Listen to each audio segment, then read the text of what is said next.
This little bus has been more places and lived more lives than we can imagine. 70 years on, we're still journeying.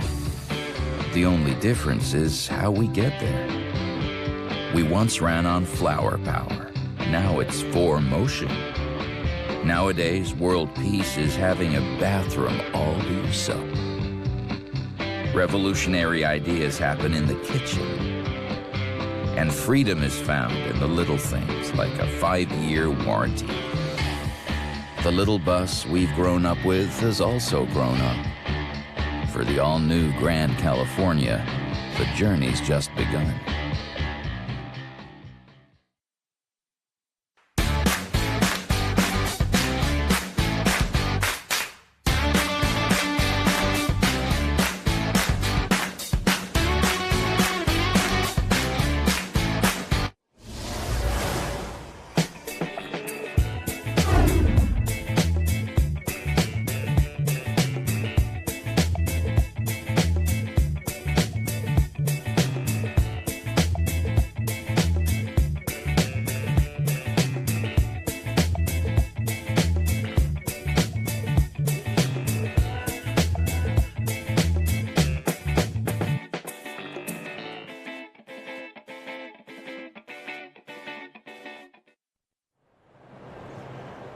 Good morning.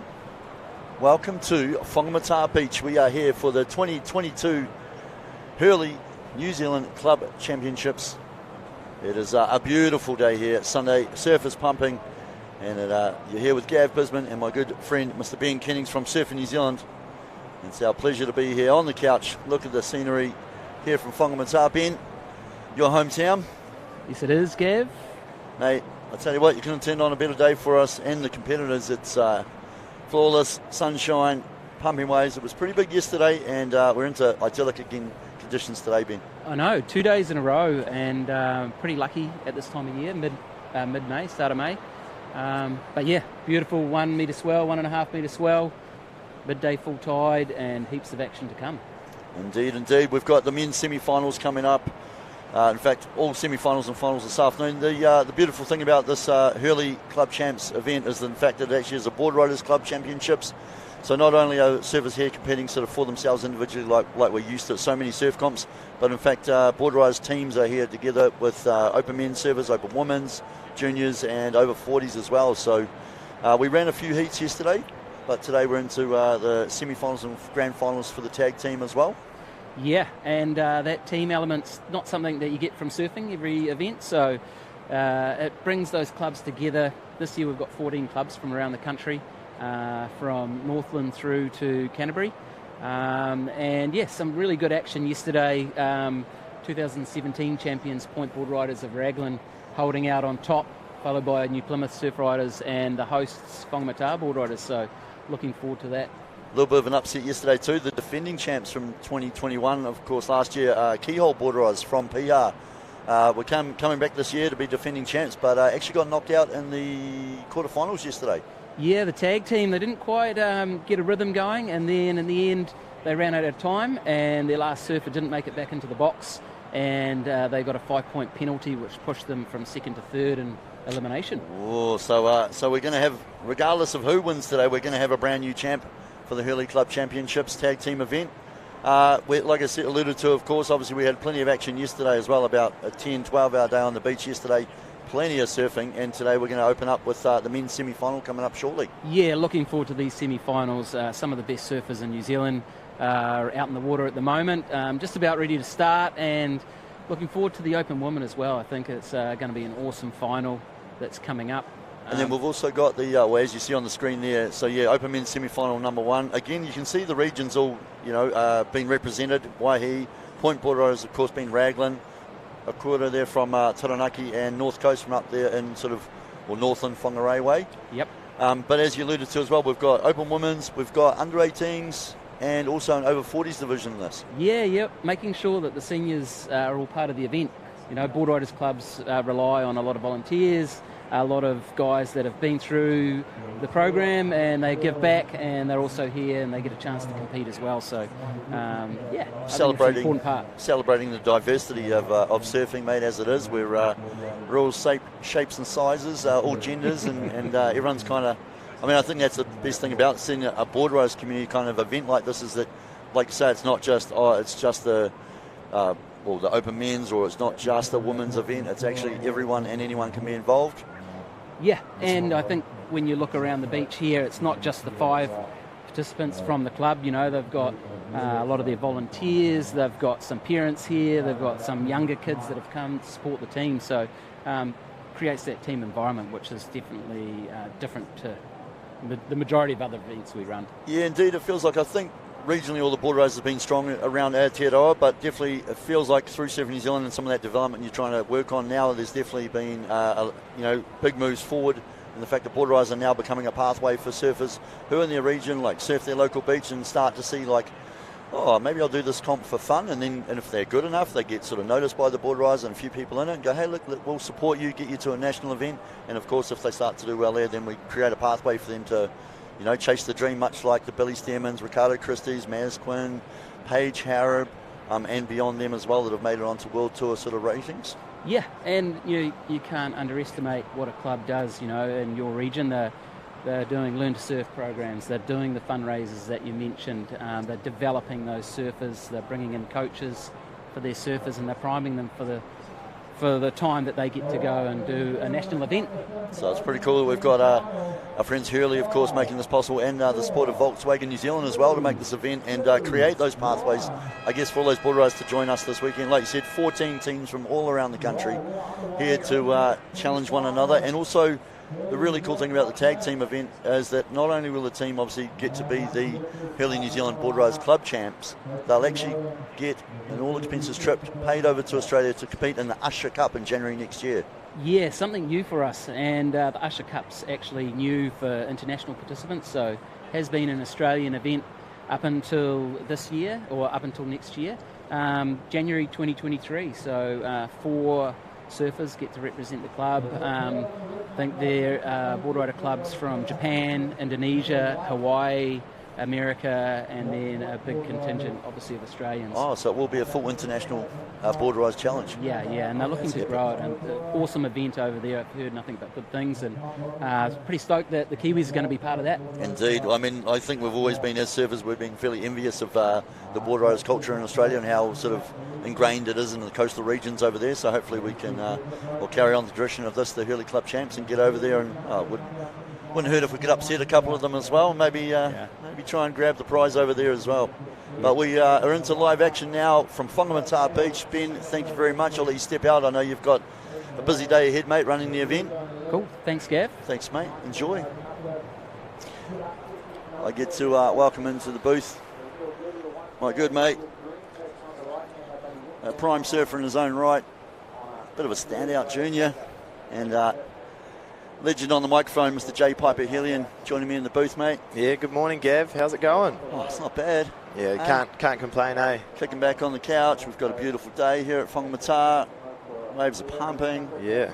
It's probably 2 to 4 foot. We're kind of getting a few lulls in the sets, but as you can see, look at the amazing vision there. So the Volkswagen Vision, the drone, up in the skies. And they look like Zach Curl from Waihi Beach. Yeah, Zach Curl out of Waihi Beach. The Waihi Beach board riders got a big crew, and it looks like a small number dropping in for Tom Robinson and Batch as well. So this is a gnarly heat. I'm looking forward to these semi-finals. It's again, I mean, I was talking to Ben there obviously about we have a few older crew come out of the woodwork from the local board riders and what have you, but I mean Batch of Tiffany been a standout surfer. He's done some of the national events in the past.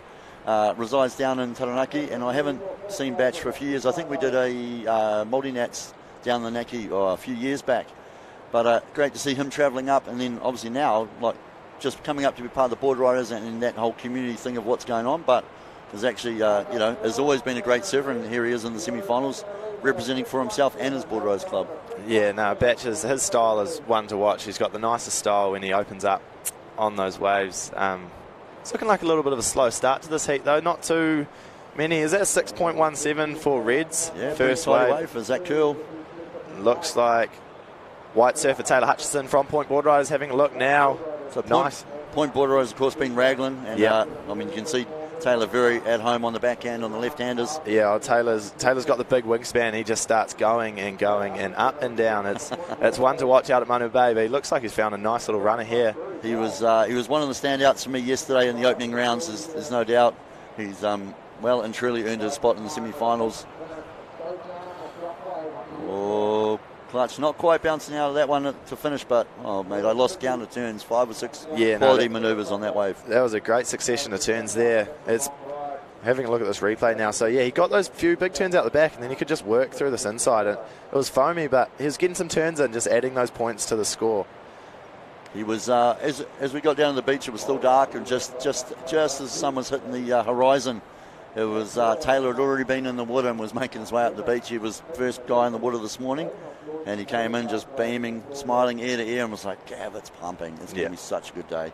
So I think he's already got that confidence in him. He's had a good day yesterday. He's feeling like his boards are good. He's surfing on point, and that was emanating from him this morning. You could just see he was relishing the opportunity to surf. Good surf, and kind of that put on a display for us. Yeah. Locks in a 6.5 right away.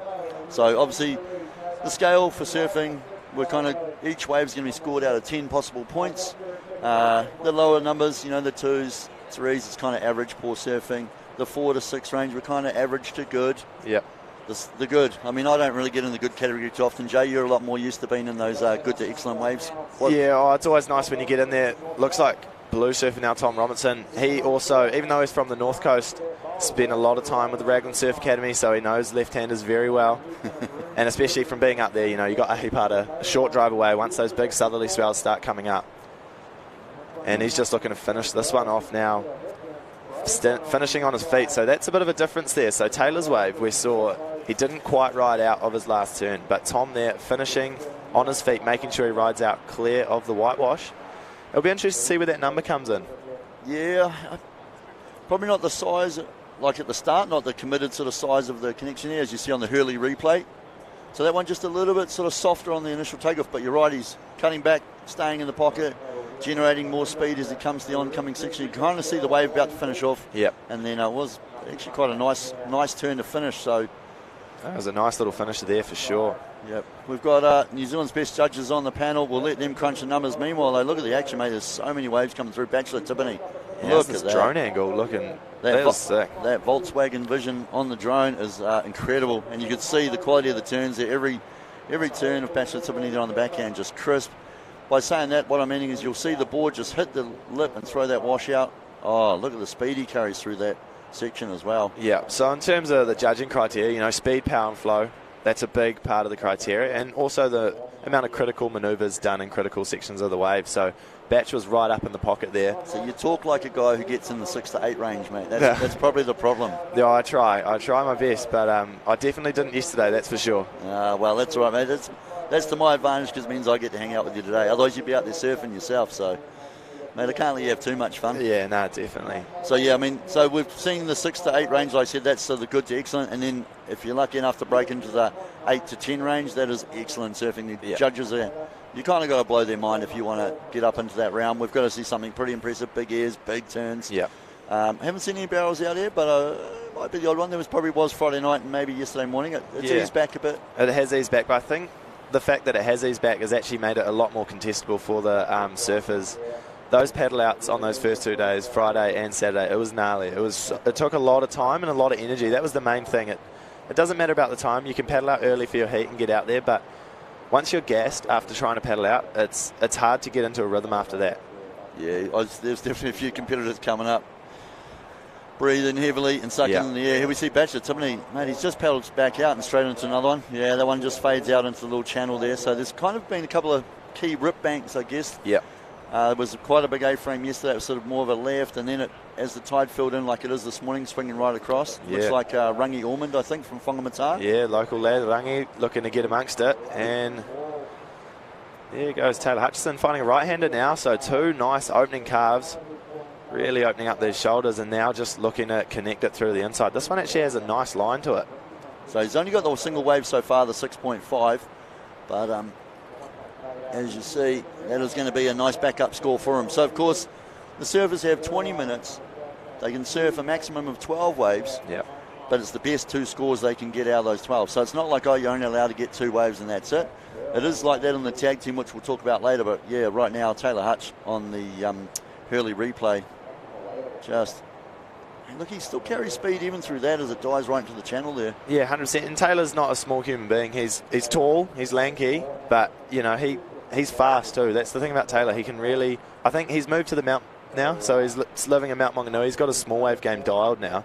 So the amount of speed he's carrying through those turns is really nice. Yeah, you've got to learn to generate your own speed when you live down the Mount. I'm 100%. A bit further down the coast than Paps, and it's, yeah, I mean, I've just put more volume on my board, hoping that might help me generate some speed, but Taylor has the skill and the ability to do it in his surfing. He's been a standout even down at the beaches down there. It's kind of nice actually to see him on a beachy. Obviously, I've spent years and years watching him surf and surfing with him over there at Raglan. Yeah. And he definitely relishes the point breaks, but he's definitely brought his A game to the beaches, and we see him here in the semi-finals with a score to come. So at the moment, though, on our screen, as you see, Tom Robinson. Oh, there we go. There's the situation change. Zach Curl locks in another keeper, a 7.2. Wow, so Zach Curl locking in a great wave there. So 6.17, a 7.2. Once you're hitting up around that 13.24 range, that's a good. It is the semi-finals, so they're wanting to hit that and then just improve from there. But with 10.5 minutes remaining, Zach Curl's got to be feeling pretty comfortable. It's yeah, you'd start to feel the pressure, I guess. We have priority in effectors, so that basically just means that it takes a lot of the niggle and the hassle out of surfing. It means that the serve's kind of, there's an order as to who can catch waves and whatever. Obviously, you can catch waves under priority, but I mean, if you start to get in that last 10 minutes, you've got a nice lead and you start to get, that first or second priority, you can get more patient. Yep. You kind of like, look, I don't need to worry about getting a score now. I need to just protect my waves, protect my scores, and ideally just keep other guys off the better waves. Yeah, complete. That's 100% what he's going to try and do now. And same with Taylor. Taylor locking in a 5.73, so heat score total of 12.5. So Taylor and Zach getting the little jump, but we're only halfway through the seat, so still plenty of time remaining, and it looks like a nice little wave. Was that Tom Robinson? Just had a look at that one. He was having a look, but he didn't commit to the paddle, so that's he's a good got thing. that 6.5 locked in. He's got a little 3.5 backup. He knows he's got to get rid of that. I mean, especially now he would have heard those scores for Zach and Taylor being read out. So he's like, okay, I'm chasing another, really, he kind of needs another good wave, another 6, another 7 to back it up. Yep. And then, of course, Batcher Tiffany is going to be looking for something. Batcher's kind of got the 5.1 on that backhand with a nice couple of turns. That little one we saw, he did the one nice turn that faded into the channel, so only about a 3-point ride on that. So right now, again, he's going to be looking for something in a good range. So as you said, some of the earlier rounds you might be lucky enough to kind of get through with maybe the odd 4 or 5. Sometimes you might even have a 7 and you get through with a 3 back up, but kind of the semi-finals time, the cream has risen to the top. Yeah, 100%. And it starts to be, you kind of really got to lock in those good scores pretty much all the way through. If not, obviously we're trying to break out into those excellent ranges as well. We didn't see many airs yesterday because the waves were, they were standing up so well. It really allowed for a lot of quality turns. Yeah, mate, I can't do airs, so I can't talk about it, but I know you can. Yeah, and I mean, for me, what's the opportunity today, you reckon? Well, we had the rookie expression session just before, and I could hear, we were in here, so I didn't quite see any, but I could hear there was a lot of airs going down. So the wind is perfect for airs, so there's not really any wind at all, so that's good. It doesn't mean that the board's going to get blown off. Here we see Taylor, so he's found another left, starting off with a big carve, straight up through the whitewash, and then he's just going to work this one in again. So we say they sort of wait for the reform, so the wave loses a bit of energy, catches the inside, it gets a bit shallow, and then it starts to stand up, and that's what we see Taylor right now. Waited, and then just, again, finishes strongly. Oh, even with another little couple rebound. Yeah, so Taylor, that was another good wave. It's going to be interesting to see where that comes in. I'm not a judge. Gav, you do a bit of judging. I don't do judging. I just stick strictly to the microphone. But I'm thinking it's coming around, maybe around the 6.5 range. It was pretty good. Yeah. That first turn sent a lot of spray, and that is what the judges like to see. If you can do a turn in a critical part of the wave and you send a fan of spray up in the air, that's... Yeah, he started that off strong in the key, the key critical sections. Managed to just hold on to it, but without kind of having a bounce and flap through the inside, he actually just kept on rail, and then, a nice little 2 tags to finish as well. So, look, straight away, the judges have been impressed by it.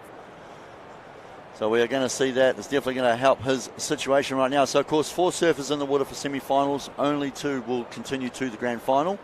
So you know, obviously get finals, it's all about number one. But for this, even if you now Zach Hurley slipped back into that second position, but now he'll be like, that's okay. I'm still going to make my way through the finals. Yep. Especially now we're down to 6 minutes 40 to go. He's going to start being more wary and more mindful of protecting his score. Yep. Watching what Tom and Batchelor are doing out there.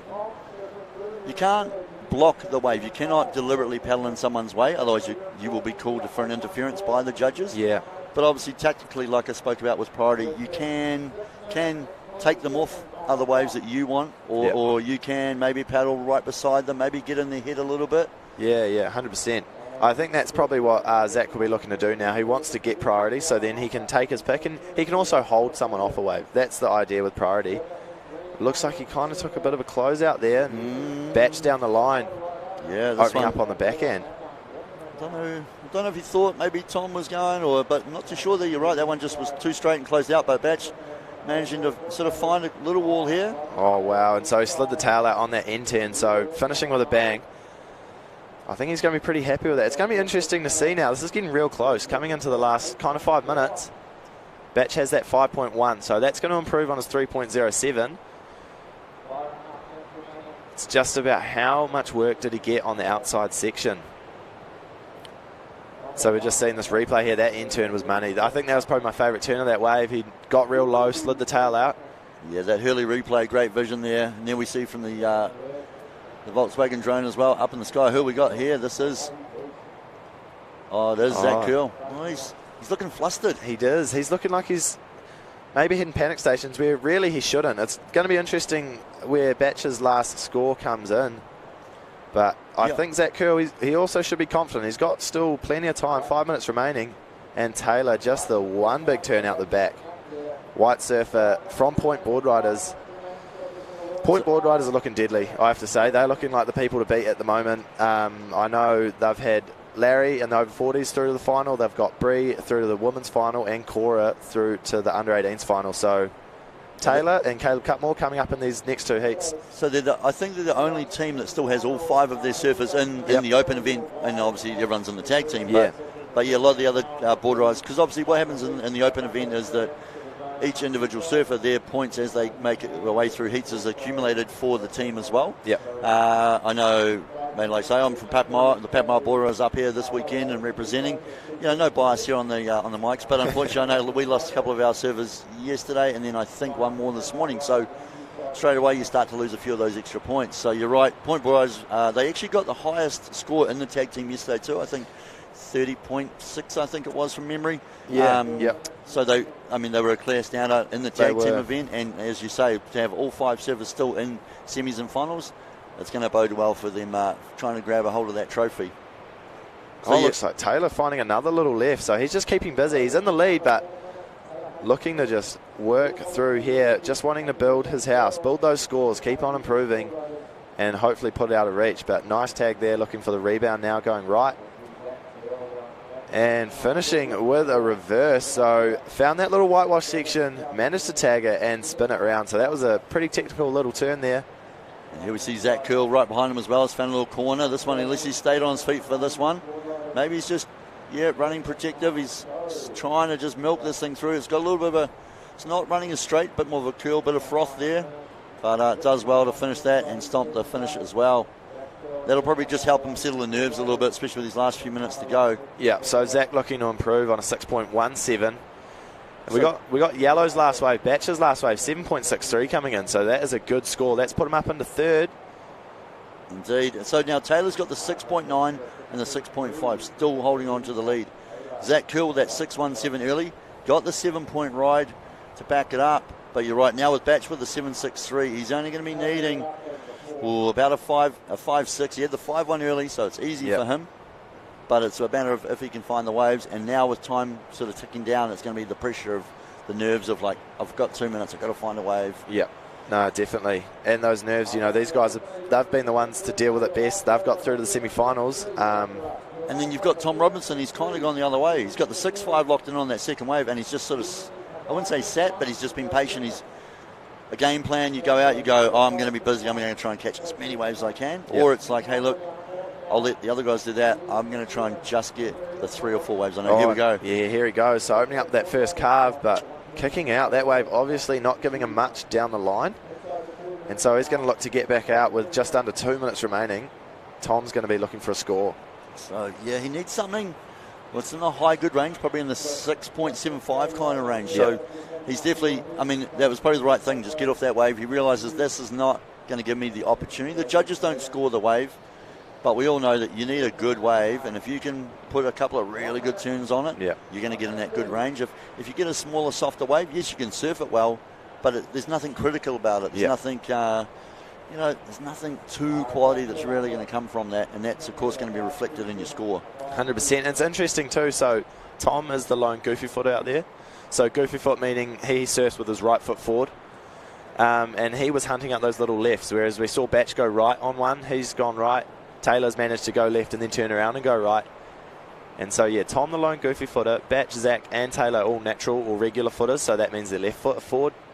Yeah, it's interesting. I feel like watching Taylor before on the right hand, it was very rare. Even though, in theory, normally you kind of lean with your front. You sort of go, if you're a regular footer, you're going to surf the right. So here we see Taylor again taking a right. So I think Taylor now, he'll be looking for one big turn. It was a nice slicing carve off the lip. We're going to get, as you see, Taylor making his money. He realises 30 seconds ago he's done all he can. Yeah. Probably not much of a chance to make his way back out the back. So we're just going to have to wait for that last one as that curls as well, because we've got waves coming now. I mean, this is where Tom Robinson, I guess this is the pressure on about more like, can I get a wave that's going to give me the opportunity? Yeah, it does look like there's sets. So yeah, we know he can surf, we know he can get those scores, but it's just whether he can get them in the next sort of 10 seconds or so. It sounds like the beach announcer in the background is counting this one down, and unfortunately that one, the whole wave just was like closed out on him. Zach Curl, I think he more just maybe took that just to protect the wave and make sure that there was no opportunity for Tom and Batch. So. But yeah, he's buggered. It looks like he's had a tough heat. But Zach was on a lot of waves. Zach and Taylor, they were the ones catching the most waves. So it seems to be that keeping busy is helping them out. I think Zach as well, he's been a standout for me. Yesterday he was on fire. He found some bomb lefts and just went to town. And it was good to see Zach just in his element, owning it. It was real cool. And then so for semi-final number 2, there we see Taylor Hutchinson walking up the beach. Mate, I stand at 6'1", and I have to look up to talk to Taylor. He's, I don't know, what's 6'3"? He's 6'3", I think, yeah. And I mean, he's a fit human. He's fit. There's no doubt about that. But like I say, he's a bigger. I always kind of contrast him to. For me, he's the Owen Wright of New Zealand surfing. 100%. Yeah, we got on the tour. You got Owen. He's about 6'3". Geordie's around that 6'3" kind of mark, and it means when you're taller, you're riding bigger boards. Taylor's board, he's riding. I was talking to him yesterday. It was a 6'2", and for me, a 6'2" is like my gun. Like that, I'm 5'10" with my shoes on. And so my boards are usually around there. But yeah, 6'2" does just mean the board's got to be longer. It's quite interesting to see, but you look at surfers and a lot of the time the boards they ride represent kind of their body type.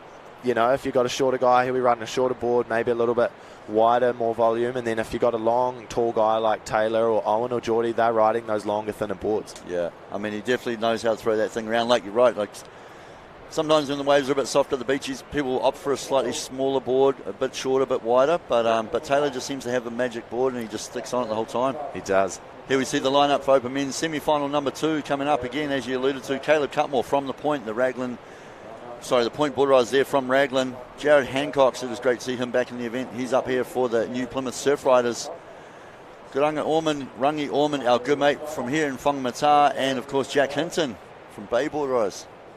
Yeah, this is going to be a good one. Jack Hinton had I think, in my eyes, the single best one turn of the day yesterday. And it looks like white surfer Jared Hancock's from New Plymouth Board Riders finishing off, and Caleb out behind. So quick starts. I know this seemed to almost be a tactic for Caleb yesterday. Quite often say if we've done some of the comps over at Raglan and that, it's like Caleb will kind of sit. I think he's one of the more patient surfers, will wait for waves, and I think he has the confidence in surfing that he'll go, I'm going to wait for the right waves, and I don't need the 3s and 4s, I don't need to build scores, I'm just going to wait, I'm going to start with a 6 and I'm going to build from that. Yeah. Which is amazing. I'd love to know how I can get that mindset and just have that confidence in your surfing. Yep. But I did notice yesterday, Caleb almost seemed to change that around for this event, and was just, as soon as the horn went, he was on a wave, regardless almost didn't care about the quality of the wave. It was just like, I'm just grabbing it, I'm going. Yeah, fully. So I don't know if that's an energy thing and he's just feeling the energy of it. Oh, we see some big turns out the back right now on the screen. Yeah, that looked like blue surfer Jack Hinton, front bay board riders. Nice little 2-turn combo on the outside. So, I mean, this is great vision, of course, across the beach here at Whangamatā. So if you're anywhere near the Coromandel, come on down. We are going to be here all day till about 3 o'clock this afternoon. I think grand finals are on for the tag teams, but we have had just an amazing weekend here. It's not often as surfers we actually get great weather and great waves. We're almost, to be fair, as surfers, quite often we're happy to chase the storms and the back of the cyclones and that. So quite often we're like, hey, look, I'm not really worried about being sunny. I'm chasing the swell and the wind more than anything. But we could not really ask for more idyllic conditions today here at Whangamatā Beach. So come on down, work on the tan. Yeah, 100%. And enjoy watching the best surfers from all around the country. It's quite good too. I like the idea of what we call a wild card. You get a few of the board riders crews that there's always surfers in each region, and they're not competition surfers. They're just men and women and groms and older guys that surf at their local beach. They might be the local tradie, the local plumber, whatever, but they absolutely rip. And if we live in that region or as a surf community as a whole, quite often we know of those people. But it is great to see some of them in the event this weekend and putting on a show for us. Here we see Caleb. He's going to, on the backhand, swooping on this one. This one's just fading out a little bit. Yeah, it was a nice turn on the outside section, but he's just looking to work through. Those rights have been going into the hole, but it looks like Caleb's found a little connection. Yeah. But as you see, that wave is dying out, and he's kind of looking to Huntington hop through that and maybe find another little inside tag. There's about 6 different waves inside of that wave by the looks of it, but look at that. The persistent pays off. Yeah. And finishes with a nice little tag. Yeah, it definitely looks like the lefts are running better at this point in time anyway with the tide. I think we've got a high tide around 12 o'clock midday. Yeah, it's around midday, the high tide, and that can kind of mean that the waves kind of shift in. There's a few more options. We saw earlier this morning, the lower tide, the waves are breaking quite far out still, and there were some pretty chunky end sections to hit, so this high tide is making it look fun, and looks like we've got a surfer out in the corner of the screen standing up. But just looking for those first couple scores coming in, looks like Blue 5.27 for his first wave, 4.77 for Caleb's, and we got a wave score dropping and up and riding. Rangi looking to make that inside connection now.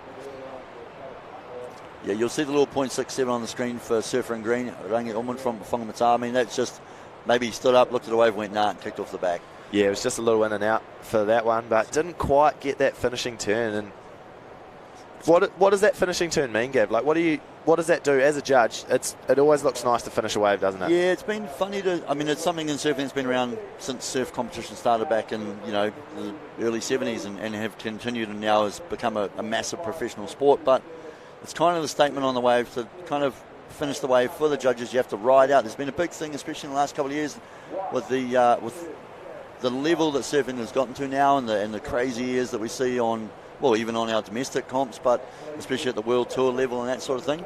There's these huge years and guys are just going massive and throwing big rotations and variations and grabs, almost kind of like vert ramp skateboarding crossovers now. Yep.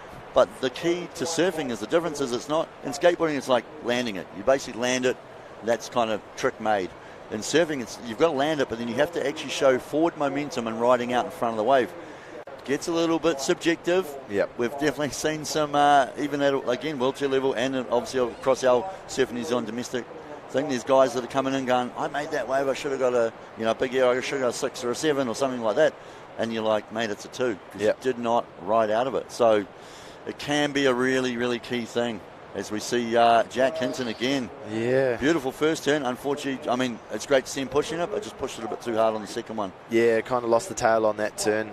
Yeah. I mean, so away from the ears of a number of turns we see there on the Hurley replay. Beautiful first turn, but you just saw the tail just kind of kicked out there. Now, if he'd made that turn and ridden out, I mean, the single turn maneuver, say, the judges don't count turns per se, it's all the quality, but say that first turn, it's worth like 3 points or so. Yep. If he makes the second one, well, now we're looking at a 5 or a 6. Yep. Without making that, it's an incomplete maneuver.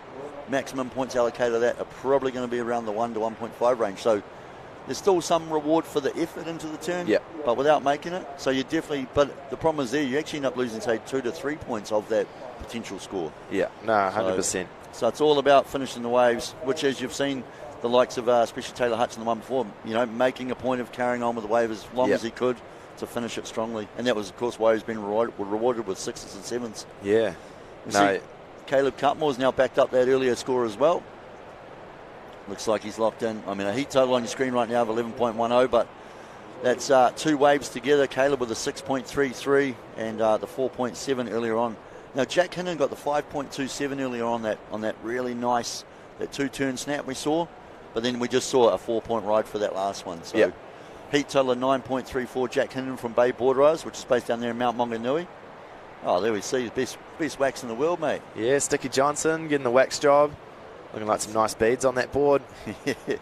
Look, it's coaches like, look, you've got to go back. Now, are you up and down and then across, or are you the diagonal guy?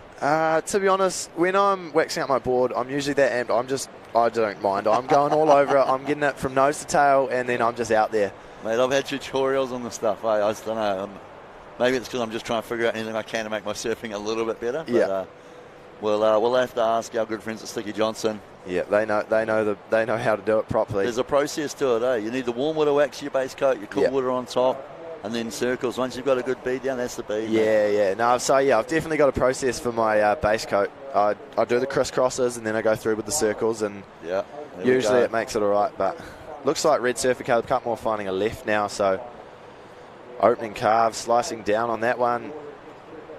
Man, this drone angle is awesome, eh? You can see kind of what he's working with, looking at down the line. You could see that wave was kind of petering out, and he knew he's going to have to try and hop back. And then right behind him, big turn there from the man in green, Rangi Ormond. Yeah, Rangi stepping on that back foot with a bit of a layback variation on the carve, and just looking to try and finish this one. So Rangi was, a formidable junior surfer through New Zealand. Even did some of the Aussie Grom comps back in the day and all that. And then kind of got into more of a free surfer. Was actually, I want to say, one of the few free surfers in New Zealand for a period of time. And then has actually ended up being here in Whangamatā and has actually taken on the role of coaching Whangamatā Surf School. Yep. Which is actually with the local school and creating a surf team there. And just, it's been amazing. And then it's really cool to see, I feel like, sort of being back involved in that youth development of the sport, sort of for the Whangamatā area. Rangi's now actually like embracing some of the contest culture again. Yeah, fully. And, mate, it was a highlight for me to see his name in the draw this weekend. The guy is one of the most stylish surfers on the planet. Has been, he has travelled and free surfed with some of the best in the world. Yeah. And then we see our good friends at Volkswagen have come down and joined the party this weekend. The California there, the beautiful camper. I've hit them up, Jay. I'm trying to get the keys, mate. We're going to... I reckon we just do a little roadie after this comp wraps up this afternoon. Yeah, we've got to take it for a test run, surely. Plenty of room there for all our boards. Little hanger there for the old wetsuits. And any good at cooking? Well, yeah, I'd say I'm all right. Compared to my mum, my mum's the best. And I guess saying mum, it's Mother's Day, so, I've kind of got to say that mum's the best. But happy Mother's Day to all the beautiful mums out there, especially the surf mums. Yeah. And our mums. Yeah. Our mums. My mum's down here watching the comp. But yeah, no, I'm an all right cook. Kind of flatting. You get thrown in the deep end a bit, and then you're like, wow, I've actually got to cook myself dinner.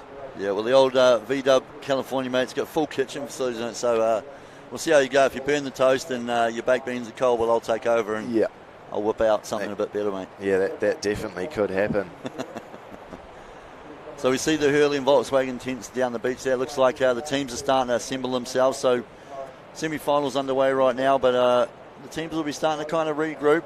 All the individual surfers are in the water, and then they'll start to get ready for the tag team semi-finals coming up this afternoon as well. So like I said, obviously, Point Borderized were a standout yesterday. Oh, here we see Jack Hinton. Yeah, Jack, nice. He's got that second turn now, so he's just going to look to work through, cutting right back to the whitewash. So he's just making sure he's getting back to the power source there. So those cutbacks get back to the whitewash, and then that's where all the power is, so you can carry on going. If you go out too far, you're going to end up falling off the wave, and it will kind of die away on you. How old would Jack be now? I kind of still, in my mind, I still see him in that sort of junior realm, but... No, yeah, Jack, I'm pretty sure he's either 18 or 19, so yeah. Yeah, that's what I was thinking, because obviously we have an under-18s division in this, and I guess I almost went, is he gone in both? And then I was like, oh no, I think he's maybe just past the the cut-off age and is now in the open men's round. But mate, it hasn't held him back at all. He's here in semi-finals. Yeah, no, for sure. And they've so Bay Board Riders, they got Levi Stewart as their other open men's, Jack Hinton, and then they've got Teo Maldi as their junior surfer. So indeed, and Teo again. I mean, there's probably a little bit of pressure on Teo. I mean, not in a bad way, in a great way. The kid absolutely rips. And, I mean, he has now been selected to go with the New Zealand junior team to the World ISA Games, which is in El Salvador. I think the team leaves in about a week or two. Yeah, no, they're going over there to El Salvador. That's going to be such a trip, hey? Yeah. Especially with the world being shut down so long. This is going to be awesome for them to spread their wings, get out there and go and compete against the world's best. Oh, it's going to be a phenomenal.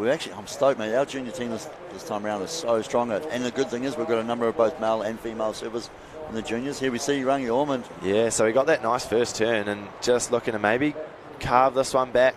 Yeah, he got the 4.73, I think it was, before. So a nice sort of average score, mid-range score for him. So he just needs to sort of build on that. He's kind of got the 4.2, the 4.7. He's slowly building. Yeah. Maybe a bit of wave selection to come into play here when we see the Hurley replay. So it's just the tail end of that. You can see right there the deeper water just moving through the channel, and the wave does fade out for him. But nice turn to start with. At the moment, though, still Caleb Cutmore holding it down with that 6.33, and he did back it up with a 5.23. Yeah, so a few lower scores in this heat, but you know that's the thing. One heat can have heaps of waves, and that was the case. You know, Taylor and Zach, they were getting so many waves, they were catching plenty. Whereas this heat's been a little bit quieter, and the waves that they've been on haven't been able to give them the opportunities like the previous heat. So surfing's a funny sport like that. You can paddle out, and you think you're in the spot, and 15 minutes later, you haven't even caught a wave. Yeah, and I mean, I'm just looking at Jared Hancock as well in white.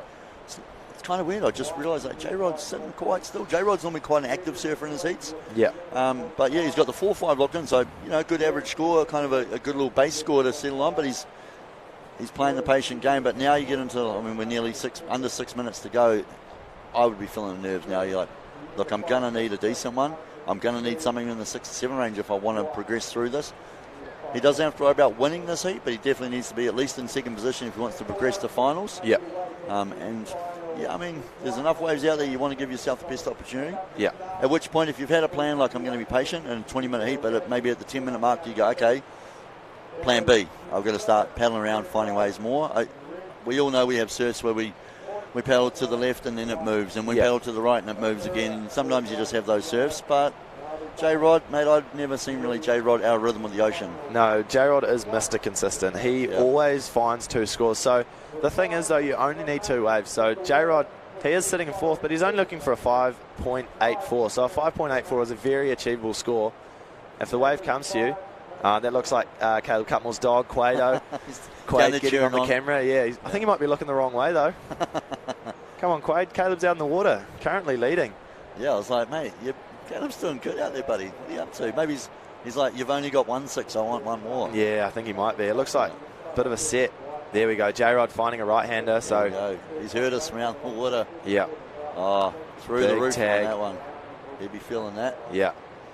J-Rod is also, what I love about him is he's one of the most expressive surfers that we get to see in competitions. You know when he's like the wave.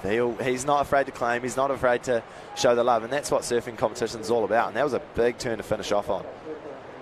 Yeah, we saw a nice little double fist pump yesterday after one of the waves, which was a standout that he was in.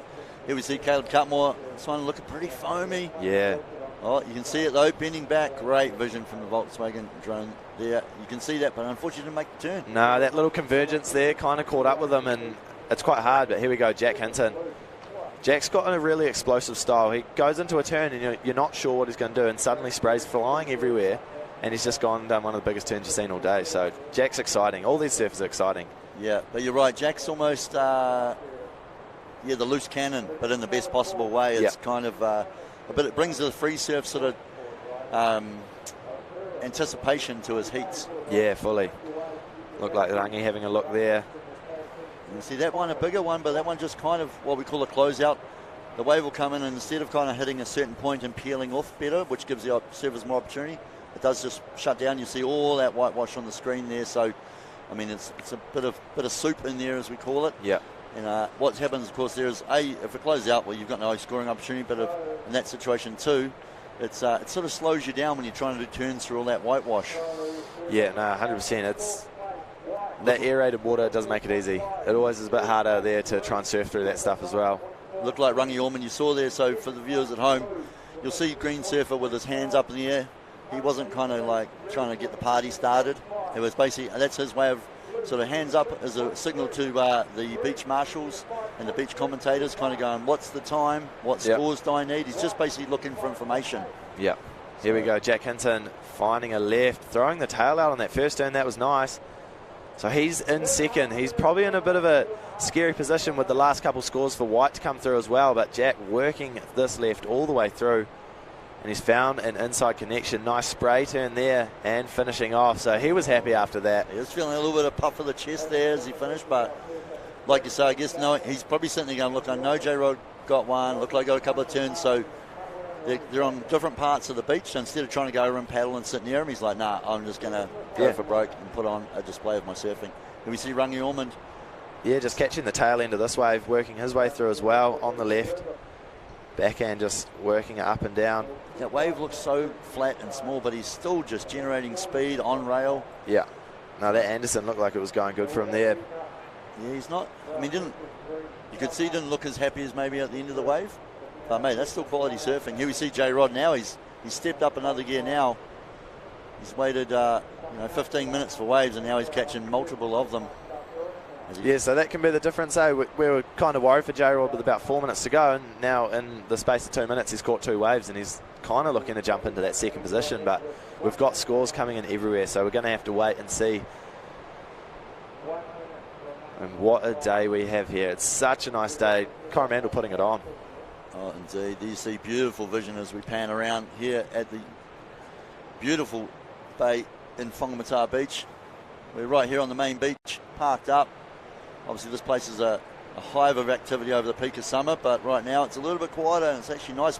Mind you, we've brought the circus to town. It's a huge surf festival here for the weekend. Yeah, the circus is in town, and Caleb Cutmore's loving it, so he's found the left, and he's just got that classic backhand carve. That little wave ended up fizzling out anyway, so I don't think that's going to affect his score much. The damage was done out the back. I know, as I was going to say, is that almost fatigue? That's like, I mean, my legs are getting sore just watching, let alone how many waves has he caught this heat? A number of half a dozen, 6, 7 waves? Yeah, he's caught quite a few. So I think that was his 6th wave. But yeah, he'll be looking to anything to back up that 6.33 and, of course, improve on the 5.2. Yeah, so we're coming into the last kind of 5 seconds now, so Caleb just making his way in. I mean, we saw that last wave with Jared Hancock's looked about a 5.67. It wasn't quite. I've gone from 4th to 3rd, but then we still went on that last of Jack Hinton's as well, which I think will be about a 5-point range. So I think we're going to have to wait. You see J-Rod, you can see him puffing and he's feeling it there. He knows it's like, oh, is that enough? So I think we're going to wait for the last scores to lock in. We'll do official results shortly, but J-Rod, I mean, he went for broke in that last 5 minutes, so he's kind of, you lay your cards on the table. You see high fives to the team, getting ready for the tag team challenge.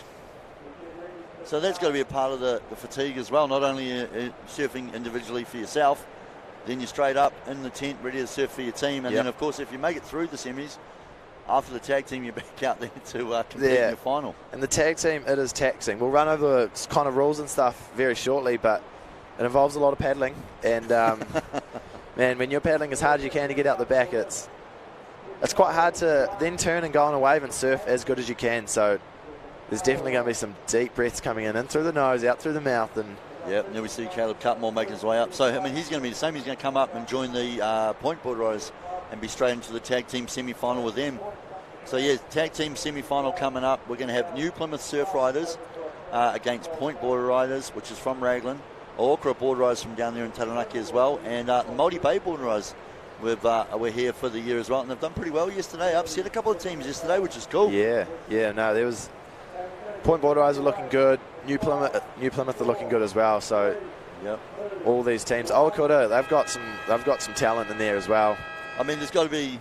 I mean, despite it being about they want to be the Hurley, the best board riders club in the country. They want to be the Hurley Club champs, but between, say, the New Plymouth Surf Riders and Okra Board Riders, obviously both in the same region. A little bit, on different parts of the coast, but there's got to be that bragging rights too. They all surf with one another. They all surf at similar beaches and, share waves across their region. But obviously there's those two board riders clubs, a bit of friendly rivalry. 100%, especially those ones in Taranaki. Yeah, there's definitely got to be a bit of rivalry there. So their tag team semi-final number 1, New Plymouth Surf Riders, Point Board Riders, Owakura Board Riders, and Māori Bay Board Riders. Looks like Larry Fisher for Point Board Riders up and riding, finding a left, and kicking out. So the tag team is different. Now, a normal heat, like we've just seen the men's semi-finals, is 20 minutes. They can catch as many waves as they want. Their best 2 waves are their scorers. Now, tag team, it's an hour-long heat. 60-minute heat for semi-finals today. You have 5 surfers in the team. You've got your 2 open men, 1 open women's, 1 under-18s junior, and a over-40s representative. All 5 surfers must surf in the 1 hour time. They're allowed to catch 2 waves each. They're allowed to catch 3 waves. Their best 2 waves are scored. So, yeah, yesterday we had to change up the rules a little bit just because of the paddle. But, yeah, so in this event, it's you're allowed to catch 3 waves. Your best 2 waves are scored.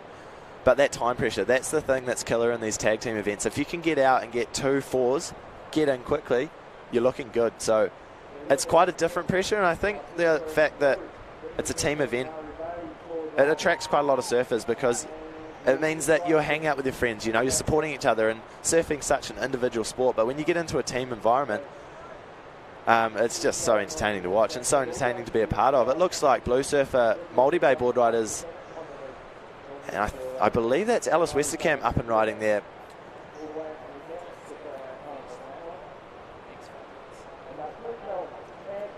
Yeah, making their way out there. Tiny little wave all the way through. You can see almost looking back towards the tent. Maybe, I mean, I guess maybe to some degree one of the surfers will take on, say, a team captain role and maybe do the old, like, get back out there, or maybe the surfers are looking for, like, no, that's good enough, come on in, let's save 5 minutes of time. We did see a few teams yesterday, unfortunately, not make it back in the allocated time, and of course there's a 5-point time penalty for that. And that did, in fact, make the difference in a couple of the heats yesterday. So, again, that's probably not as important until you're inside that last 10 minutes. And that's when the pressure changes for that last surfer, or if there's 2 surfers still to go with 15 minutes like we saw yesterday.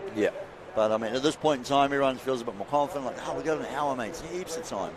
But it's pretty surprising how long that runs out. I mean, you're losing 3 to 5 minutes easily on the paddle out today. Even more if you happen to get a set come through, it might be 10 minutes. So that's not even you waiting for a wave and then surfing it. That you're talking like, I've lost 15 minutes for my team, and I've got a 1 and a 2. I mean, we saw that yesterday. I saw a couple of surfers deliberately paddle out, get a wave, just take it straight and literally straight.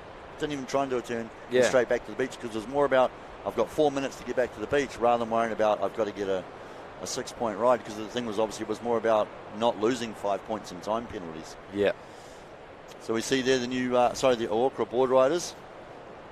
I don't know, you sort of see the nerves, like everyone's stoked on it and having fun, but when we see Bachelor Timoney, he's just obviously got out of water from the semi-final, and now he's straight back in the Rashi, ready to compete for his board riders as well, which is pretty cool. So Red getting a wave, so New Plymouth Surf Riders down there at Fitzroy Beach getting another wave. Looks like he's going to try and work this one through and just try and find another little bonus section. Straight, and this is where you see too. Normally in a heat you kind of can take your time or whatever, but you see as soon as the wave's over, straight into the paddle, making his way back up the beach. Is a good, it's a 100-foot dash of sand to kind of get back up to, and you've got to tag your teammates underneath the tent. So New Plymouth Surf Riders, not a bad wave though. And that was their second wave, so he's going to be making his way in, and then get someone else out there. So if you kind of manage to not fall, I guess, and get a couple of all right turns, you're like, that'll do. Obviously you're kind of going to want to, I mean, everyone wants to paddle out and get 6s and 8s and 10s for their team, but if you can lock in a couple of 4s, you're like, hey man, that's still all right. It's still going to help my team. Obviously all those wave scores are accumulated. So in a heat, normally we're seeing heats being won with score totals of, say, a 13 or something. In this, we're going to probably get into the 30, 40 plus range. Especially with two scores. Definitely looking to get into that 30, 40 point range. That might be low. We saw the Point Warriors yesterday with 30 points just on single waves. And so that meant that they averaged a 6-point ride across their team. So that's quite a good score to get. I know Taylor went up to the 7.77 for one of his waves. And it looks like Larry finishing off. So you can see this just bringing it all the way through. I mean, if nothing else, that's going to save you 2 minutes of paddle time anyway. 100%. And he got the cheers from the beach. So that's the other cool thing. Everyone's down on the beach. They're cheering them on. Yeah. Doesn't matter if you're getting 2s or 8s, you're getting cheers, and it's such a cool environment to be a part of. Like I say, that wave yesterday, the wave I was talking about got a 1.73, but it was one of the biggest waves. They were all high-fiving and hooting because it was more about the time pressure, and it meant they actually progressed through the heat. So we see the changeover. Caleb Cutmore straight back out there from his semi-final, straight into it. And so this is the taxing part, the sprint into the water, and then back out and up and riding Blue Surfer. Multi-Bay board riders, second wave. Surfing really, really well out there. Finding this little running left. And I think this one's almost looking a bit better than her first one. It's got a bit more size to it.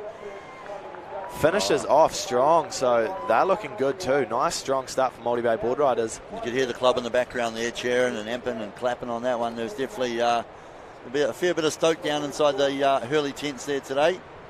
Big smiles as she's making her way through. She's feeling good. She's like, yeah, I've done some good stuff here for my team. And the thing is, this is within the first 6.5 minutes of the heat that they're already caught 2 waves and come back in. So that's a good way to start. Yeah, you're sort of almost helping take the pressure off your teammates or giving them more time later, so if the pressure's on, they're like, hey, I can be patient, I've got time because of my other teammates. But this is what we're talking about. There's a good 100-metre sprint up the soft sand to get back to the tent as well. Yeah, us surfers, we're paddle fit. We know how to paddle, but running is probably not what most of us do. So there's not many of us that do running as a hobby. No, Alice is digging it in there, trying to get back to the tent as fast as she can. She did well, getting those 2 scorers, and 53 minutes remaining. So there we see Blue Surfer, Multi-Bay board riders, Paul Moretti, Pablo sprinting down the beach, looking to go back to that same area that Alice was out in. And he's just sprinting into the water now.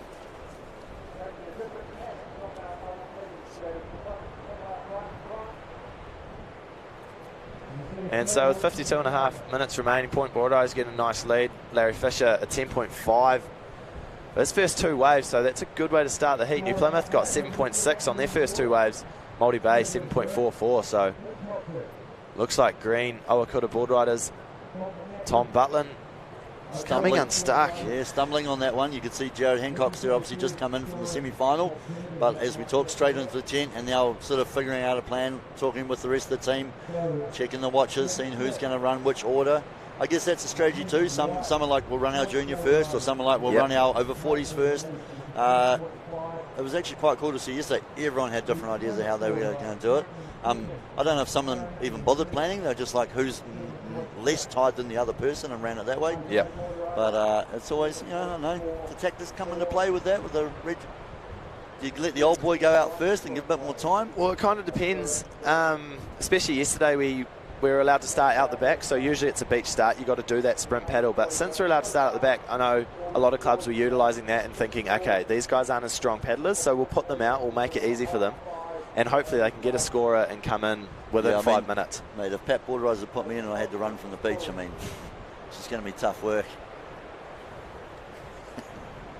It is my great pleasure to enter into the couch with us. Come on in the tent here is my good friend Mr. Corey Scott. Now, Koza, you're kind of a man behind the scenes. I don't know how long you've been around New Zealand surfing, longer than I probably care to mention, because that might age you on TV, mate. And you look longer like than some of those carry trees that I see are protected now. But you are a photographer, editor of New Zealand Surfing magazine, and you cover everything about New Zealand surfing. So it's great to have you here with us today to enjoy the action. And for me, it's just been cool to see the tag team and the team environment to surf comp, because it's something we hardly ever see. We've only really seen it in the last couple of years with this Hurley Club Champs. You enjoying the change or what? Oh, it's awesome to be here. It's an incredible. The surf's incredible. It's awesome to be part of this event. We had our inaugural event last year, and that was a little taster, and I guess the word got out, and it's in full force now. Indeed, there was I think 8 teams last year. Obviously, there was still a few people trying to figure out travel and what have you, and it was still like a new thing. So I think the concept almost in Aotearoa, New Zealand for surfers was a little bit foreign, and people were like, how's it going to work? This year, totally different. We're forwarding and we're turning down teams. Not because we don't want to, just because we simply don't have the time. So I dare say next year we might be doing a long weekend event and going bigger and better. It It was a concept that was pretty big in the 80s and the early 90s. In fact, New Zealand won their first world title in late, so it was probably 2001 actually, or 2000, with the World Grommet titles, and New Zealand took that world title from Australia in the tag team event. Yeah, so that's why I got you here, because you're an encyclopedia of surfing for me, mate. Yeah, well, I did put a bracket there between those 2 years because it's starting to fade. Last year I would have somewhere probably got around it back on. What about for you? I mean, you're behind the lens a lot yesterday, capturing imagery. Any standout surfers of point? Oh, this Raglan team's pretty strong. They've both been in dynamic form. Taylor, Caleb, they're probably right now a product of actually being out there and doing the business. They've entered nearly every competition throughout the South Island series, the CISA series, and it's showing in their form. Yeah, indeed. You're right. I mean, we have obviously competitions here in the North Island and the South Island, all part of the Surfing New Zealand circuit. South Island Surfing Association kind of run them down there, but they're still sanctioned Surfing New Zealand events. And you're right, Caleb and Taylor, I did notice this season especially chasing all of the events, not going, oh, look, it's a bit far away, I'll stay at home, I'll surf the points at Raglan instead. What happened there is we had these mandates, we had an uncertainty still heading into this year, so several of the companies pulled those North Island events, and I mean, they're investing a lot of money. They can't go throwing thousands of dollars, well, tens of thousands of dollars at an event that then may just end up being cancelled by government restrictions. So indeed, and it was, yeah, I mean, the calendar, I mean, that's why this event's even been run a bit later. We had to put it on hold till we kind of wanted to change the colour codes and make sure we could get everyone here together. We didn't want to run an event subpar and not have everyone. What colour are we in now? Orange. I reckon it's blue out there, mate. Looks bluebird to me, mate. Looks bluebird. It is. I mean, let's be honest. We're all greens around here, mate. We're all go. So, but you're right. It is great. I mean, thinking that maybe that's part of it this year too. But just everyone wants to be a part of it now. I dare say all of us sitting on this couch have got a few travel plans in the next couple of months to chase the tropics again. Now that the doors have opened around not only Aotearoa but of course the world. Here we see point board riders. This is Caleb trying to capture this one for the team. Tidy looking wave. So that was his first. I believe so. Yeah, so he's back out there for another. Slowly starting to creep forward. There we see Multi Bay too, so that last wave was a good one. It does extend their campaign, 13.07 for Mud Bay. They've been a little bit of a dark horse in this one. I used to live at Multi Bay. It's my home away from home. Kind of my heart sits over there on the bay. But it is great to see them here and invest in it. But it's one of those teams I think a lot of board riders wouldn't have really thought about them being, a strong competition. They're like, just the unknown of them. So talk us through the Mary Bay team itself, the makeup of it. Obviously, Paul Moretti's in there. Can you throw out the rest of the names? Paul Moretti seems to have sort of taken over, I guess, the captaincy. He tried to rally a team together. Now, living there, there's guys, Scotty Bauer-Pilley, that used to do a lot of the New Zealand circuit, but the team's actually not really got many of those in it. It's actually kind of cool. It's a real core team. You got Joseph Wells Earls, which is just one of the local guys at Rips. I think he's a builder by trade. Ryan Boyd's the over 40s, and Ryan Boyd shreds. He's all over it. Yeah, I think he was like living on the North Shore of Auckland, but he obviously spends a lot of time out in the bay. I think he actually lives out that way now. He's I think he's a graphic designer or something by trade. But again, they're just the weekend warriors, but coming together. I think we see Alice Westerkamp. It looked like earlier on. As well. Alice Westerkamp was the female surfer, and that was Paul Moretti. Two nice backhand cracks there. So I mean, Paul Moretti would be probably the only one really in there. Brian does a few of the comps as well, but again, most of them just do the local board riders and maybe a couple of board riders type events around, closer to home. Pablo's probably the only one who's really had a good run of national circuit events, but it's cool. They've rallied a team together, and mate, they caused an upset yesterday and have made their way through the semi-finals. If you had to pick a team, because there's 14 here, we've lost a few already. We've lost the keyhole board riders, which were the defending champs. Yeah. And the keyhole mistake there of not coming in time shows you how crucial that is, and that's even cost people world titles before. So indeed, and it's it felt kind of almost all over the handlebars on that one, but it almost felt like a bit of a world title lost yesterday. She was pretty sombre in the keyhole area for a little while. They sort of cheered up a little bit. It just took a little bit of time to take that on board. I think they came down. They had a really strong team. They knew they're defending champs. I mean, the surf was pumping for them yesterday. They knew it wasn't really about that. It was just came down to just not quite enough points in the year. That time penalty was crucial. But if you had to pick a team, Cos, I'm going to put you in the hot seat. Who's it going to be? Oh, look, you know, you can't play favourites, but I'll run on form. And Point Border Riders look like they're running away with this. It's still early days, but they've got two of the Open in the Open final. Yep. They've got the woman in the woman final, and they've got the senior and senior final. Yeah. So they've And the got junior. the full back, and the junior. So sorry. they're full, yeah. Every surfer has made their final in their respective individual divisions, so that's going to add a lot of points, as well as they're looking hot in the tag team. So talk us through the points so you guys know the makeup of the structure. Like if Point Border Riders are to make the final in every single division, have they run away with it? Pretty much. Yeah, so individual divisions, they add up to 1,000 points for a win there, and then the tag team is 4,000 points for the tag team win. So there's a lot. It's heavily weighted on the tag team. So if we did see an upset and someone jump ahead of the Point Border Riders, it might sway the individual results. Yeah, so you could still be a team with 3 servers perhaps in, say, the Open, maybe the over 40s and a junior or something. But if you did take out the tag team, it still might be just enough points to tip the scale. But, mate, let's be honest. If you've got all 5 of your surfers in the final, and they're surfing strongly anyway, and then you take out the tag team, I think that would just be an absolute demolition, really. And to be fair, based on their surfing yesterday, and as you alluded to, the fact that I think they're the only team still actually have all 5 surfers in there. I'll probably need to do some homework on that. Yep. But I mean, that's straight away. That's, you know, they've got one hand on the side of the trophy for sure. But just as I mentioned before that they were running away with it. I mean, Māori Bay here are only just nipping at their heels, so it's not a one-horse race yet. Not at all. I mean, like we say, we've got 5 surfers. They've got the opportunity to surf 3 waves, 2 of the scores. So you have 10 scores will create your sort of total for this tag team event. So it's quite a cool, different concept.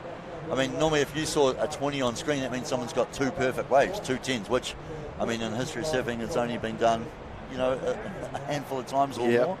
But today, we alluded to, I mean, we saw 30 from the Point Border Riders yesterday was the highest one. I guess we're going to look to double that today, really, especially if they're locking on 6s and you 10 of those. Here we see Caleb, that must have been his second wave. He's happy with that. So you just mentioned they can actually ride 3 waves. They're allowed 3 waves. How many waves can you ride in 15 minutes? One's good. Right now, I wouldn't even get out the back. I'd back myself to get out the back and get one. It might be a 1-point ride, but I get it. Yeah, no. We definitely saw a couple yesterday just running to probably 20 feet off the beach, standing up in the whitewash to claim the one and run back in. I'd probably need what that WSL's implemented, the old jet ski assistance. Yeah, that would be handy. Or we could maybe hold on to the Volkswagen Vision drone and just see if it'll drop us out the back, you reckon? Wow, so Paul Moretti is finding another good wave. So he had that 2-turn combo of the backhand, and now he's found a longer running wave. Went a bit further down the beach, so as those lefts are running, they're not hitting that hole, and he's finding finishing turns, so that's going to add to his total. Yeah, and you see that straight away, just straight down, laying prone, and just catching the whitewash. He wants to get in as quick as he can. Again, just giving the next team member as much time as possible to hit the beach and get out the back. Yeah. I mean, that's the thing, because, I mean, let's be honest, if we had a bit of an old dad surf club out there, mate, there'd be, we might need an extra hour just for the running and the paddling. And then an ambulance on standby. Yeah, I was surprised that I would have weighted our team with maybe more junior surfers. Can you have 5 junior surfers and no old people? I did actually notice a couple of the senior old boys in the tag team yesterday were gassed. Yeah, they were on all 4s. Yeah. Yeah, my good mate Ruben Woods came up after his one, and there was definitely a lot of heavy panting and breathing. He was trying to capture his breath and communicate before he could get back out there for the next heat. But because yesterday we had some amazing surf, much like today, even bigger, behind the lens. What do you reckon? Who is this? I mean, I've talked about standouts, you sort of said Point Border Riders, but I mean, individual surfers, I mean, I know I looked over your shoulder last night with a bit of editing going on, some of the imagery, and I don't want to give you away. I know people are going to have to wait and see it in print in the New Zealand Surf Mag, the next issue, but I know you got a couple of special images yesterday. Anyone in particular that stood out? It's interesting because I'm there for 10 hours. It's a while. I struggled yesterday. I've actually been out. I had surgery a little while back, and I'm photography unfit, if you put it. Concentrating, watching through the lens, standing in one spot. It was tough yesterday, but there's always one pivotal moment through the day, and when I get it, I just feel. Yeah, that's your win. It's massive. Yeah. And straight away, yesterday afternoon, when I saw her scratching into this wave, I knew it was a special wave, and she just got over the lump. And when she cracked it, it was the best manoeuvre of the day, and that goes to Natasha Goldsberry. It was the young lady huge from Taranaki. manoeuvre. Like, of all the talented guys on offer and in the mix, Natasha showed everyone up yesterday. Work it. That is cool. I think she scored like a 7.3 for that one single manoeuvre. Yeah. It was. I mean, I remember the turn, and you're right. It was huge. To see it from the beach, I guess that's going to be the beautiful thing too. Is the difference with what we see with what I say the naked eye, standing here looking out at the beach, watching the surfing, and we see a bit of spray, and we're like, man, that looked like a great turn. But what you see up close, centered in the camera, the crispness of the spray behind the surfer, all those sorts of things. I mean, you talked last night, and even just then you were talking about being a dynamic turn. I mean, that's the beautiful thing about seeing it in print. I mean, we get to see live vision today, but sometimes capturing that actual special moment is just, I mean, that's why we still love it. Yeah, quite often with competitive surfing, it's not conducive to great photos because they're just trying to do what they have to do. And if a surfer needs 4.5, that's not a big score, but if they fall on a huge manoeuvre straight away, that's not going to get them that 4.5. So quite often they're into the Milky Bar Kid sort of mode. Playing a bit safer. Playing it safe. Yeah. And if they've got a runaway in the heat, quite often, the better guys will just let loose and they'll lay something down just for the crowd factor and just actually kind of put on that display of showmanship as such. That's exactly right. But didn't see a lot of that yesterday. Looks like Green Surfer just trying to come in now. So for Awakura board riders, 13.53 for their total. Another wave score, and that looks like Kalani making his way in. There's Natasha heading out for her one. I remember one of Natasha's turns in the tag team event yesterday was massive. And when we talk about scoring for the tag team, Gav, how do they do the scoring? Is it all off the same scale, or do they adjust so they're still the same sort of the 0 to 10 point scale. What's average? What's good? What's excellent? So, like you say, it's more the fact that the points are accumulated. Yep. So the serve, I mean, if you pal out and you get 2 good waves, which would have got you through your own heat, say in the 13, 14 kind of range, which you'd be absolutely stoked on. I have no idea how that feels. I'm pretty happy with a couple of 2s. Yeah. But if you do that and then come in for your team, you've allocated that to your team, and then they just constantly heaped upon with the next scores, as we see Awakura board riders. So it's still on the same scale. Yeah. Judges are still watching this whole event. It's tough for the judges. It's an hour-long heat. Yeah. It's kind of weird because it's not hard like being a tradie digging holes all day, but the idea to concentrate and watch surfing, and you're watching 4 surfers at any given time. Yeah. There's obviously there's also the distraction of certain surfers paddling back in and out. If they catch a wave and they kick off it, you've still got to score it, but obviously it then gets nullified. Yeah. So there's a lot going on for the judges and that sort of side of things as well. But I think that's what's so great about it. There's all the action. There's no downtime. And you think, geez, an hour, if you only had guys in there, they'd be like, mate, I might sit around, wait 20 minutes because I'm like, I want the one wave I want. Yeah. Also because I might be like, my back's really sore because I'm old and I can't paddle for that one. But in this instance, because you've got the different types of servers, and you've got all of them out there, and there's so many waves coming in, it's action-packed for the whole hour. Yeah. Well, what I just saw in that last transition was a lot slicker than some of yesterday's efforts, so it's pretty obvious that the teams have had a bit of a chat overnight. They've also got their head around the format. Some of them were quite hilarious yesterday afternoon, and there's 45 seconds to go, and there's surfer who's already ridden a wave is paddling back out, and the whole team's screaming, and they can't get outside the box, they can't run down to the water's edge, they're trying to send a drone out there, like a worker bee drone, and there's some pretty funny moments there. So it looks like they've ironed it all out, and they've got it happening. They've got the hand signals down now as well, because a lot was happening yesterday. Everyone was just flailing their hands around, and I'm sure those people out the back just thought, oh, they want me to go get another wave? Sweet. Yeah. It was funny too, you saw some of the teams would come in with 9 minutes to spare, but they were going, look, we're going to wrap it up. We're happy with what we've got and we'll hope it's enough. Yep. And then as you allude to, we did see that yesterday. Someone looking back at the beach, everyone yelling and waving them, so they're like, oh, that must mean I've got to go get another wave. Started power back out and everyone just erupted, and they were basically going, no, come back. But the old sign language is pretty open for interpretation. I mean, if my kids are watching now, they'll be cracking up because, I'm the sign language dad who's just like, move this Go finger left, that go way right. and that way. And, Yeah. and they're like, what are you even saying? I'm like, well, everyone knows that pointing that way means go that way. It's like, but, when you're in this scenario, there's a guy at sea, he's under pressure, he needs a score. Yeah, the pressure definitely adds to it. Well, I mean, we do it when I do surf coaching, right, around the country, and one of the first things we say to the kids is, when you're in trouble, what do you do? And they all like, put your hand up. I'm like, yeah. And I was like, don't wave out, because I'm just going to wave back at you. And it comes from the surf life-saving idea of, like, you're in trouble. But of course, that's easy to say on the beach, sitting on the sand in the sunshine. You get out in the water and it's big and the water's moving, you rip, everyone starts freaking out, waving a hand, right? So it's the same sort of idea. And you're right, I think the teams have sat down last night, the teams that made it through yesterday have sat down last night or this morning and gone, let's create like 3 signals, and these are the ones. You'd hope they've done that maybe, because that's going to stop the yelling, the screaming. There was definitely the old wolf whistles yesterday. I mean, they can't use an air horn because that might disrupt the competitive flow of. They might think the heat's over, but no doubt there's you're not going to see a tap on the nose or a pull on the earlobe, maybe like basketball or cricket or something. So to rewind the clock way back into the dark old black and white days, so none of the competitors out there have a little helmet with the Lane Beachley, Ken Bradshaw microphone. No, I thought that. I mean, we've seen it in the past. Even that was didn't we even see it with Sally Fitz? I feel like 5 years ago was it Snips, the American coach or something, had someone with it. Maybe it was one of the females. Anyway, I remember tried the helmet microphone thing, and it just doesn't work. For whatever reason, it doesn't work. So they've gone back to still running it from the beach. Do you do flags? Is it like the old landing? I guess everybody's got their own code going on, right? I mean, you watch some of the Bells Beach WSL events, and there's one of the coaches up on the walkway there, and he's holding up a shirt. It's just like, well, if there's another coach standing right behind him from that far out, how does the guy way out there know whose shirt and which? You probably want to have a few colour shirts, because you don't want 2 coaches holding up a fluoro yellow shirt. It might just be the tactic, just carry the same T-shirt as the other coach and just block them in. Well, I know, especially on the tour, we've all heard Felipe's dad's whistle. He's always got the whistle going. He's wearing his fluoro shirt on the stairs or on the bleachers, going hard. And well, at least he ain't wearing his fluoro G-string. That's what all the Brazilians used to do.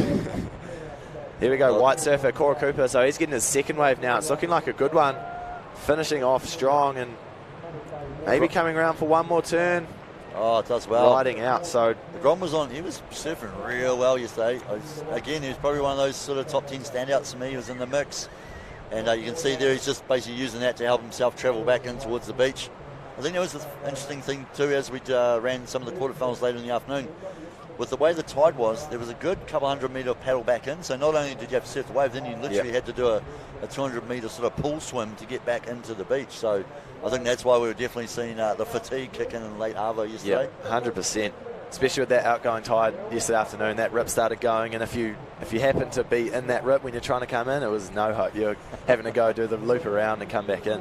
Yeah, we saw a few run away. Actually, I noticed there was a few teams in the afternoon running further down the beach to kind of get around rips and what have you. Here we see this looks like is it Bachelor? Yeah, Batch up and riding for Owakota board riders, looking to work this one through and finish off strongly. So they're currently in third with a total of 17.53, and he'll just be looking at work this one in, coming way in. So if he's going back out to catch another wave, this is going to be a big paddle, and that's going to take a lot of fatigue. Like, he's going to be pretty tired. So look at that point board rider. So that last one we saw for Cora would look pretty good. I can't see the individual score, but you can see it's made a big difference now to the point board riders. 37. They're a good 12 points clear of the nearest competition, Moti Bay. But here we see the Hurley replay of Bachelor Timoney. Yeah, just catching the tail end of this ride, and I don't know how he made it over that little section. I think by the time he got to the end section, he was gassed and he couldn't quite land out. But all smiles there for Cora. He's done his team well. He's added a lot of scores on there. So Jay, you're living out in Raglan. Yes. And Cora's been a little bit quiet on the contest scene over the last year. Can you shed any light on that? Cora's just picked up a building apprenticeship. So he's left school. He finished school last year at the Raglan Surf Academy, and so he's been building full time. And as you know, builders, they work in, especially in winter, they're working into the dark almost. So his surf time has been cut. That's that whole transition of life, isn't it? From 100%. From Grom going to school. I tell my kids, enjoy school life while you can, because it changes big time. Yeah, I think Cora had a couple niggly injuries that he was dealing with, but I think just Nationals being in Westport, he didn't make that trip down because there was a lot of time off work. But you know, Cora winning all the Grom Series, and he is in the junior team, the New Zealand junior team heading to El Salvador. So, along with Finn Vetti from Gisborne and Kalani Louie, who's surfing for New Plymouth Surf Riders. So that's the under-18 boys team, which that's looking like a good team heading over there. Solid, isn't it? Yeah, I think the coolest thing too is, I guess over the years you kind of, it sounds bad, but sometimes just in the process of surfing, in any sport there's a development process, and sometimes you'll have everyone will hit a certain age, 20, 25, whatever it might be, and then the juniors are more in the, say, 12 or 13. There might just be a gap. It's a generational type thing.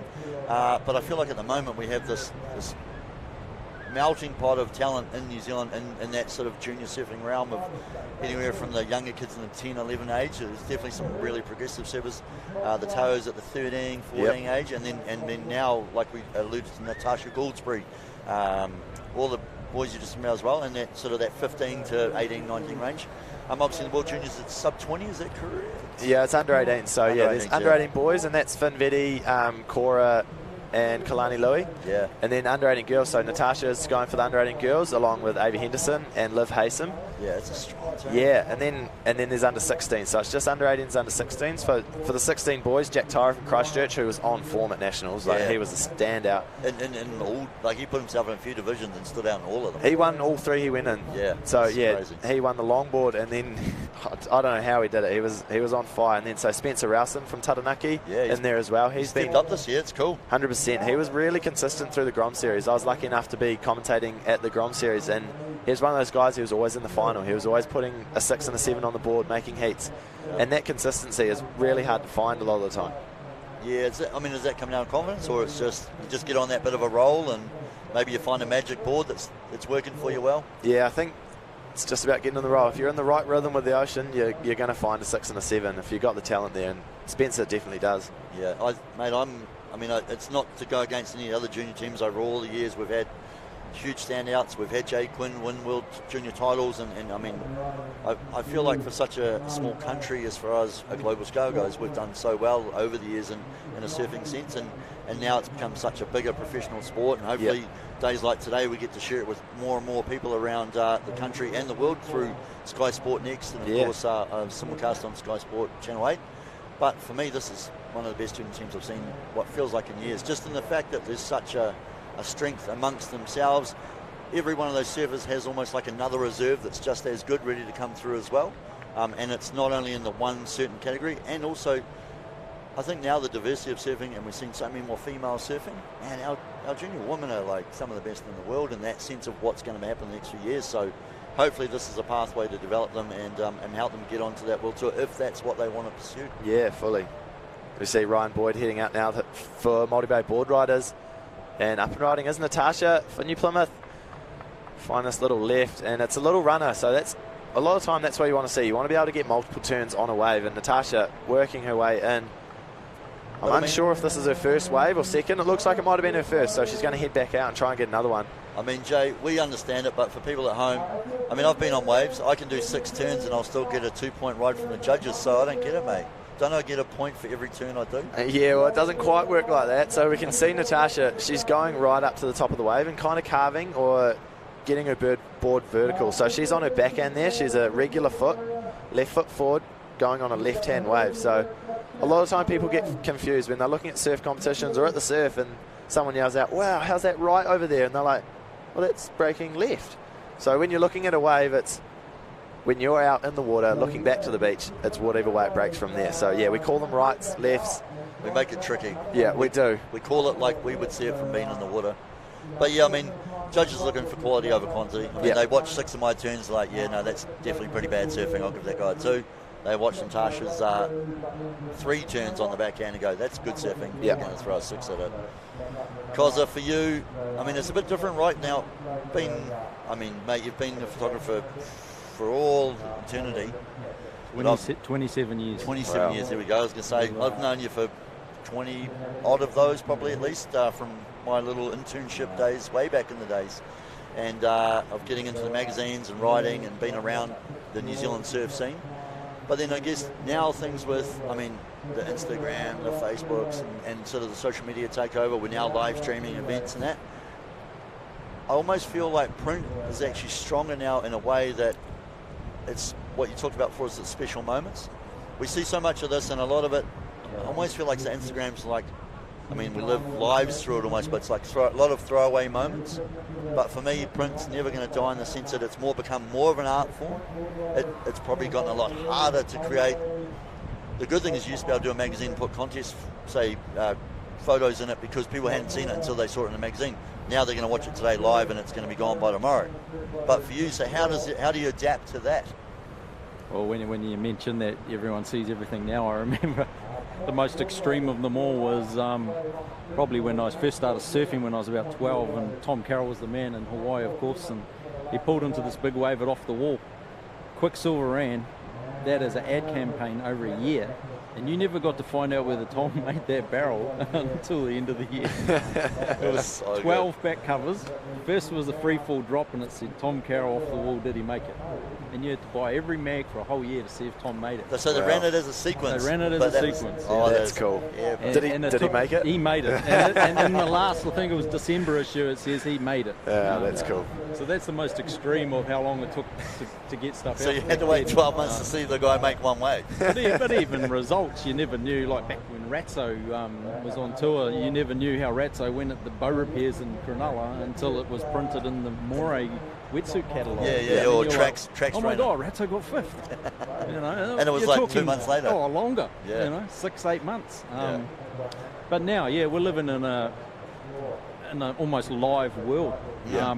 It's probably only going to get even heavier now that Elon owns Twitter. He's got his satellites that are constantly feeding. That's right, mate.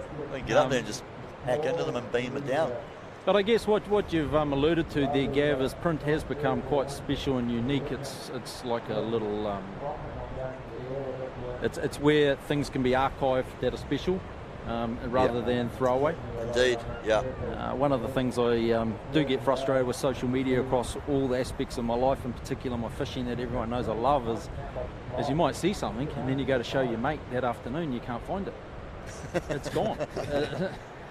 So something that's so cool is there for It's 2 24 hours. Yeah. Well, yeah, I mean, unless they've updated their story, but I mean, well, you've got the 24-hour rotation, right? So yesterday's story, your beautiful sunset, whatever, like you go to show your mate, go, look how pumping it was yesterday. Or Gav put a photo up, and then it's like, dude, it's gone. Yeah. You're too late. And like in terms of what's happening on the world scene, and you get a swell at Chelpo, for instance, and every single media outlet in surfing shares exactly that same wave, that same photo, that same video, and it just becomes regurgitated. And when you see it, it's cool, but when you see it the 300th time, Yeah, I was going to say, there's actually been a few media channels or a few surf brands or whatever I've probably unfollowed in, say, the last 2 years, because you're just like, actually, man, you guys are the 17th time I've seen it.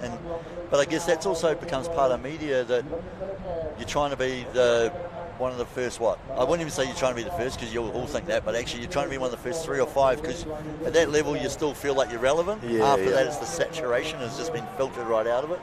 Here we see Batch sprinting up the beach, so he caught a right-hander way down further north. Yeah, you could see, look like Tom Butland and his Ariana Shuri there from Oracle Board Riders, just looks like they're just enjoying it, soaking it up. I think this is what's so good about and so special about the team environment. Look at that, Batch, Ariana making her way down the beach. So I think that's what's cool about the team challenge, is it's, like I say, we're all surfers, we're all part of, I actually feel we're lucky in New Zealand that we're a small enough country that the surf community, from the tip of the North Island to the bottom of Stewart Island, you kind of know each other, or you'll know a mate, and you're like, oh, I've got a mate who lives down in Christchurch, you can crash with him if you're chasing that swell, and that's kind of, we're still really a tighter community. But when it comes to contests, you're out there surfing for yourself. And you're actually like, hey man, I'm here to do my thing for me, get my scores, look after my sponsors, get some more sponsors, or just show off to my mum and dad. In the team contest, it changes that all up again, and it's actually, we get to be a team sport. A lot of us probably play a team sport outside of surfing to get that. A lot of surfers actually don't play any team sport at all, because they're like, man, we surf, we need to be ready when the wind and the tide is ready, and I just can't commit to a team sport. Or we do join team sports, and we let them down so much they kick us off the team.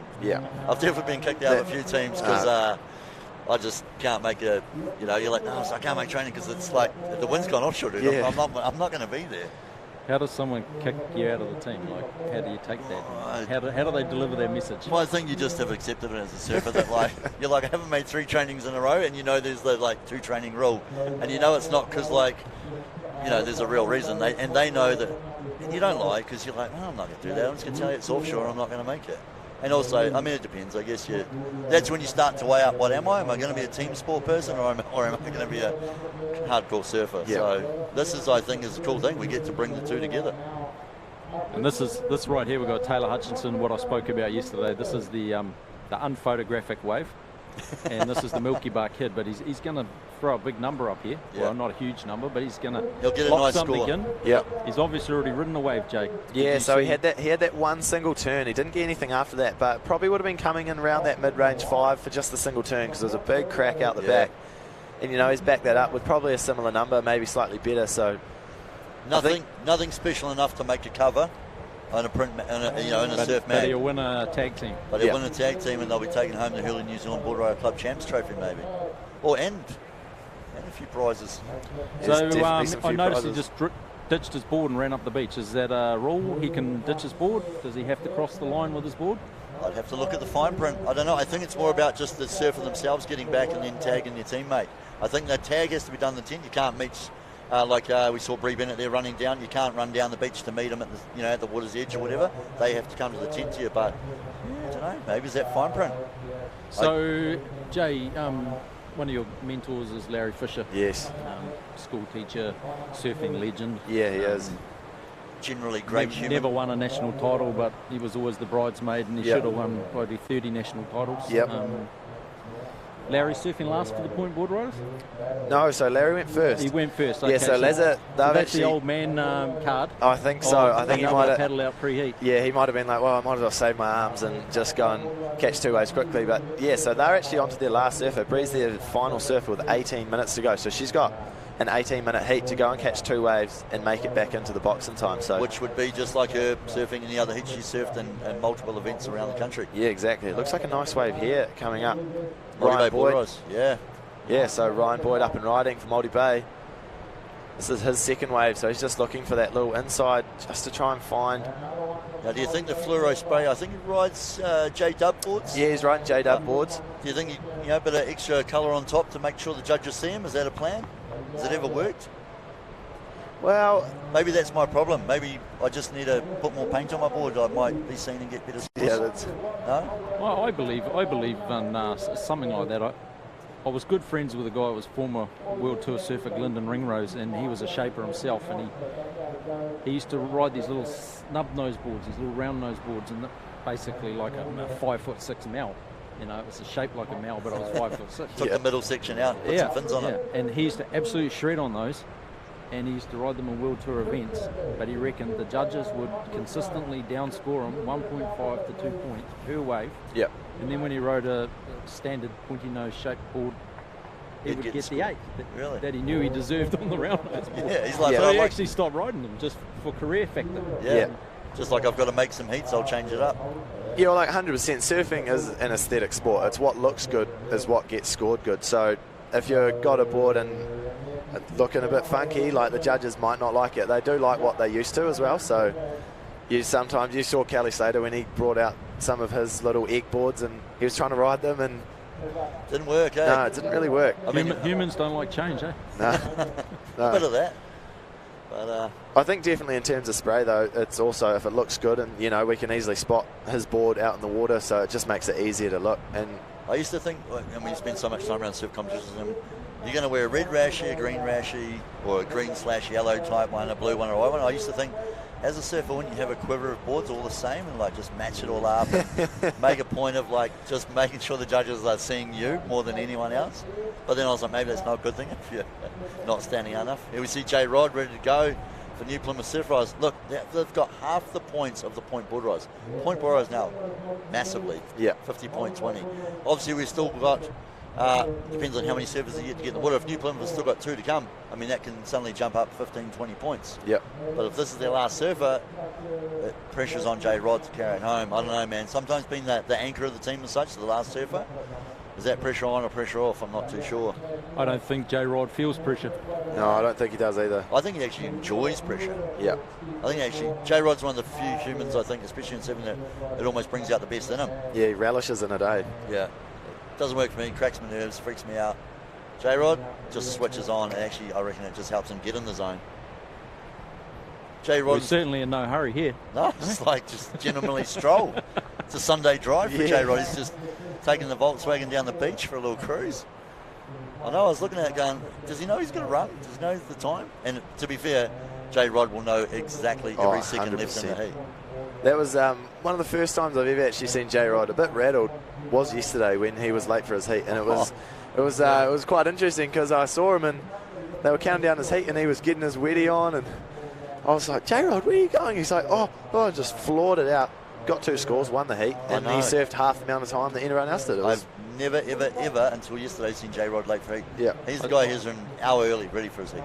I spoke to him about that, and that puts a lot on what this event's all about, and it's the teamwork, and J-Rod's kind of the father figure of the team. Indeed. And so he's doing a lot of management behind the scenes, and he reckoned it just rattled him that little bit, because let's face it, being a sportsman is quite a selfish pastime, and you're concentrating on yourself and your individual preparation and excellence, and having to worry about the rest of the team, I think, just threw J-Rod out a little bit there. So was he like at the team house doing the dishes and cleaning up the house and then just realised the heat was on, or what? Surely the Groms were doing the dishes, you'd hope. Mate, you'd hope so. He should be he should have got breakfast in bed from the Groms. Yeah. No, I must admit, it had me rattled yesterday, because I was like, I actually got worried with, I think we were like 3 minutes to go, and I left my station as the beach MC and walked down. I was actually concerned for my friend going, J-Rod, this is not J-Rod, I hope he's okay. I actually was that concerned, because I've never, ever not... Did you think Keyhole had abducted him, mate? Maybe. I mean, I was going to go check that my Pat board riders friends hadn't locked him up in the trailer, and like, because I mean, J-Rod's a formidable competitor, but no, to be fair, I actually was concerned.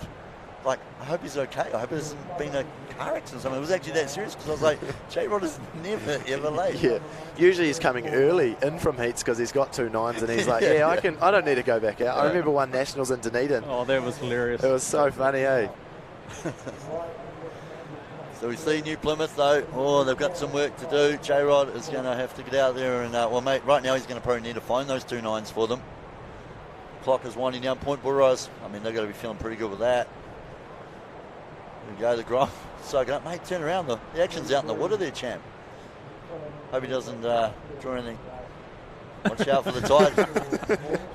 I just think he might draw like Happy Mother's Day to his mum, but it's going to get washed away by the tide. That's what I knew you were thinking that. But Multi Bay, man, I've got to say, it can't be favourites. I know lots of people on all these teams, and they're all good friends of mine, but part of me is pretty stoked to see Multi Bay out there, like, representing. It is pretty cool. 100%. Yeah, well, you called them a dark horse at the start of the they are. And if you look at Orca and New Plymouth, they would have been some of my picks at the start of the event. So good on you, Multi Bay. Yeah, they're definitely, at the moment anyway. We see Orca now just starting to claw back at them with a 31.73 heat total. So, look, I'm not even going to try and bore all the viewers at home with all the individual scores, because there's literally going to be 10 of them. But you can see the cumulative points. There you see, look, crunching numbers. So on the Live Heats app, I think liveheats.com, look up Surfing New Zealand. If you're at home, that gives you all the individual scores as they're coming in as well. Mate, I hope the judges are getting paid a bit of overtime, because, I know if they're just earning their money today, let's put it that way. Well, they didn't get back to the house last night till 8:39. They've already been dark for 3 hours by the time they packed down. So. Yeah, we chased the light to finish the event yesterday. It was post 6 p.m. as the last surfers were getting out of the water, and then of course there's always a bit of pack down, bit of a team meeting, debrief, looking at what happened throughout the day, and of course getting ready for today. So today, though, so big thanks to those guys too, the judges and the Surfing New Zealand officials. There's a big crew that behind the scenes, and Surfing New Zealand. That's it, mate. It doesn't happen without them. All the hard work, all the volunteers. That's, I think, the cool thing about the board riders sort of community angle to this event as well, was we start to celebrate the volunteers that are involved in those boards. No board riders are, it's not an organisation. It's not a club in the sense of anyone's making money or anything of it. It's all done for the love of your community, your region, your sport as surfing, and then kind of you do it for your friends and your family and your mates who you surf with, like Yeah. being a part of the Paddle Mile Board Riders in the last years. It's been around since 1983. Yeah. It had kind of just fallen by the wayside, just again generational, people had moved on and whatever. And Ruben Woods and myself and Kale and Lee and a few people in the community just went, we've kind of all been surfing together the last couple of years, and it's been such a good community thing, and you're like, we need a board rise. And then, so instead of starting a new board rise, because we started to go, was that what we have to do?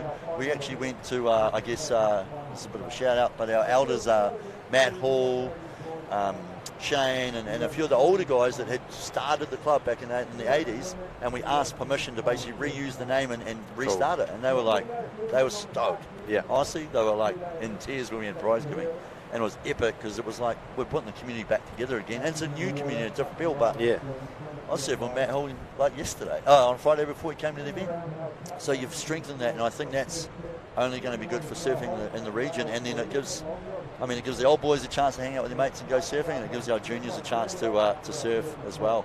J Rod, there we go. No pressure at all for J Rod. Not even a claim. He's obviously unhappy with that one. Yeah. Probably less than a 9, so he doesn't want to claim it. Yeah, It's yeah. only an 8.6.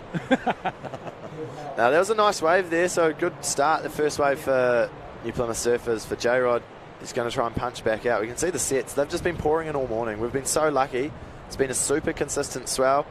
Not too long periods, so when the longer period swells come, the sets become further apart and we get those long lulls. This has just been constant, which is great when you're out the back, but man, that makes that paddle out hard. Yeah. I was just thinking that. It's like, I was looking at the clock going, okay, what do we have, about 14 minutes? He got out there, he's got a nice wave then. We were around 12 minutes, he's got 8.5 minutes. So you kind of go, man, he doesn't have, the time is definitely going to be an issue now. I certainly hope they're all onto their last surfer, but yeah, now you kind of go, if you lose 5 minutes of paddling out, you've got 3 minutes to catch a wave and get in on it. Because again, we talked about if you're not back inside your tent with your team, when we hit the 60 minutes on the clock, you lose that 5-point penalty sort of time infringement. Yeah, and see, look at that. New Plymouth Surf Riders, their last score jumping them up 31.26. So, and you still got waves to come, right? Yeah. Mind you, so too do, it looks like Orocra's still out there, are they? Yeah, no, they'll got another surfer out there.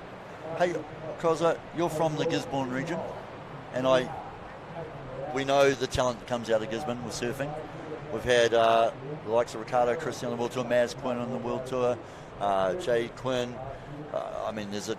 The list Bobby goes Hansen, on and on. Yeah, the list goes on and on. Safi Vetti. I mean, they are all been standouts in a national thing. They've all done well internationally, but there's no Gisborne team here at the Board Riders Club Champs. It is a very sad happening that they haven't shown up. Yeah, I mean, thought they would have even been here last year, and this year they've had a year's notice.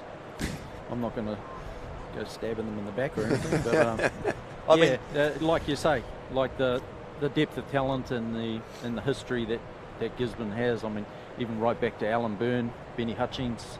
It's a foundation of New Zealand surfing is the Gisborne region. Paddy, indeed, women's national champ 1963. It's an epicenter of New Zealand surfing. That's one of the reasons I live there. Indeed. So it is sad to not see Gisborne here. A lot of those guys you mentioned, they do have families now, full-time jobs.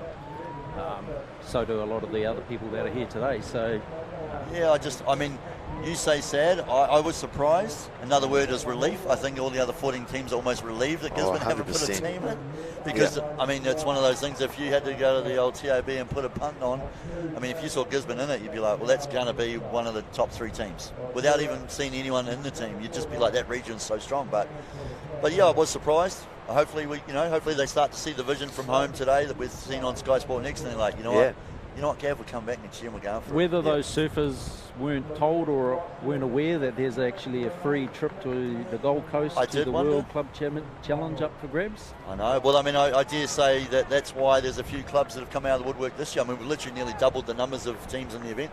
He's still got a surfer to go with 6 minutes to go for. Eli Smith out at Awakura. So he's going to be trying to get 2 waves within 6 minutes, and he's going to have to paddle out. So this is going to be tight. Yeah. But yeah, I did think that. I was like, I know this.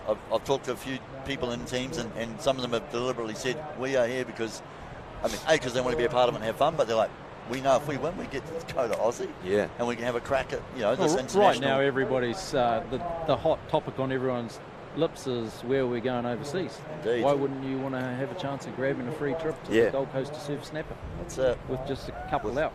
A couple other mates from around the world. You go and try and surf snapper any other day, you probably won't get away. Yep. And here's an empty lineup for you to work with. Yeah, and with a bunch of your mates from your own board riders. And we see Taylor Harch. Now now we're talking about the hand signals about 59 minutes ago when it started. Yeah. Now what are they doing? They're just saying, Bree, that'll do, come in. Yeah. Because we saw Bree just kick off a wave just then. But now it looks like they're just going, look, 5 minutes, don't worry about, grab the one, come in. Yeah. Well, I think even with a 5-point deduction, it's probably not going to make too much difference. They're clearly ahead, but It's a brave man. But I reckon all she needs to do is catch one. Then they can focus on the final, you know. Yeah. Here we see Melody Bay still with the surfer in the water. This might be James. Just waiting for the section to come up in front. Oh, Went for a big layback there, but that section looked pretty tricky to hit. So I noticed as well, New Plymouth just sent out their last surfer after J-Rod, which is Danny Farr, our Open Men's National Champ. So both Danny and Eli, they've only got 5 minutes to catch 2 waves. It's going to be gnarly. Bree, she must have seen them going, get back. So she looks exhausted but relieved to make it home. So that is all of the point board riders home and save 4 minutes to go. So they're going to not worry about losing points. So that's kind of going to, there we go, a 54.2. So that is going to be their total. Yep. Now it's going to be about if any of those other teams, probably Multi Bay and I guess New Plymouth Surf Riders. Well, actually, right now, Okura clawing back as well. But this is close. Yeah, that second place is just tightened up in the last couple of minutes. Yeah, and so it looks like we can see Green Surfer from Owakura trying to just scramble into a couple on the inside. So he just gets some waves and found a little runner. Did well there, kicking and scratching into that one, Daniel Farr. And you're right. Now it's at the point where, okay, I mean, you know you want to get a good wave, you want to get a good score, but you don't want to lose those 5 points. Yeah. Now, obviously, with semi-finals, it's not just the winner. Point board riders, I feel like at this point, there we go, Breeze Waves locking in 57. They extend that lead. Okay, you feel pretty confident. They've got the win in this. Yep. So now it is all about who's going to get second, because, of course, second place will progress through to grand finals for this afternoon here at Whangamatā. So you touched on the demise a little bit of board riders just before Gav. There wasn't anything specific to Papamau. That was throughout that period of time. It happened across the whole country. It happened all across the world. Like I'd even spoke to people that were really passionate and riding behind Australian board riders, and they had just fizzled away. Mm-hmm. Yeah, I know. It's just like that was. I only talk about that region because it is my own. It's where I live now. It's where my kids are. And then, to be fair, mate, my idea of doing it is like I'm just passionate about surfing. I surf for fun. I'm not a competitive surfer and all that. I love being around the event and that. But for me, I literally thought we need to do this for our kids because my kids are going to grow up in that region now and they love being at the beach. I have 4 young ones. One has gone into surfing. That's cool. I'm happy with one. I'll take one. I just want one of my kids to surf.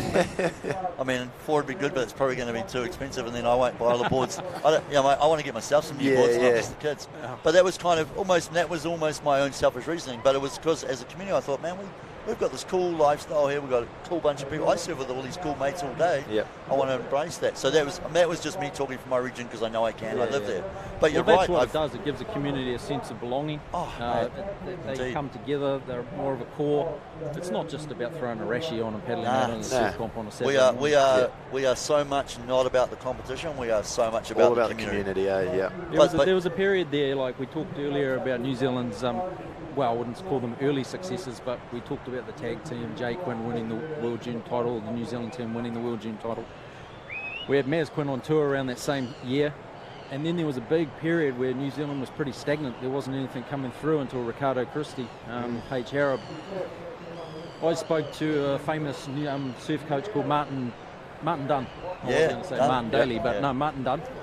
And I said, what's the key to reinvigorating the sport? And he said, board riders.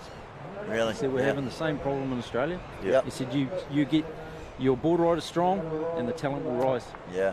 And they've got a community pushing them and helping them rise too, right? Here we see Daniel Farr, New Plymouth Surf Riders, look at that.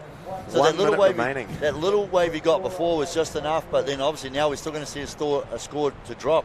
They've just eclipsed Multi Bay, and you could see the New Plymouth Surf Riders. You saw, I think it was Tom Butland, Natasha Gouldsley, all just urging him and like cheering him on for the wave, but more also kind of going, just get it done and get in. So Yeah. and here we see, he's done bloody well. Yeah, Eli getting back in time as well. So what'd you say? You had 4 minutes to get 2 waves and get back. Yeah.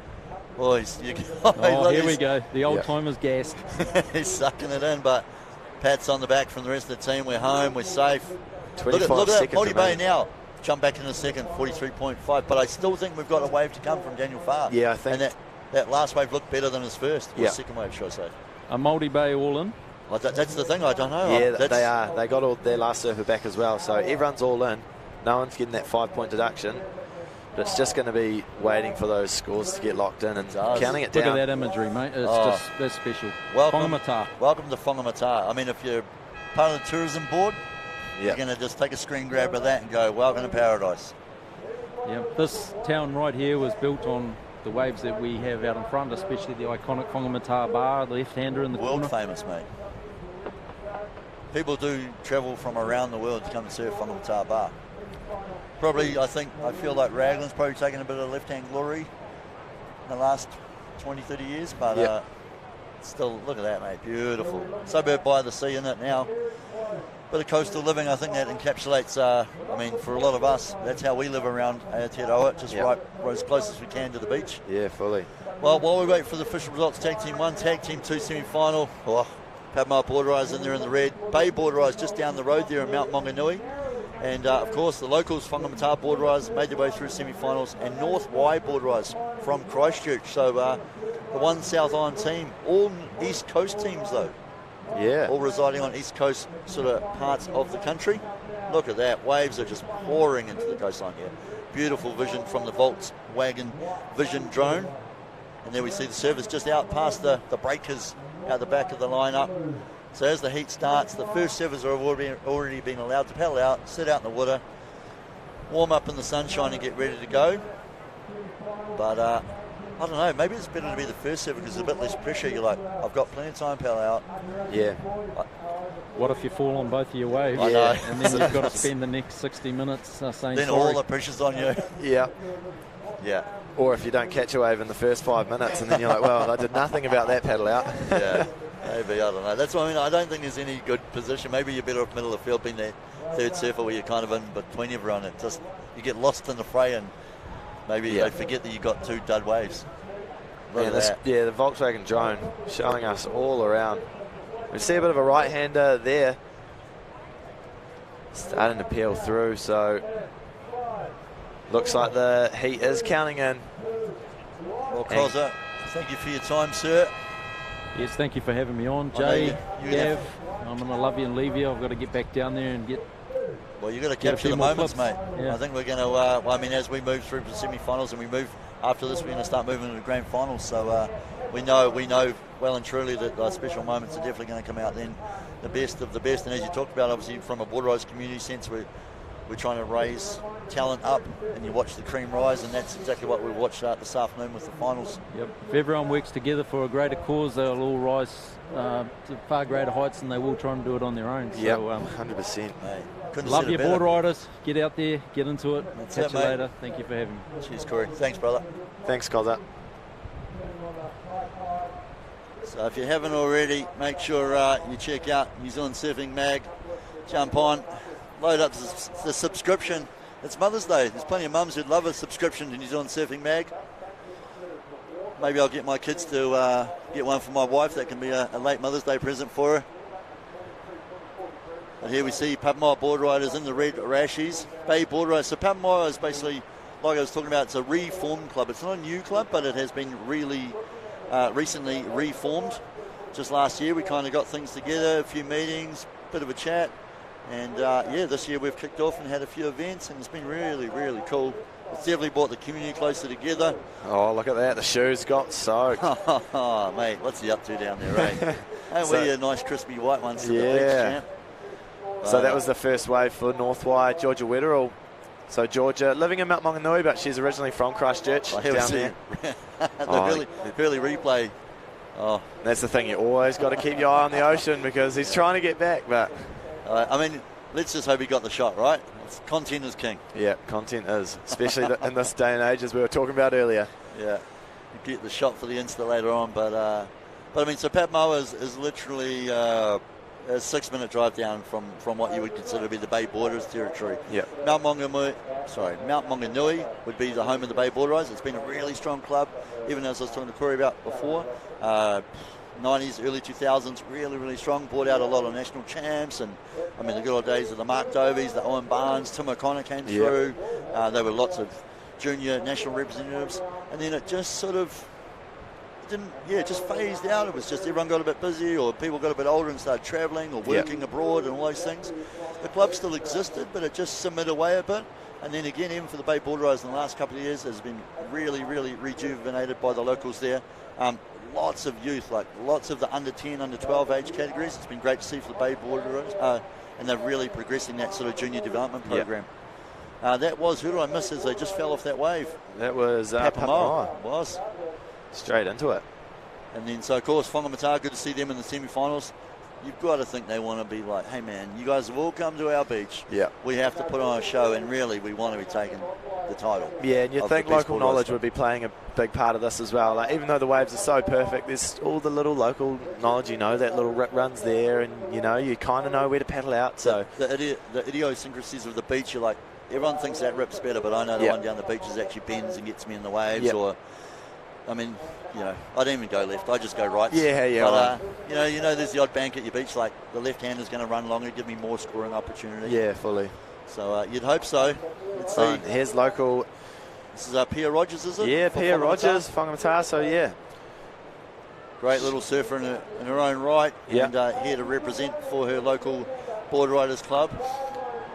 She finishes off there as well. So Pia's actually in the under-16 girls team heading over to El Salvador for the World Junior Championships. I mean, we talk about, again, this whole Border Riders event and the tag team event being a community thing. We know the community here in Whangamatā on Friday night. We're having a massive fundraiser to help here find, the money to cover those costs to travel to El Salvador.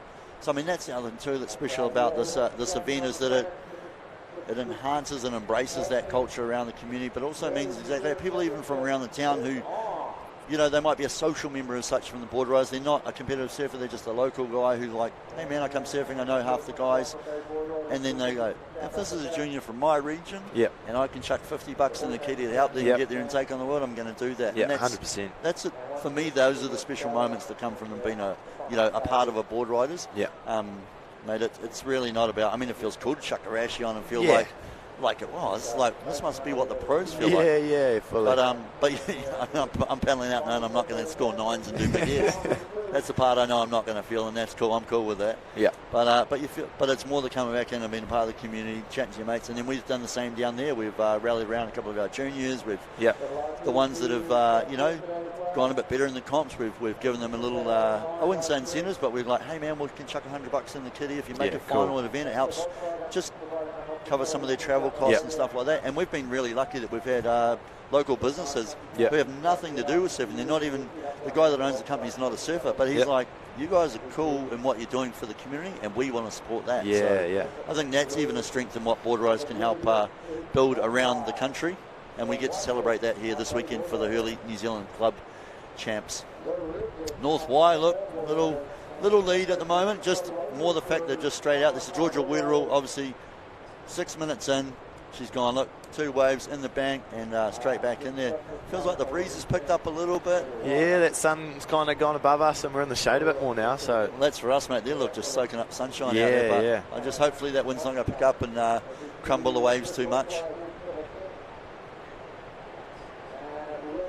So we see Georgia Wetterall. Now Georgia actually, she doesn't live far from me. She's sort of in between the mountain Papamoa there, but they are from Christchurch. Still that allegiance to the Board Riders down there. And I mean, to be fair, Georgia, when she first started getting into the Grom comps and that sort of thing, she was living in Christchurch, mum and dad down there, and was part of the North Wide Board Riders. And again, that was her community supporter and helped get her to those events. So it's pretty cool that even though she's moved and is working, she's doing surf coaching up there with the South Surf School. Which is cool. Even cool to see that Georgia sharing her knowledge and her skill and talent with our local Groms. But it's cool that in this situation she's gone, I'm gonna stick with the people that helped support me back in the day too. So that's pretty cool. Yeah, Northwire is such a strong club as well. The club rooms down there, they host the Canterbury Champs, and that happened a couple of weeks ago. And it's a pretty epic club down there. Yeah, yes, as you said, like just a core community club down there. But it was actually funny. I was surfing. I surfed twice on Friday, and Georgia was out in the water on one of the surfs, and I said to her, I was like, "Hey, when are we going to get to poach you to be part of the Papamoa board riders? Because she's a great surfer. Like, what do you want to?" And then she's like, "Well, I don't know." She's like, but she's like, "Hey, I'm going to join the board riders because I want to surf and do all the fun local events we do." But she did say, like, I think for now I'm still going to be a North Y rep when it comes to these big events, which is epic. I was like, that's cool. Yeah, you can't forget where your roots are, eh? That's good. Here we see this is Bay Board Riders. Yeah, Anna Brock. Yeah, up and riding, finding a nice right-hander, so just working it all the way through. Nice. And so that must have been her first wave. Head out for another one, so she'll be looking to get another wave as quick as she can to make it in. So it looks like, again, we've done, those first surfers done well. Of 6 to 8 minutes, they've been out in the water, got their 2 waves and come back in. It just helps give you that time. As we saw in the last year, we thought they had plenty of time, but with 4 minutes to go, they were still sending their last surfer out in the water. So yeah, and if you split up 60 minutes, you got 5 surfers, so that's 12 minutes each. So she's still well in her time to get another one and get back in, but it does make it a bit trickier when the other surfers are paddling out. Exactly. I mean, we ran, yesterday we ran 15-minute heats. That's the shortest you ever do in a surf comp. So although you're saying, you got 12 minutes, that's 12 minutes each, but I mean, if we ran an actual heat like that and you were like 12 minutes, 2 waves and both keepers, that's actually a pretty pressure cooker kind of situation.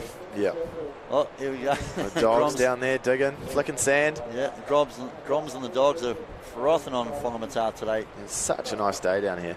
It is absolutely bluebird. So yeah, if you're anywhere near the Coromandel region, feel free to join us here at the main beach down here at Whangamatā. We are parked up front and centre. You won't miss it. There's all the board riders tents right along the front of the beach. Up here in the grass reserve area. And right now, semi-finals. Well, we're going to have to see who's going to make it through to the grand final. It's going to be coming up later on this afternoon. Does seem that we've got a little bit of an onshore breeze, so a bit of a sea breeze has kind of picked up.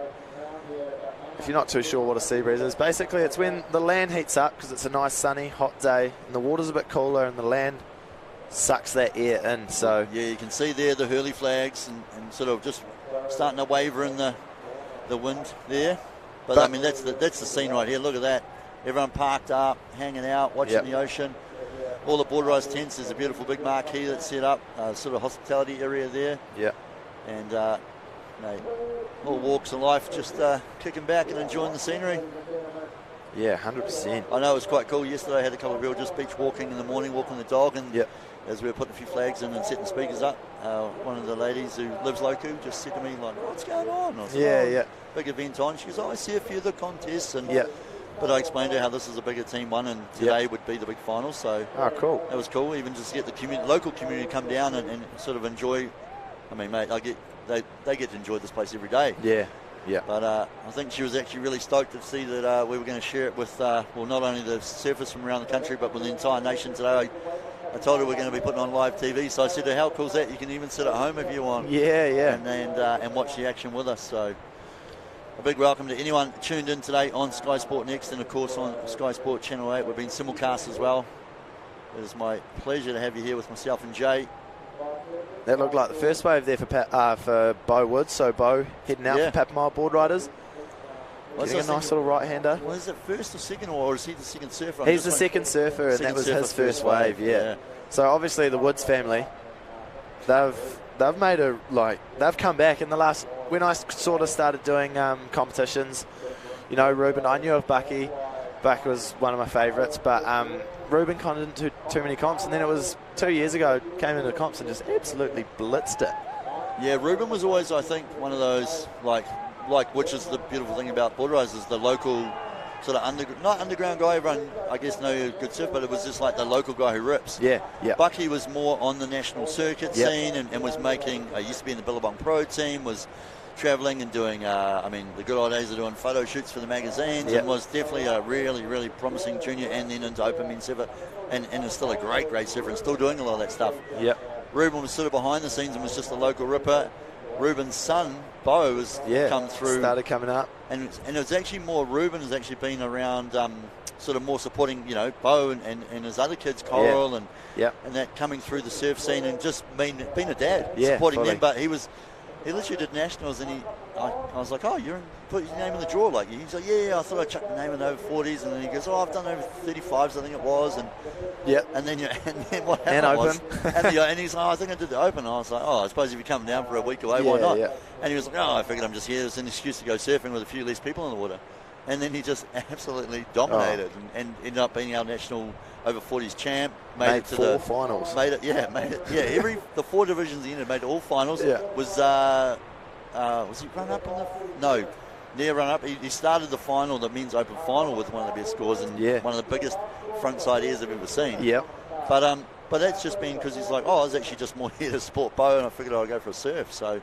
But it's actually the whole family has really kind of gotten together themselves and has travelled. And then for us as Pat Moa Board Rise, they've become a core of our Board Rise community. Yep. The Woods family from Gisborne originally.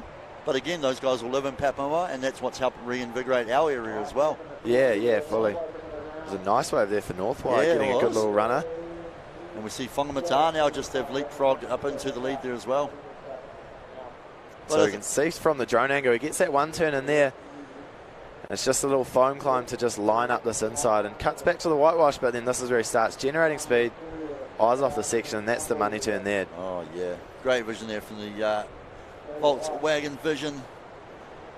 They have, that was epic footage with the drone. It's just nice to be able to sit at home and you can see, rather than that, you're always so used to seeing straight on vision and kind of understanding it, but not seeing how the wave, you're kind of like, oh, why do they fall on that part of the wave? Where once you get the drone above, you can see whether the wave looks sort of darker in colour and standing up more. You can see there the taper as it runs across the screen.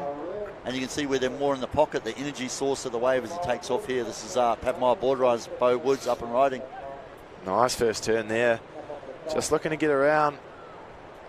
Went for a foam climb. They're tricky manoeuvres to do. You got that foam and it's not smooth. It's bumpy, little bits pop out at you. So when you actually can get up and foam climb over sections, it's very impressive, but just getting caught behind here. Yeah, nice first turn, and you're right, he was kind of almost trying to like do a little rock and roll foamer just to kind of almost get around the section maybe. Yeah. Or he was thinking if it's going to close down, I'll do that maybe to try and get the extra point out of the judges. But look, now he's actually gone straight back out. He's gone, nah.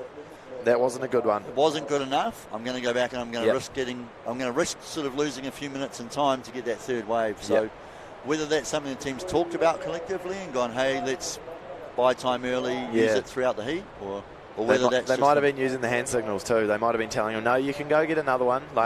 There's only been 15 minutes gone, so they're well and truly in their time, and you're allowed catching 3 waves. So you can catch 3 waves. If you fall off on one, like Bo just did, he can go back out, try and better it.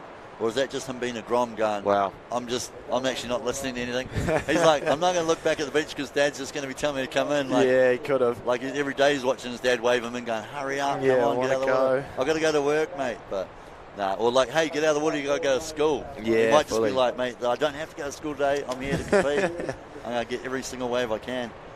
There we see Teo Maori, the young man from from Mount Maunganui down to represent Bay Board Riders. Teo has been, mate, he's just blowing up in the last sort of 2 years. Yep. What, is it still 14? Yeah, yeah. He's just been absolutely on a tear in the last couple of years. A standout junior surfer in New Zealand. And, so here goes Bo. Oh, what happened there? So that was that third wave. So now he's going to have to make his way in. So he fell off. Yeah. I mean, the good thing is, by opting to paddle back out for the third wave, the second wave sort of just sits there. Yeah.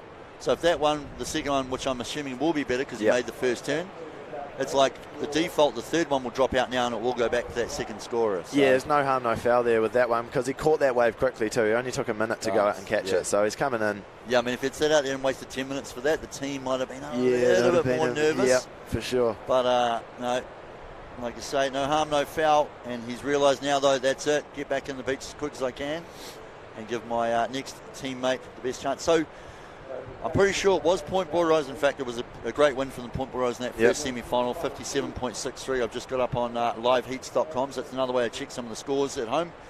But it looked like that was in that last exchange, which was J Rod on that last wave. We hadn't seen it. I think they were around the 42 mark. They did come through with a 47-point total. So that last wave at Danny Farr's was a keeper. Sorry, Daniel Farr. Yeah, it was. So, Point Board Rise and New Plymouth Surf Riders have made their way through the final. Wow. Unfortunately, from a good mates at Māori Bay Board Rise, just getting eclipsed with that last one, Dan Farr's. And then a great showing those as well from Orca Border Riders with 39.87. So quite a close battle for sort of fourth to second there, the bottom three. But Point Border Riders dominating with 10-point lead on any other club. So that's pretty impressive. Pretty strong. But yeah, so we'll see Point Border Riders and New Plymouth in the final. So now it is going to be one of these four on the screen. 4 teams are paddling out there. 2 will make it through to the grand final this afternoon. And let's see who's going to go. I tell you what, it's Point Borderers are looking stronger and stronger. They're going to have to be probably, I feel, odds favourites for the grand final coming up. Yeah, you would think so. And then we're going to, once the semi-final for the tag team wraps up as well, we're going to move into basically the start of the afternoon. Finals are on all afternoon from, what's the real time in the real world? About 12:37 there on the old G-Shock. So Cora Cooper, Teo Moldy, who's about to paddle out for his team challenge, is going to be in the 18 final. Tyre Segre from the North Coast, and Tava Santora, the local Grom from Paps as well. Yeah. So under 18 finals coming up at the end of this, and then we're into the 40s, Open Women's, Open Men's, and then the tag team grand final.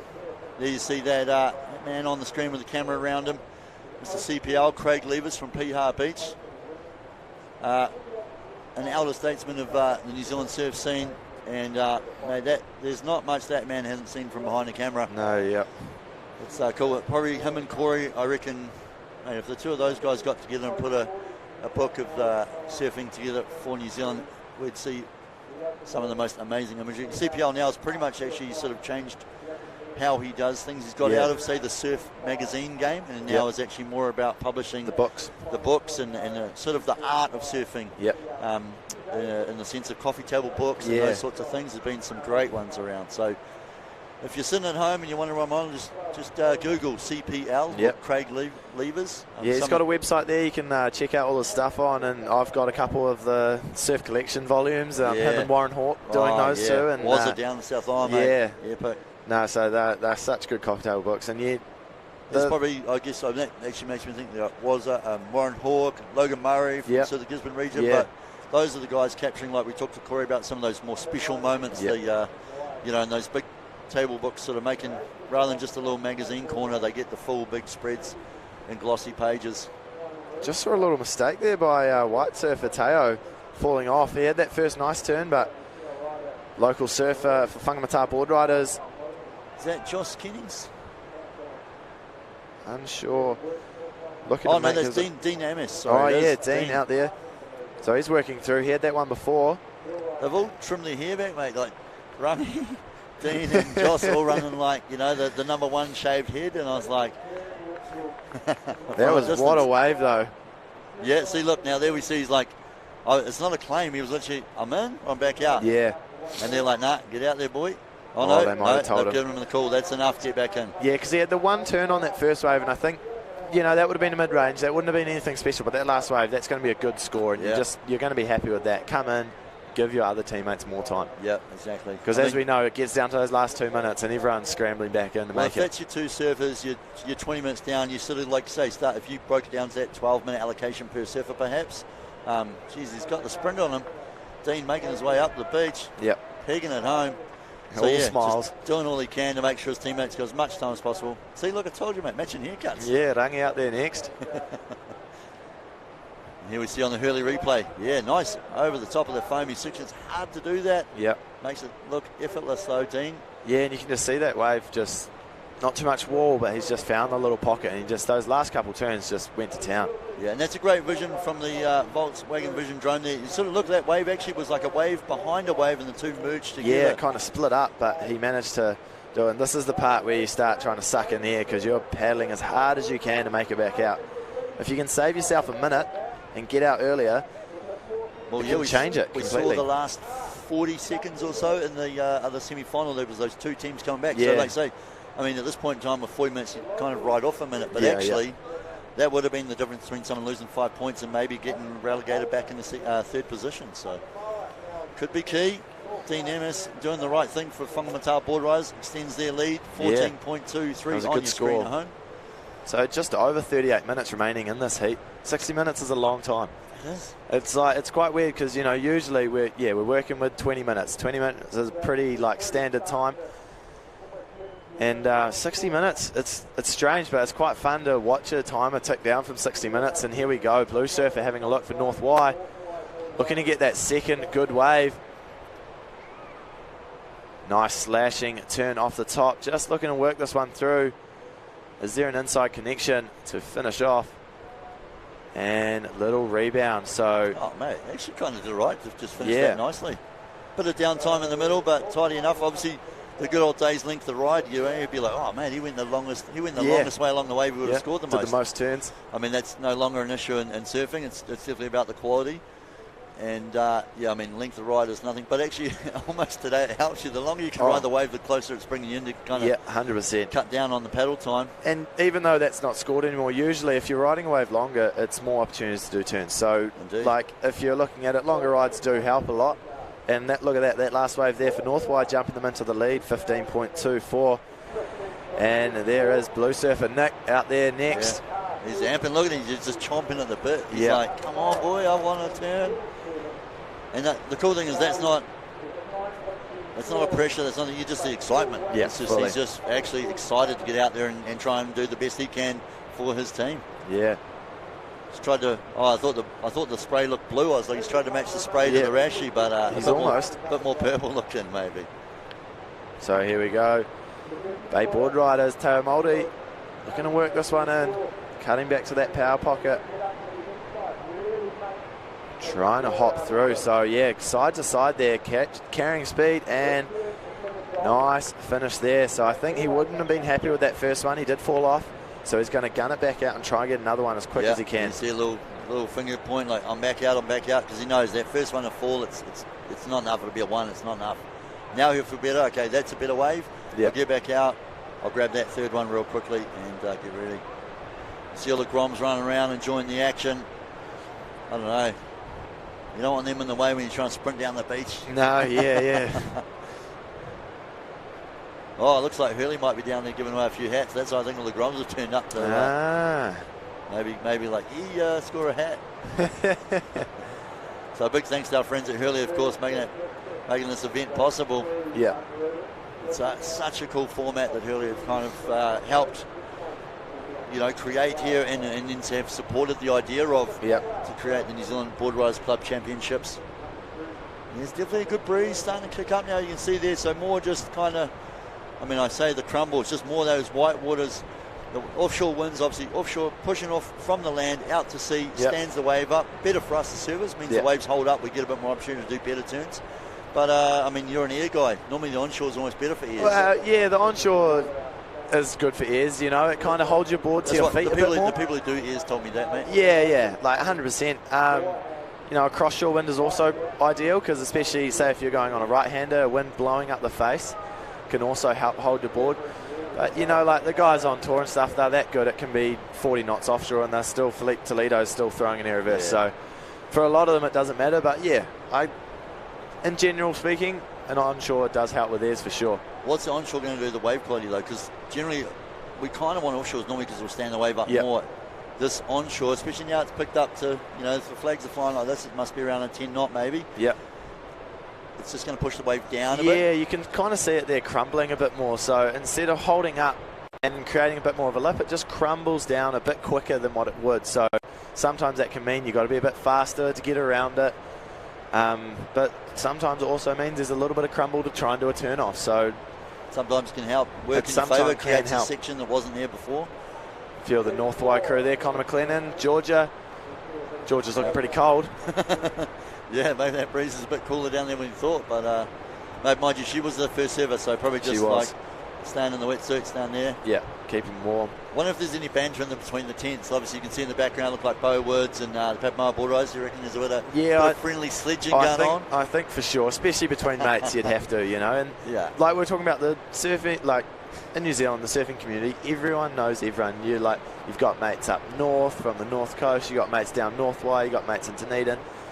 And that's one of the beauties of being such a small country with such a core surf community is everyone. So you come to these comps, it's just like a big catch-up. You're just hanging out with everyone, like you can enjoy, sit on the couches, spin some yarns, have a few jokes and try and, heckle each other a little bit. But I try and pretend to my friends and family it's a job, but really it's a working holiday. I get to come out, see my mates, surf, catch up with a few crew, hopefully get a few fun waves. But you're right, I think this would definitely be a cool format for a bit of banter amongst friends down there on the beach. For sure.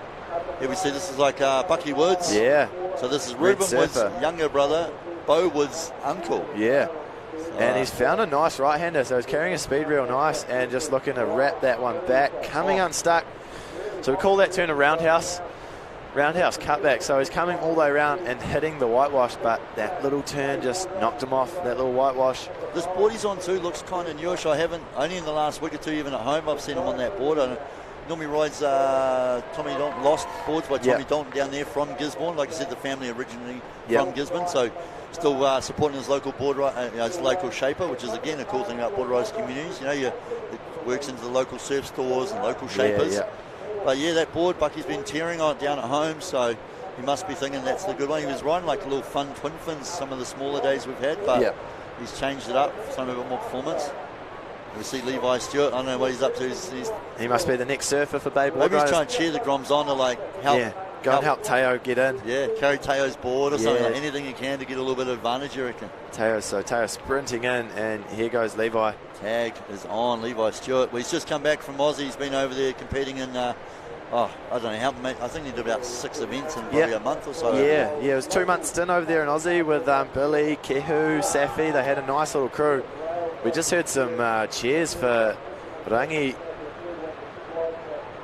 Finishes running nicely. Yeah, that was a nice 2-turn little end section. Usually most people would have looked at that and be like, yep, I'll fit 1 turn in there, but he managed to fit 2 in. Yeah, I just looked down and thought, I'll just turn at that point and let the whitewater push you in. Yeah. But he actually made that another scoring opportunity. So again, that's what we talked about even earlier in the open heats, is making sure the judges see you finish the wave well. Put a little exclamation mark on the end of your wave. So that was a layback. Yeah, nice layback jam there. Yeah.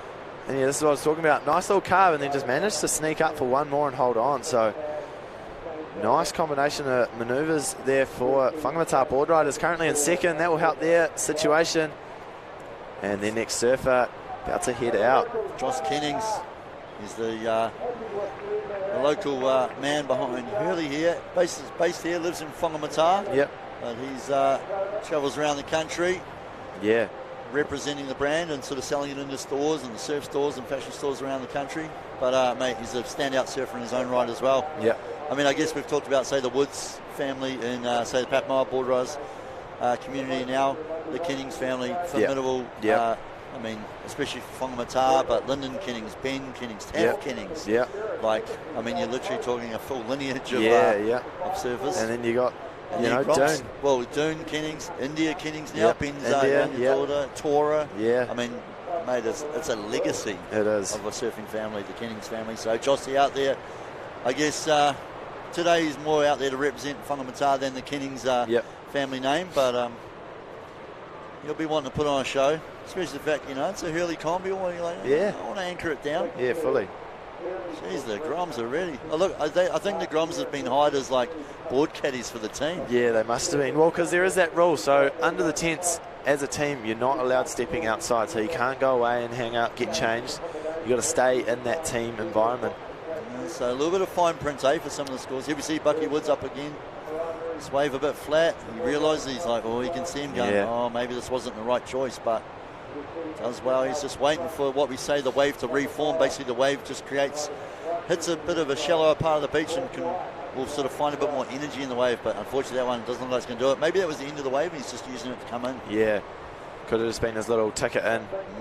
Although, looking to finish though. Oh, there we go. Nice little end section tap and another one. So, comes unstuck on that second one. That little end section turn, Something out of nothing. Yeah.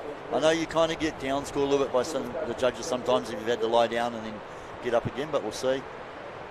So I was thinking what was out the back of it, but it did look like blue surf out in the back as well. This is North Y. Looks like Buggy's on a longboard on that one. Yeah, he's cruising. Going for a nose ride maybe. So there's a nice 3 turns there for Nick from North Y. Yeah. And he'll be looking to get out and get another wave. Loving the Hurley replays. Yeah, epic. So there we see Bucky Woods. Pretty happy with that though. 21.43 for Pap. So sitting in second. There we go, tag. Now that is Cameron Duke. representing for Papamoa Board Riders. So he's the over 40 surfer for the team. So I think for their team, they've had Bo Woods as the junior, Ruben and Bucky as the open servers now, Cameron Duke running down as the over 40s. And I think it'll be Lisa Fever who'll be their female. So Cameron Duke, he's actually a viticulturist. Ah. He's a winemaker. Wow. He's a winemaker by trade. So, again, just, he's a weekend warrior, works in a vineyard up there. Oh, okay, and here we go. Levi Stewart straight into it. Nice carve, wrapping it right back. And a layback, little hammer to finish off. So Levi liking the start on that one. When I rolled up Friday afternoon, drove down, it was just on kind of dusk. It was 4:45, sun was setting over the back of the hill. Yeah. It was solid, 5-6 foot on Friday night. Huge, it looked like hard work. I was glad I'd surfed at home and it was a bit more mellow. But it was kind of pumping in between it. Yeah. Someone dropped in, because of the way the light was, you couldn't even sort of see, you just could see almost the shadow of the person. Two of the biggest turns I've seen in years. And it was Levi Stewart who paddled up the beach afterwards. He's just been on a tear. He's carrying the form that he's brought back from Aussie. He's feeling confident in surfing. And there you see two nice turns. Conditions definitely deteriorating a little bit, unfortunately, with that onshore wind, but Levi ain't going to worry him at all. No. So, Levi's a good mate of mine, and his nickname that I like to call him Tree Trunks, because his legs are just so solid. He is one of the most fit human beings I know. Sometimes I think he might be a bit too fit for surfing. Well, he was a personal trainer for a while. I don't know if he's still doing it now. But currently he's working for Ben Young doing the sculpting. That's right, he is, but he is so fit, and he just can power through. He is such a powerful surfer. You watch him surf, and if you're lucky or maybe unlucky enough to cop some spray in the face from him, it doesn't feel good, but holy, he goes to town and he throws some big turns. So it's. I always remember there was a day when you talked about his fitness. For a tag team event, he'd have to be standout even for his fitness, let alone the fact he can surf so well. He would see Josh Kinnings on screen. No, he realised that way he's not going to do it. Up and off. But I know a lot of people around watching from home or on their devices on Sky Sport Next via the YouTube link. Everyone knows the F45 idea of you go to the gym, 45 minutes, full intensity, full workout, and that's you've kind of done a good big hit for the day, and it's a whole body thing. Everyone does that. If you're good, you're doing that. You do once a day, maybe 4 times a week. Maybe and if you're doing that, you're going to be a pretty fit, healthy kind of person. Yeah. I remember Levi was doing that. He was doing that for fun, I'll do one in the morning. Yeah. Then he'd train some clients as such and do personal training. Then he'd do another lunch session. Yeah. Then he'd take the afternoon session, and then he'd finish the day with a surf. But if the surf's good, he'd be fitting 2 surfs in around 3 to 4 of those sessions a day. Dude, seriously, I was like, the guy's a freak. Yeah, he loves the early mornings too. He is a early morning, just loves them. Wow, that was a nice turn there for Blue. He'll be looking to try and get round and get one more little end section. He's done well. He's managed to find a little bit of energy. Just ran away from him, but bangs back. Unfortunately, North Y coming unstuck. Did well to hold on to his stomach there and come in. Another cool thing here too with the border rise thing is, we talked about it earlier on with Georgia Wetherall. Now living in Papamoa, but representing North Y from Christchurch, because that's sort of where she started all his surfing, and that's where the family used to live. Levi's another one. He's from Waihi Beach originally. Oh yeah. For years he's been I say a hardcore Waihi local, but not as in a bad way. Just he's helped represent Waihi in a national level, and he's very proud to be from Waihi Beach. Totally, and he's actually helped support and nurture some of the junior surfers, and it's cool the last couple of years at nationals, especially seen a contingency of younger Waihi surfers travelling. But for this one, he's in the Bay Board Riders. Yeah, I think hopefully we're going to get him to come in, and we'll have a chat to him about the QS and all that, but we'll have to ask him about the old club affiliation there with Bay Board Riders and Waihi Beach. I was like, are people drawing up contracts for getting people in the teams or what? Maybe they are. I'll tell you what, mate, if they hadn't poached him Papamoa Board Riders, we'd put together a little contract. We were like, when it wasn't a contract at all, but we'd definitely send him a few texts going, hey, what are you doing next weekend? Fully. So, looks like Connor McLennan now heading out. Connor's one of my good buddies. Lives over in Raglan, but obviously grew up in Christchurch, part of the North Y Board Riders, so it's quite cool as well. For a club like that, they've got Connor and Raglan living there full time. They got Georgia in the Mount, but then they got the crew coming up from Christchurch as well. So they're getting all together. They're getting the club back together, which is really cool. And Connor's one of the standout surfers. You watch him go on his back end, he is I think that's what he's going to be hunting out. He's going to be hunting out some little lefts, and he just goes upside down. So, yeah, I mean, it's what I guess for people at home who maybe if it's the first time you've tuned in and watched live surfing, it's a totally different sport for a lot of people. But if you say put it back to the netballs and the rugbies that people are probably more used to, obviously nowadays in a professional realm, if I live in Tauranga and I'm good at rugby, I might play for my local club and then the regional club. But then the thing is, I want to be a professional sports person. Suddenly the Canterbury team ring me up and go, hey, we'll give you a contract. Come and play rugby for money. I'm like, mate, I'm going to go move to Christchurch and play for Canterbury. But of course, in the off season, I want to go home and I want to play with my mates and my teammates from where I started. So that's kind of where this board riders concept comes from as well. Yeah. It's all about that. So, I don't know, Levi, what was the incentive you reckon? Yeah, I don't know. We'll have to quiz him. Mind you, I do wonder maybe North. I mean, it's kind of cool too because Waihere probably like, mate, we're strong enough actually. Yeah, well, I know Waihe Beach. They got the two new presidents, Zach Curl and Thomas Carter, and I think they just felt, we're presidents here. We can kind of decide who goes in the team. And they were surfing well themselves too. So. Yeah, well, Zach on fire, making the final. Yeah, that's the best I've ever seen Zach. I mean, he's always surfed well, but for me yesterday, he was, again, my top 10 standouts. He was on that list. He's best I've ever seen him surf. He was a standout for sure. So we've got more scores coming in. Whangamatā board riders edging out a little bit, 32.16 total. So we're starting to creep up into that 30-40 range, which is as they get to their last surfers. But I know that Bay board riders have a score coming through for white surfer Levi Stewart. And here goes Red Papamoa. This is Cameron Duke. So the Duke, we call him. Nice little intern there. Yeah, Duke goes well. He's again, now Duke's one of those guys I talked about earlier. I think he's done a couple of comps, but nothing on a real national level. Back in the days of the VQSs, remember the real random fun Volcom ones? And it would be like, you had 10 minutes. Well, you had 10 minutes in a one-wave score. I remember we did one at PR, I think, and one somewhere else. And I remember actually Duke's a good friend of mine. I rang. He's like, dude, this is suit you. You like this kind of surfing, and he did. He actually did really well. And I think it was the one at PR. But mate, he's a standout surfer at the local on any given day. I've lived in Margaret River in Western Australia for years. Duke spent time there. He's travelled abroad with the winemaking thing. He travelled. It's a great part about the job. Travel around the world, living in different regions. I lived in Western Australia for a while, and I tried to get him to come into some of the Surfing WA events back in the day. But he was just more about like, man, I just want to surf when it's fun and surf when it's good. And we did a few of the board riders ones, but just, again, for fun. But that's what's cool about this concept of the board riders is you get these guys come out of the woodwork and, upset maybe a few of the more seasoned professionals. Yeah, for sure. So, that's the thing about surfing, like in the surfing competition, your best two waves are scored in a general one, not this tag team, but you just need two good waves. If you're on the two best waves of the heat, you've got a good chance of making it no matter who you're versing.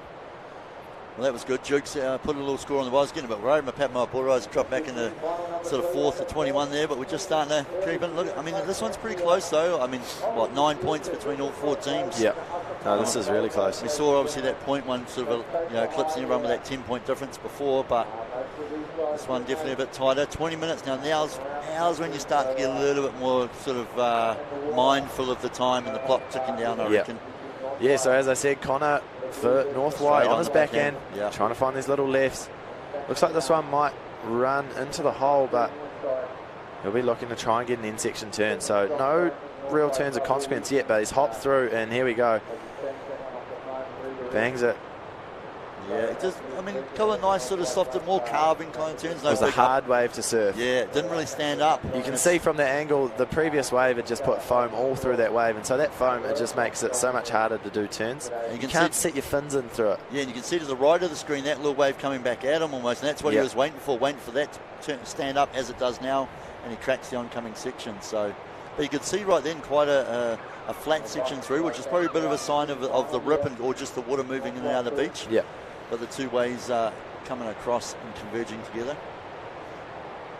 Look at that. Beautiful scenes here. Yeah, it almost feels like that wind's backed off a touch again. It was picking up for a while, but maybe just the angle of it's changing. I'm just looking up at the Volkswagen flags and the Hurley flags along the beach here. Just swinging around.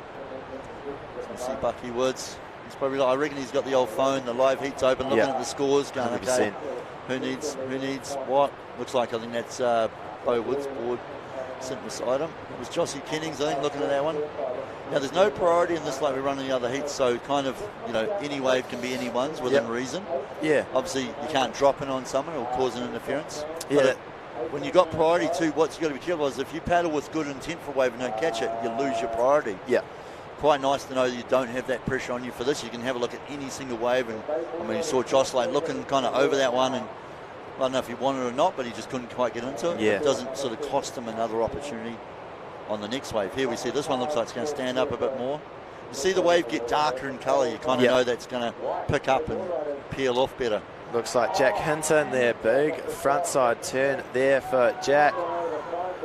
Coming unstuck on that little floater, so you can see the team, they were right in there, all the Groms. They were hooting after that first turn, and then now they're all just like, oh. And then they're pulling their hair out after the second. But no, he's got time. I do think he is their last surfer, so with 17 minutes remaining. Geez, they've gone really fast. They have. Actually, I could be wrong then, because that's still a lot of time. It'd be interesting to know. Could be, though. I'm actually just trying to open up Whangamatā onto the third. Yeah, it's tricky to see. And here's this replay of White's last. So he comes in, drops down to the bottom, goes up, tags that first turn, sends a fan of spray, but it was just this next turn, up and over the lip. That's quite a tricky turn to do, to actually be able to hold on, go up. The thing about it, it's unpredictable. You don't know whether your board's going to shoot out one way or the other. As I say, that actually looked like as he hit it, the board got sort of bounced by the wave and just kicked out on the angle from him, and he actually deliberately kind of just kicked away from the board, which is good. You don't want to grab an injury and end up being out of the water, but looked like Ruben Woods, I guess the captain as such for the Panama Board Riders team, getting ready. Looks like Cameron Duke now on this one. Little foamy one, this one, not much to it, but I dare say he might, that's it, he's going to bring it in. Yeah. For him, it's probably about, let's not use up too much time. We'll see father and son. That looked like Joss there. So for Whangamatā Board Riders, that was a nice backhand turn, and I heard hoots, so I'm guessing there was some damage done out the back. Yeah. It'll be interesting to see what happened. I think the team start to, the energy levels start to build as the time fades away on them. But yeah, Jossie happy with that one. Yeah. And you could see young Bowwood starting to amp up his dad. Yeah. Here we see Cameron Duke. He's got the old G-Shock on the wrist. He's would have checked that and gone, mate, that's it. The boy said I had 10 minutes, I'm done. Ruben Woods running down there.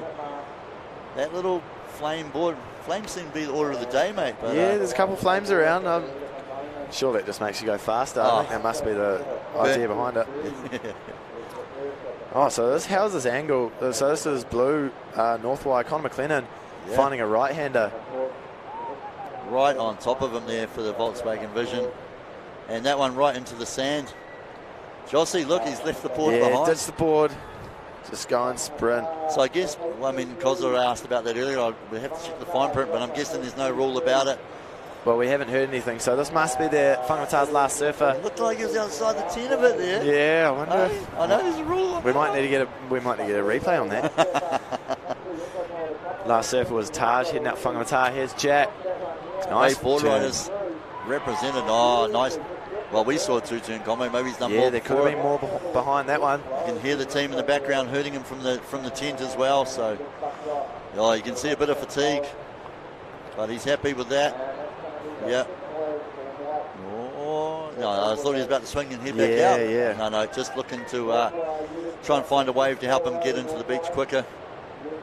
So now look, that gap closes even more. Yeah. Bay Board Riders creeping up. North Wide right behind them. Padmar Board Riders, I think there's a small score for Duke to still come in. And then we saw, here we go, Owen Barnes. Here it is. The Bay Board Riders. Now, Owen Barnes has been around New Zealand surfing for 20 plus years. Yeah. A great surfer in his own right. Still a standout surfer at a few local breaks down our way. Yeah. There we see. It's like, I want to say past and present, but that's actually not the right thing to say, because there's nothing about the past about Owen Barnes, mate. The dude still rips and still a standout. Yeah. You put him in, and especially in good, bigger waves, wow, that's when he really charges. Yeah, 100%. But Owen Barnes out there, so he must be the fifth and final surfer, we're thinking, for Bay Board Riders. Yeah, so he's got 13 and a half minutes to go out there and catch two waves, but Bay Board Riders just taken the lead, so now 39.63. So those waves of Jack Hinton, definitely good for the team. That 100%. last one. That's like, they've still got one more surfer. So, you know, you add 10 points onto that, you're right up around where point board riders were around that 50 mark. So. Yeah. 57 actually they got. Oh yeah, so you'd be going 10s all day then if you wanted to get there, but it's possible. It is. Owen Barnes is one of the few guys I'd probably almost bank some coin on too. But man can definitely surf and surf well, same as Ruben Woods. So maybe it's, I don't know, there's a bit of a team tactic there to put the older guys out. Well, actually I say that, but Ruben Woods actually not the over 40s rep, he's the open rep, but he's just older anyway. Don't worry, Rubes, I'm older than you, it's all right, mate. But and then I don't know, is that a tactic? Maybe the other teams do their Groms as their last servers. Yeah, well, Whangamatā have got Taj out there for them. So I'm paddling out. So Jossie's done pretty well there as well. 38.49, just a point behind the Bay. North Y and Papma now probably pressure on them to get a few scores on the board and close the gap. 12 minutes to go. You can see the amount of water moving just across the screen there. As you talked about, we've had the higher tide, and then now the tide's starting to turn and drain back out, so can create a bit more issue. Probably be more of an issue later on for the grand final around 3 o'clock this afternoon. Could see a few of those big rips starting up though. It does make it easier to get back out. So for the tag team, you know, the faster you can get back out, the faster you can catch waves. And then we have only, 12 minutes remaining in this, and then we're going to move into the under-18 boys grand final.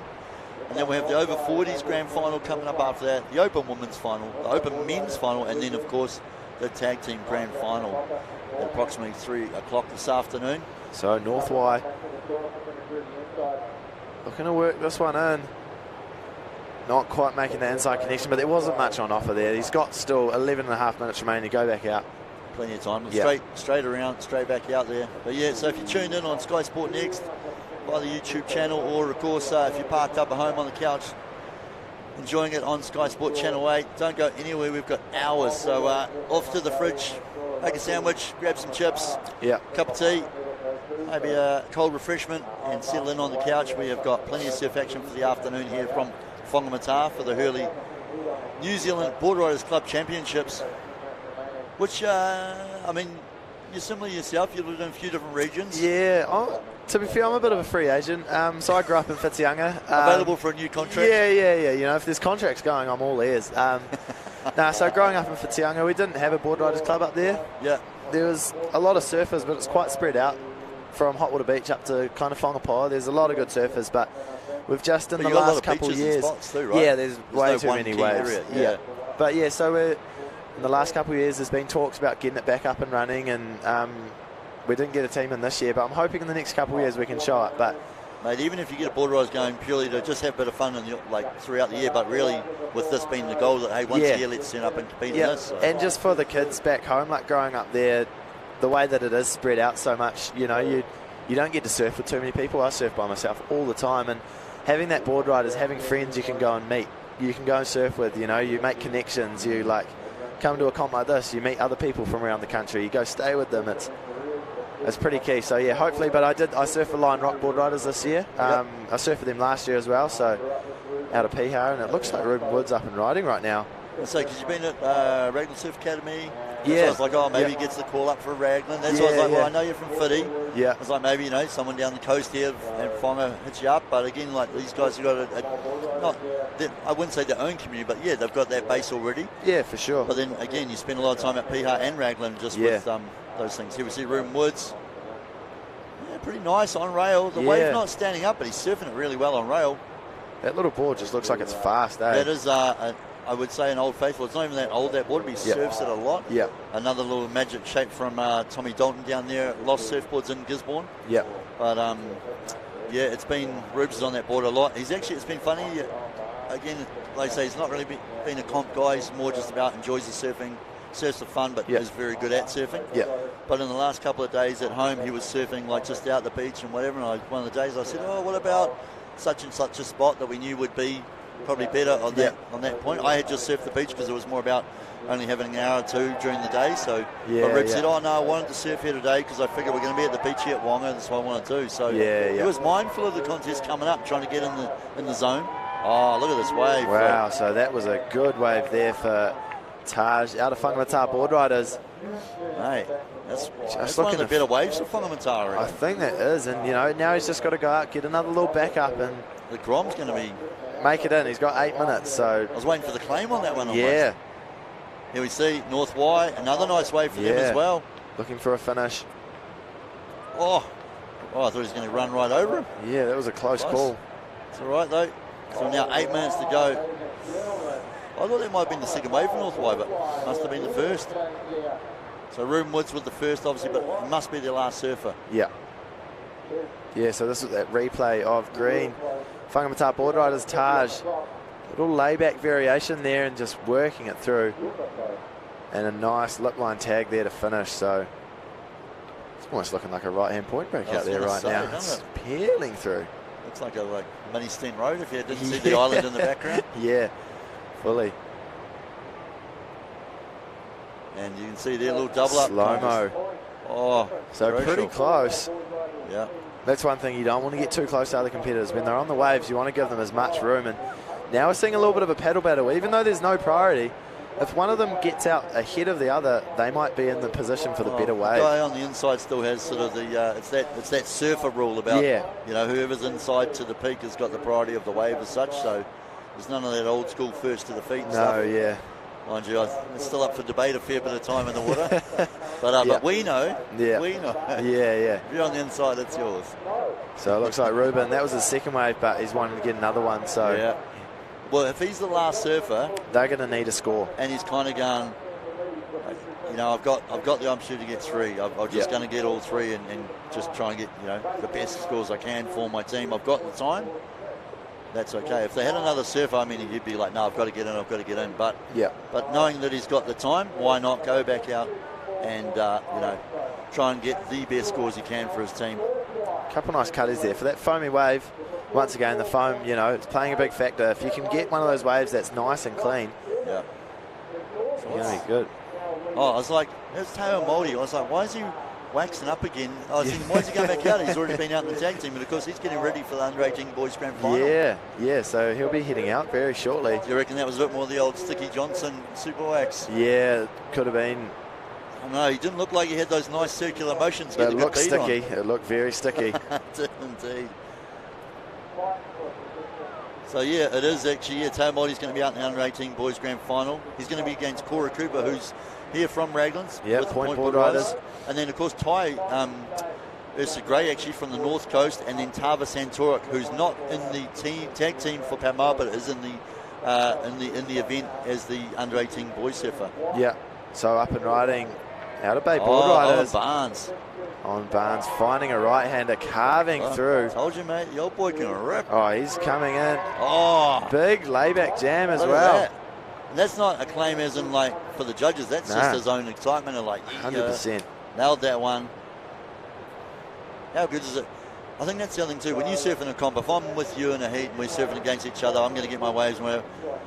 Not often is your competitor going to hoot you on the wave and go, oh, that was a good turn. Yeah. I mean, they know it, but they at the time they're like, I want to beat you. Yeah, fully. But when you get a good wave and you hear like your teammates and your mates and your friends like hooting from the beach for you, that's it. Look at that. Jubilation, celebration for the Bay Board Riders. And that was, you could see the energy. And Owen's not a guy who's ever going to claim a wave. And I've seen him get the most insane stand-up barrels in front of me before. Yep. He doesn't claim those even. But that was just the excitement of hearing his team cheering him on. Here we see Whangamatā. Man, these conditions are just looking dreamy right now. That right-hander is starting to turn on and on. Yeah, Whangamatā getting another one, layback. Big cheer from the crowd. Yeah, so they'll be happy. They're in with, 4 minutes remaining. They've got in nice amount of time. We don't really know if that's their 4th or 5th surfer, so we just hope that it is their 5th surfer. Otherwise, it's not too much time left. I was going to say, are they hooting because that's a great wave and we've got 4 minutes to come back in, or are they hooting because oh my God, hurry up? Yeah. But look at that, Bay Board Riders jumped up, 48.96 now. Big jump. So it was definitely a great wave there from Owen Barnes. So only 8 points between all the clubs right now. This is a close heat. No one really running away with it yet. Yeah, I think points sort of had that advantage in the earlier semi-final, but this one definitely closer for all 4 teams. But mate, I love just so much I wouldn't say more vocal, but yeah, they're just getting right behind every team member in the water. And I guess that's the thing right now, as you're winding down those first couple of surfers, I mean, you're cheering them on, you're supporting them, but you're probably more also just organising what's going to happen or trying to figure out how much time. But now they realise all on the line. High fives all around there. Taj, another tricky thing, to go out there with the pressure from the time and to get 2 good waves. It's all right getting one, and we've seen a lot of surfers get 1 good one and then just a little 1 or a 2 to back up. But Taj went out there and he got 2 good ones. Now Whangamatā board riders jumping up into the lead, 50.09. Now this is what worries me though. Ruben Woods paddled out, I think it was 4.5 minutes. Like, that's not bad. Actually, you might make a liar of me now. Look at this wave. I was about to say, now he's only got kind of more like over 2 minutes. Yeah. And he gambled on going out to get a better wave, but now it's like, mate, you've got to make sure you get to the beach, otherwise you're going to lose that 5-point penalty. Yep. And looking like he found a better wave. He's already improved on those previous waves. Better wave, nicer turns. And he's just looking to finish it off now. I'll tell you what, that little Tommy Dalton lost the surfboard. I might have to go and... yeah. I might say to him, look, mate, you've ridden it enough. Too many pressure things. You go get a new one and I'll buy that one off you second hand. Looks like a little pocket rocket, eh? He's still going through on that little one there. Owen Barnes, look at that, mate. Yeah, come on in, OB. You've smashed it on the old Magic Jordan. A little bit of frustration there out of Ruben Woods there. He knew he needed a big score, so... He just puts pressure on himself, though, to perform better and better every time. Yeah. Owen and Barnes, to be honest, that could have been... That's awesome. That could have been a happy slap as well. We actually don't know. Yeah, that's it. But OB coming in, how good's that, too, to see the Groms, stoked. They've watched... Levi has watched, looked up to Owen Barnes as a mentor in his surfing, and now those guys are being looked up to by the likes of Mouldy and that. Yeah. So that's pretty cool about the board rise culture, and of course, a big part of this Hurley New Zealand Board Rise Club champs. There we see Ruben Woods from Patmore Board Rise and North Y. Who's that for North Y running up? I can't quite see. Just out of the vision there. There we see. But that's good. Everyone's made it back in time. That looks more like a look of relief on Ruben Woods' face. Yeah, they've all made it back in. Yeah. There we go. North Y. Crew. Same thing. Everyone is home. So now it's going to come down to those last scores getting locked in. Like right now with a minute to go, Whangamatā, the locals are going, look, we've won. We're going to go through the grand finals. Bay board riders, especially with the strength of that last wave of Owen Barnes, have got to feel good. Yeah. But Patmore board riders, score just changed a little bit there. So that could have been replacing one of his other second waves. Yeah. So because it was definitely that last wave was definitely the third wave for Ruben Woods. Ruben Woods better than the second. There we see how good's the sportsmanship there. All the between teams, clubs, eh? Just stoked with one another, cheering each other on. Now the heat's over. Everyone wants to win, but they also like say that's the cool thing about this is there's that camaraderie between them, more as a surf community. Well, you can see Levi Stewart. He's hearing the numbers. Yep. Yeah, they'll be stoked to move on through to the final. There we see plenty of smiles, handshakes, high fives. That's what the surf community is all about right there. Now that, for me, encapsulates the whole thing about a board riders club comp. 100%. Just that. Sharing actually more about the stoke of surfing and the joy of it and being a community. Yep. The events and the scores secondary to to the actual vibes of being surfers first and foremost. So, it does look like Whangamatā Board Rise and the Bay Board Rise will be number 1, number 2 moving through to grand finals. And unfortunately for North Y and Patmore Board Rise, they're going to be dipping out on that one. So that is the end of the tag team semi-finals. We'll let all the teams get their breath back, and we're going to move into the under-18 boys grand final coming up. So there we see junior boys grand final on the screen. So another good mix of the board riders there too. We've got Point Board Riders, Bay Board Riders, North Coast and Papamoa. So it's nice. Full representation from all around the country. Yeah. Who's your pick? Oh, it's just going to be hard. I know Teo's a little bit younger than Cora. I think it's going to be out of Cora and Teo for me. Cora's been looking on form, but Teo's got that. I think he'll want to prove himself as well against those older guys. He doesn't get to surf against Cora much because they're in different age divisions. Teo's in the under-16s and Cora's in the under-18s. So I think he's going to be up for the challenge. And yeah, I might go for Teo. I think, he's exciting. It'll be a good final. But then again, you can't, Tava You put him on a good wave and he goes to town. He's got some huge turns. Tava's the Padmar Border Riders Open men's champ and junior. Like, he's just been on a bit of a tear locally at the moment. That's cool. But in the national circuit, I mean, he's always in semis and finals, but he probably hasn't done, I think, what he would have wanted to have done. Yeah. Doesn't mean he hasn't surfed well. I just know he puts a low expectation on himself to always be in a final, and once you get a final, you want to win a final. Yeah, fully. But locally, from a Padmar scene, he's been shredding. He's been shredding and beating like all the best surfers in our region. So, you know, there's confidence in that sense. But, mate, man, even for me, I mean, bias, I want to put money on Tava because he's my local Grom and he's there repping Pap. But Cora Cooper was the standout yesterday, so this is going to be a great battle. And then kind of like Tyres. Tyres are great, absolutely shreds. And, you know, he spent time in Raglan with the Surf Academy. He's back up home now this year, but he has been on fire. Yeah, and you definitely know the North Coast, they'll be down there cheering him on. Yeah. Jay, it is my pleasure to have our good friend, Grace Spears, ex-New Zealand representative, Pilates guru, in fact, and you're at a New Zealand Surf Series event winner, like, from 14 or something, Grace? It's a while back. Yeah, a while back, been on the scene a while. Thank you for having me. So Whangamatā is home. Yes. It's you grew up here in the region. I mean, this is still, I guess, home base, but you sort of, I know you split a bit of time between here and Mount Maunganui now. I do, yeah. So I'm always coming home. It's actually really nice to have waves for this event. Oh, it's I feel proud. Yeah. We've put it on, but yeah, I am splitting my time at the moment. I was spending a bit of time inland as well, which didn't go well for me. We're coastal people, We are coastal people. We need to see the sand. We need, actually, it's not even we need to see it, we need it like sand in our toes. Absolutely. Yeah. So yeah, I do spend quite a bit of time at the Mount, which I'm loving, and sometimes down your end. Yeah, down at Paps. It's similar, golden sand, I think it's fun waves. Yeah, quite a well-kept secret. Not so much Not so anymore. many people. There's a few of us there now. Yeah, no, it's a really cool crew there. I really love coming down there. Yeah, I mean, like I say, I mean, it is very like-minded to Whangamatā, smaller community, coastal living, lots of us surf, lots of the people that don't surf are just at the beach every day. The people who live there like just being at the beach and being near the beach and not just looking at it from afar for the view. It's like, no, we walk the dogs, the kids are playing in the water, that kind of thing. I love it. It's such a nice energy. Yeah, I think the two communities are kind of one and the same there. Absolutely. So you didn't want to surf for the team this year, or what's going on? No, honestly, I really did.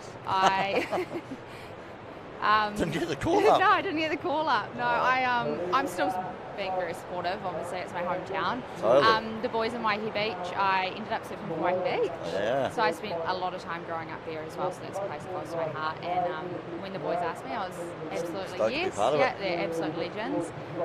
So yeah, I've kind of got two hats on this weekend. I'm like cheering for Wonga, cheering for Waihi Beach.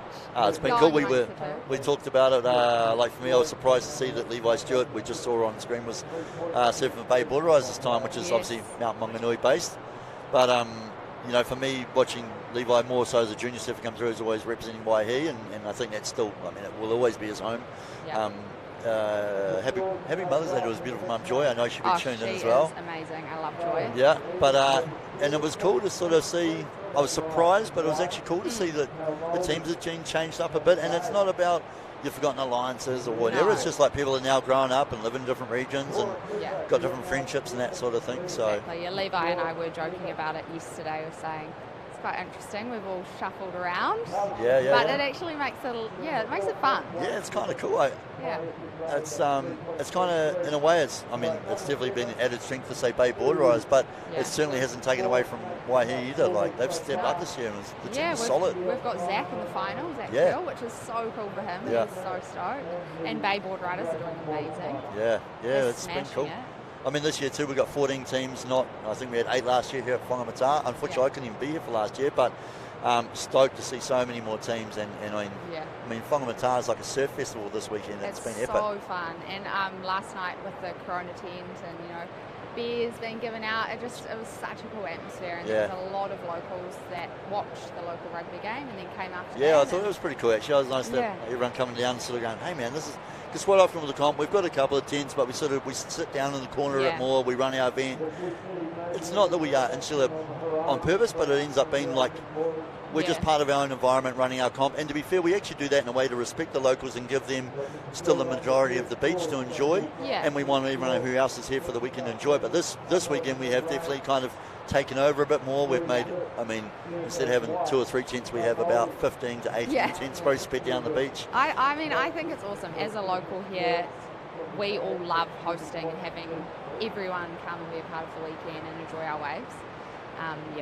We don't get too funny about it. I think it'd be a different story if we're surfing the bar. But What bar? yeah, what bar? Yeah, well, Whangamatā bar is known around the world. It's pretty good. It was definitely had some pretty pumping waves on it yesterday. From only looked from afar. Anyway, right now in the water, Tao Māori.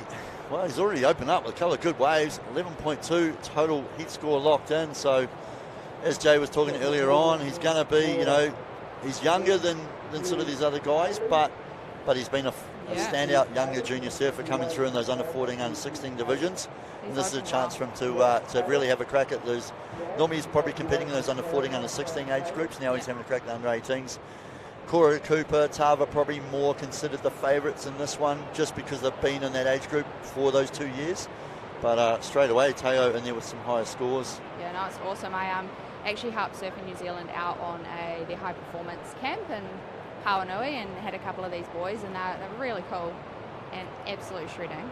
So yeah, that's a cool thing. I mean, part of the development of these junior surfers, and well, even with our open surfers and that, and going into world game situations and that sort of thing.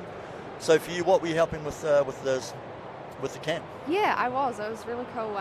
Surfing New Zealand brought me on board, I guess, as a female aspect.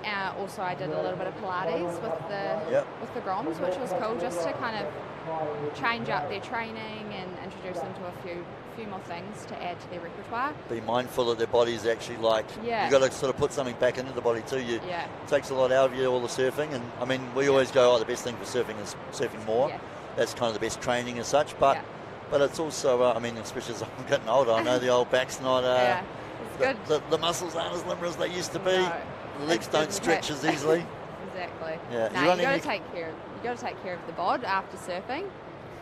But it was quite funny getting particularly the boys into Pilates. I think they thought we were just going to be breathing and stretching the entire time, but had quite a few of them shaking and I'm scared. Getting that core strength. I've been, I'll straight up admit it to you, Grace, because you're a good friend of mine, and I know I can tell you this. I've been scared by Pilates. I've stretched over the years in different sports, and then when surfing as I've gotten older, I like yoga. I've actually fallen away from it a little bit in the last couple of years, but I've always been into yoga. It's been a way to dedicate some time to stretching and just feeling better in my body and stuff like that. Yeah. Pilates, honestly, I fear it. Yeah. But why is that? What is it? I don't know. Because you're right, I've seen that it's so good. Yeah, there's a lot of strength involved. Yeah. And I mean, I've had professional rugby players and rowers and things like that in my classes, and they come in and they're like, I'm going to be fine. I'm strong as. And then I get them on the mat and they're shaking. They walk out of there and so it's all body weight, right? It's all kind of it's all using your own body weight. Yeah, it's all resistance training. So it's so incredible for you, particularly for surfing, because we're constantly moving and mobility as well. That's a huge part of it. The mobility and body awareness kind of side of it. So I found it really good for me. I mean, as you know, over the years I've had issues with my back. And that's actually how I got into it in the first place, is I wanted to be able to surf whenever I wanted to, and Pilates has allowed me to do that. Wow. Well, I might have to come take a class. Yeah, you might have to. You might have to good. Lead me through it. I don't need to be scared anymore, and I want to keep surfing. I don't want to stop doing that, so I'll do anything it takes to keep doing that. Yeah, come see me, Gav. You're in safe hands. Okay. Well, these juniors don't have to worry about their bad back problems like me, mate. They are limber and ready to roll. So right now, Tao Māori he's taken off to a commanding lead, 12.9 heat total. We see Tai Ursa Gray here for the North Coast in the green. This wave, he's just stuck up there. Yeah, he just hasn't quite got the timing on this one. You can see that even mid-heat, he kind of just a bit of frustrated, like, what am I doing? Like, I don't know if that's it himself or the wave or a bit of a combination, but you feel that. Now, Cora Cooper in third with the 7-point ride. He's only got 10 minutes to go. Yeah, so 20 minutes for the grand finals. So we're just trying to get some scores up there. So now Teo started with a 7.33, a really good wave score. 5.57 on the backup, so that's why he's got that commanding lead. Tava there with the 4.1 and the 3.73. Now they're kind of like, they're average waves, they're building waves. To build on for sure. Yeah, they're like, hey, that's enough as a base. If I really had to lean on, say, the 4 as a backup, it might be all right.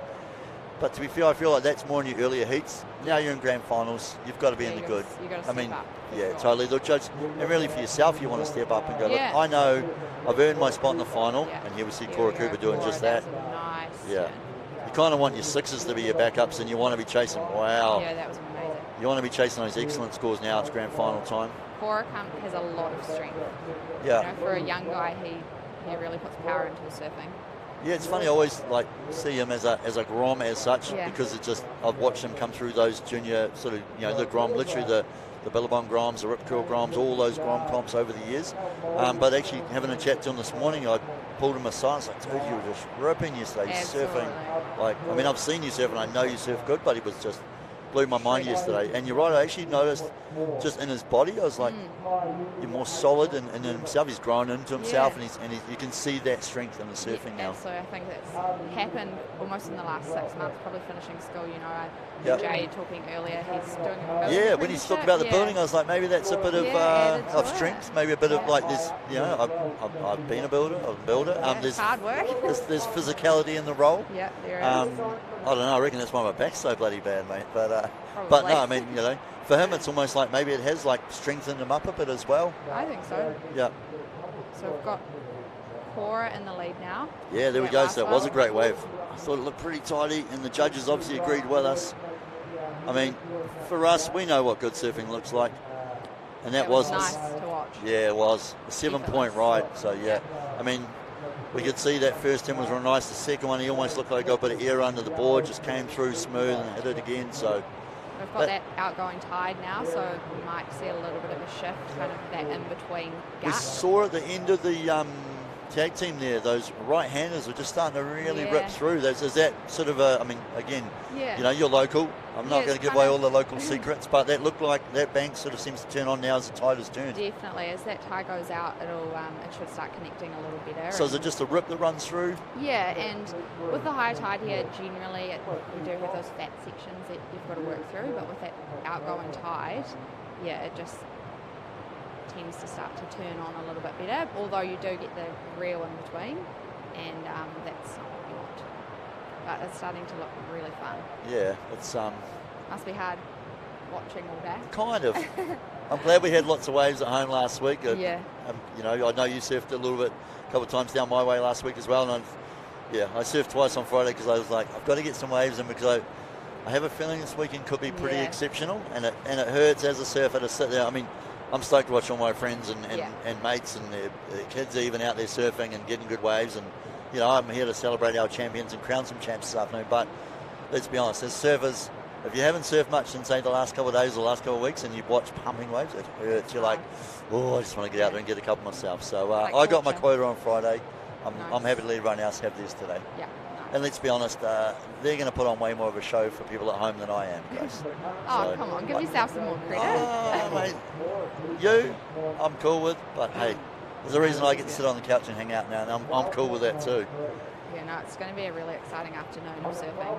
What for you, this event, I mean, it's at home, it's here at Whangamatā, but is there, for you, I mean, we talked about you end up surfing for Waihi Beach, but it was just about being a part of the event. That was a thing for you. Yeah, I love being a part of the community, and I would have come down regardless and watched and got on the mics. It's just such a fun event. I did it last year, and I just love how you get all the crews around from New Zealand. Yeah. And it's almost like a big catch up, Yeah. Jay alluded to that earlier on, definitely about just getting the community together again. The only time we really probably get close to this is nationals, but it's still kind of everyone's in their age divisions and individual, but that becomes a big sort of surfing New Zealand community catch up. Yeah. But I think the cool thing is, the angle of the board rise is you've got everyone together, but also you've still got your own little team camaraderie in amongst it. But you've got that competitive nature going amongst the teams. Yeah. Had a few bets going on yesterday down the beach. Boys were yelling at each other, all four teams. That's pretty classic. Yeah, it's really fun. Everyone gets super competitive. So now we're down now's the nitty-gritty. I was saying now we're down the super competitive part of this heat for the under 18 boys final. Now we talked about the start. I mean, Kora Kuba, Taumori have locked in those sort of 7-point scores. Here we see Tao maybe trying to back it up and improve on that. I think he had the 5-9 for the other score. So pressure's going to be on now more on Tava and Tai to kind of, I mean, they need to get something that, not even good, probably near excellent range to progress now. Yeah, they really got to back it up. And with 5 minutes, I mean, it's no difference to the tag team. The time starts to create pressure in itself. They just want to put on a show for themselves. They know how well they can serve. So, I mean, yeah, Tava's got the 5-point ride, but that's now going to be a backup score. Yeah. He's going to need something in, near excellent, 7.8. Cora maybe looking to improve on the, what's he got? I think he had a 5.9 for his backup. Tava. A little up and off there. And the body language. Straight to the doggo. Little fluff ball. Yeah. So yeah, you got to think these guys, they're going for the win. They're not looking to progress. It's not top two. It's top. You want to come first. And so for Tava and Tai, they're going to be looking for those excellent waves because they want to jump up. And if they don't go excellent, they want to get a good enough one to make the next wave not have to be as high. So. And with 4 minutes remaining, it's going to be tough in these conditions.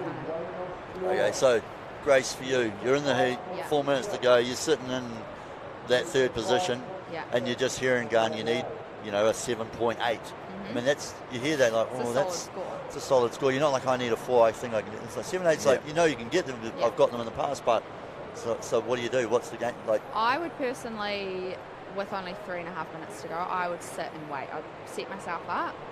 Priority comes into play as well, so depending on where you're sitting with that. But yeah, I would sit and wait because today, the people getting the better waves do tend to get the better scores, So you've got the confidence in your surfing, so you're like, I know I can surf well, I need the right wave. So you're like, there's no point taking a softer, fatter wave.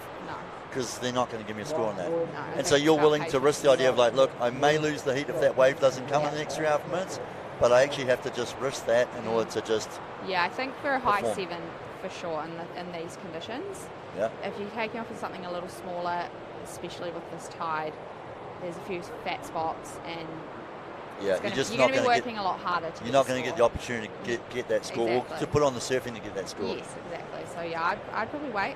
Yeah. Yeah, see, like you can see a bit of frustration there for Ty as well. Again, like we talked about, he hasn't waited. He's just gone, I'll go in case it turns into something. But he's realised that wasn't the way. And there is an element of that today, which makes it hard as well. Some people are kind of taking off and it looks not that great, and it turns into something. Yeah, that one just running away. That actually looked like it was going to stand up quite well to start with, and then it just completely shut down. Just ran off fast, I had one of those in my heat. It was quite frustrating. What about for you, Jay?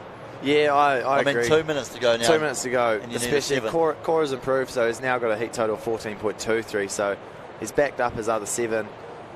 Yeah, 2 sevens, 7 and 7.2. Yeah, you're going to have to be going excellent, and you're going to have to throw caution to the wind. You can win heats in the last. Kelly Slater wouldn't be an 11-time world champ if there wasn't for those last 30 seconds. The amount of heats he's won in the last 10 seconds. So, I think you got to put yourself in the right spot, put yourself where you got the best opportunity to get a good wave, be confident that you can do it, because they can, all of those guys can, and just then you're leaving it up to the surf that's the thing, like gods. Tava for me is he's a taller, lankier kid, but he can throw big airs and stuff too. So, I mean, I get to the point like, man, if it's going to get to this, for me, for Tava or Tai, unless you get a really, really good wave that stands up gives you multiple sections, you almost got to go for that. What's the most dynamic manoeuvre I can do to blow the judge's mind and basically force them into giving me it. And that's probably isn't that you're gonna if you got airs in your repertoire, that's something you're thinking of. 100%. So coming down to almost 1 minute. I think it's also consistent enough today to sit in the final 3 minutes if you need that score. Try and wait. I mean, all weekend long there's just been. I don't know what the swell period is, but it must be pretty solid because it was just they've just been pouring through. It almost looked like it got more consistent last night. Finishing turn. Yeah, there was one big turn. It'll be interesting to see what happened on the outside section for Tava. We'll wait for the Hurley replay on that one, but hopefully it wasn't just a single manoeuvre. It'd be pretty hard to get a high 7, low 8 on the single manoeuvre. We saw a couple close to that yesterday, but it was the fact that the waves were a bit more critical. Yeah, they were a bit bigger yesterday for sure. Some of those end sections that were kind of popping up, they were pretty chunky. Yeah. And the other side of the coin now is if you're Cora Cooper, I mean, Taumori's still having to chase that score as well. So now for Cora Cooper, though, you're in first. And you got, I mean, now we're inside 15 seconds, but for the last 4 minutes, he's been more about probably, I mean, he bettered his other 7 with a 7-2, but he's also about protecting and trying to take opportunity away off the other servers by using that priority. Yeah. He served a really good heat. That's it, yeah. And Teo Māori, you're right, it was kind of became the battle between those two guys, to be fair, but it was Teo who started early. Started off well. Yeah, but Cora coming back, so that sounds like the Beach Marshall countdown went down, and unofficially it will be Cora Cooper taking the under-18 boys grand final, so more points for the point board riders from Raglan. Yeah, this is looking dangerous, Promising. really. Who would have been your pick for favourite team, Grace? Wow. For the tag team. No, that's a hard... Yeah, don't do that to Put me. in the hot seat, mate. Oh, no. Okay, I won't. I'll retract that statement. It's kind of hard. The worst thing is, because there's 14 teams, and not the worst thing, the best thing is, because there's 14 teams, I mean, I come from a region, we've got a team, and that's, that's where I'm from, but I have good friends in all of those teams. Yeah. And I want... You want everyone to do well. There's a saying out there, and I love it, because it's like, you will never beat me because I want us both to win. Yeah. And I want us all to win. And for me, that's the coolest thing about this weekend. Yeah. And it's weird, I thought about it heaps when I drove up on Friday, and I was like, this event, for me, just that's what this event is about, is you actually, as much as you want to win your heat and you want your team to win, you actually want your mates to win, and you want, it's more like, it's kind of like no one's going to lose this weekend. No, that's true. Because we're all actually celebrating each other and enjoying it with one another. So for me, that was kind of like, that's the coolest thing about this concept and the way that Hurley have created this New Zealand Board Riders Club Champs. So massive thanks, of course, to Hurley and Volkswagen for supporting Surf New Zealand, making this event happen, and with our partners at Sky Sport Next, and obviously our live streaming, simulcast on Sky Sport. Good mates at the Stream Shop behind the scenes, making us look like we're a lot better at what we're doing than we are. Absolute pros. Indeed. So we're watching Snapper. Yeah, exactly. Out into the over 40s now, so this is going to be... This is a good heat. Yeah, this is a really good heat. I'm excited for this one because, like we were saying, like these are guys, they might not go to every competition, but this club event brings them in, and then you get to watch them. So I haven't seen Josh Kennings in an event for years. Yeah. Ryan Boyd, a local, like we talked about, almost like, local shredder, local kind of underground guy. He wouldn't be a name that many crew would know in a national circuit kind of event. Eli Smith, same thing, man, from Auckland. Like, we all know he surfs well, but not often would you see him turn up at a national rated, a Surfing New Zealand sanctioned event. Not because he can't surf that well, just because he's like, I'm busy working at home, staying down there, doing my thing. Larry Fisher is a bit more involved in the national circuit scene. Obviously runs Raglan Surfing Academy, teaches there, coaches a lot of up-and-coming surfers and has done for a number of years. So for that reason, because he's more of a, known name, you'd be like, oh, he might be the favourite. But mate, all these guys rip. And we saw even Jossie in the tag team for Whangamatā putting on a show. Yeah, he smashed it. Yeah. I mean, maybe that's the whole, he's at home, he wants to kind of put it down for the Whangamatā board riders. Bit of local knowledge for sure. Do you guys have a favourite? You can't go past point board riders to win. Like, not that they're my favourite. You always want the underdogs to win, but they're looking like Cora just took out, as we saw the official results there. Cora took out the win for the under-18s, and so Raglan. So for point board riders, he gets the most points for them. It was Teo Māori in second. So Bay board riders will get a bunch of points there. And those guys are obviously into that grand final tag team too. So that's all going to help for the weekend. Oh, nice backhand turn there for Joss. Big turn, nearly threw himself off. Yeah. That's 3 turns. That was a solid finishing turn. The Hurley replay providing, because we missed that. So that was an epic wave. So it's going to come in at a good score. So not only so when you're in, we had the under-18s final, now the over 40s grand final on right now. So if you win, that's great for yourself personally, but your points are actually going towards your team. Then all the other divisions, the winners of those, all the points get accumulated. Then the tag team points you set up to, I think it's about 4,000. Get added on as well, and that is going to be what decides who is the best board riders club from around the country here at the Hurley Board Riders Club Champs. So it's like you want to win the heat for yourself, but you want to win the heat for your club more than anything else as well. 100%. And that's the thing. Like talking to a few people, you know, and if they put in a bad performance, you'd kind of come in, and you weren't gutted for yourself, you were gutted for the team. You're like, oh man, like I'm sorry, I felt like I almost let the team down a little. I can surf better than that. I'm gutted I didn't get a 4 instead of a 2s for you or whatever. But having said that, we also talk about the other side of it being a team sport, that everyone's still cheering you on, going, hey, it doesn't matter, you're still part of the team. It's not like, oh, that's it, you're out of the team. It's like... It almost takes that pressure off. When you do lose, as you said, you're gutted for the team. Yeah. But then you've got all these other people to cheer on. So it takes your mind straight into that. Yeah. And that's exactly it, right? We're all going to be winners as such. So beautiful vision there from the Volkswagen Vision drone as it flies overhead.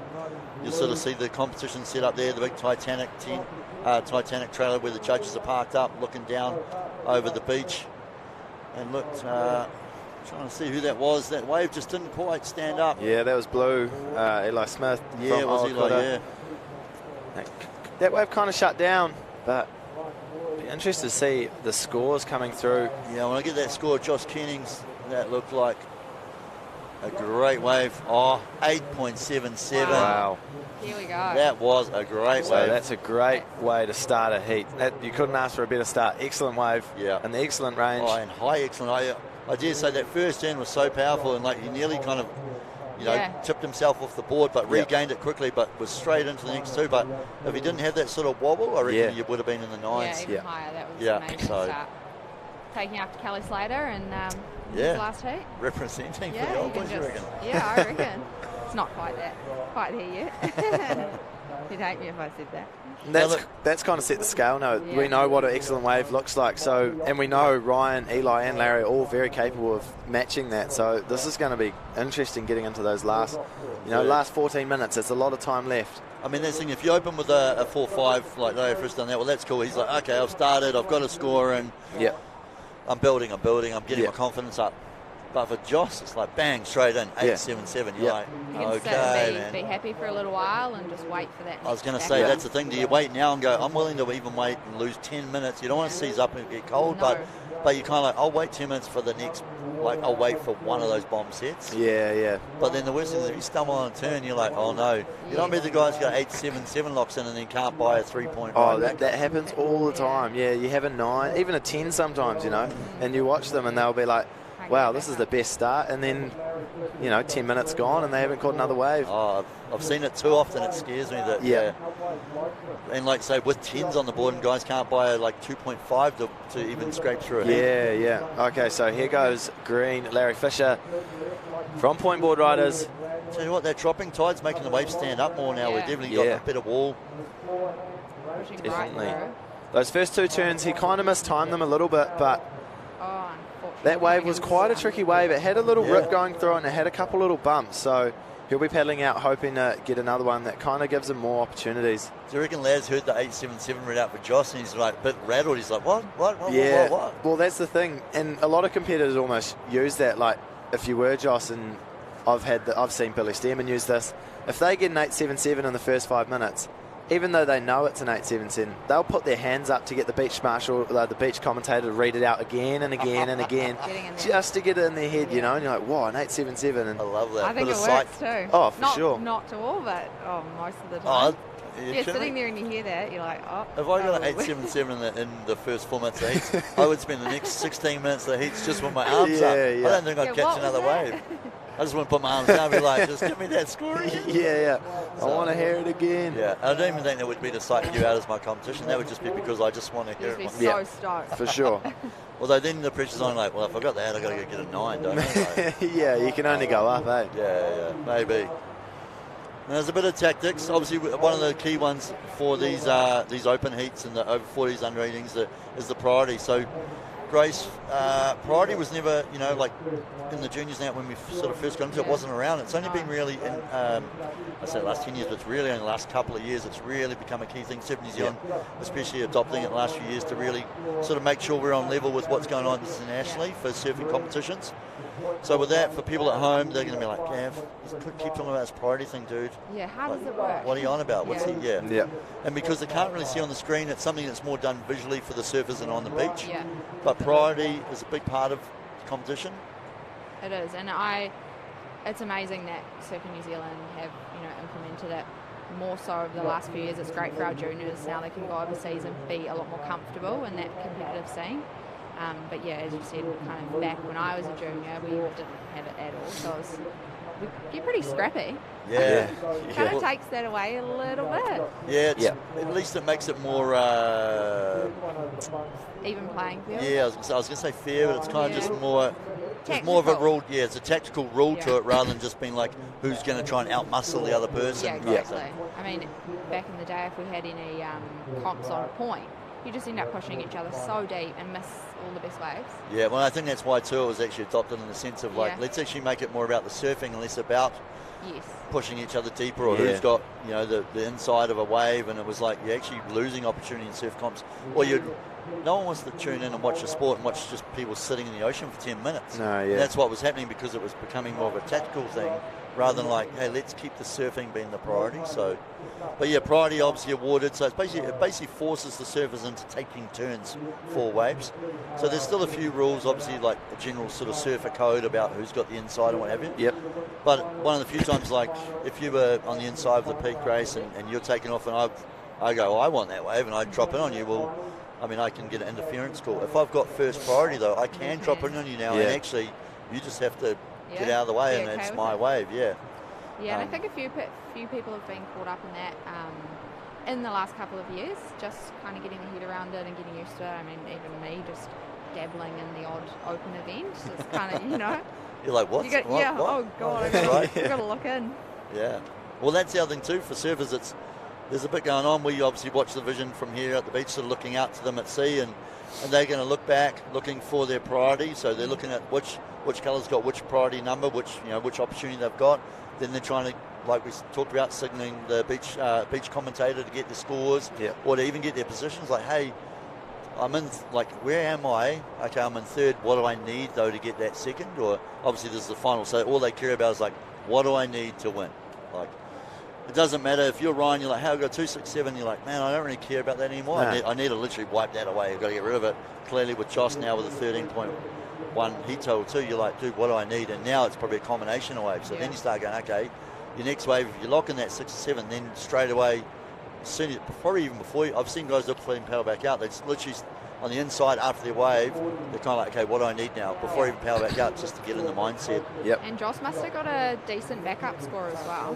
He has. He would have got around a high 4 on that little backup, which, it's only a small score, but that's just put it out of reach for everyone else. Now they are looking for 2 waves. Well, it was a 4.33, so just enough to, put those guys into almost a combo situation now. Make himself comfortable for the remaining 8 minutes of the heat. Yeah, well, Larry Fisher, that last one, you said he was he did. You could see he just mistimed it a bit. It had a bit of a wobble in the wave, and then he didn't finish the turn.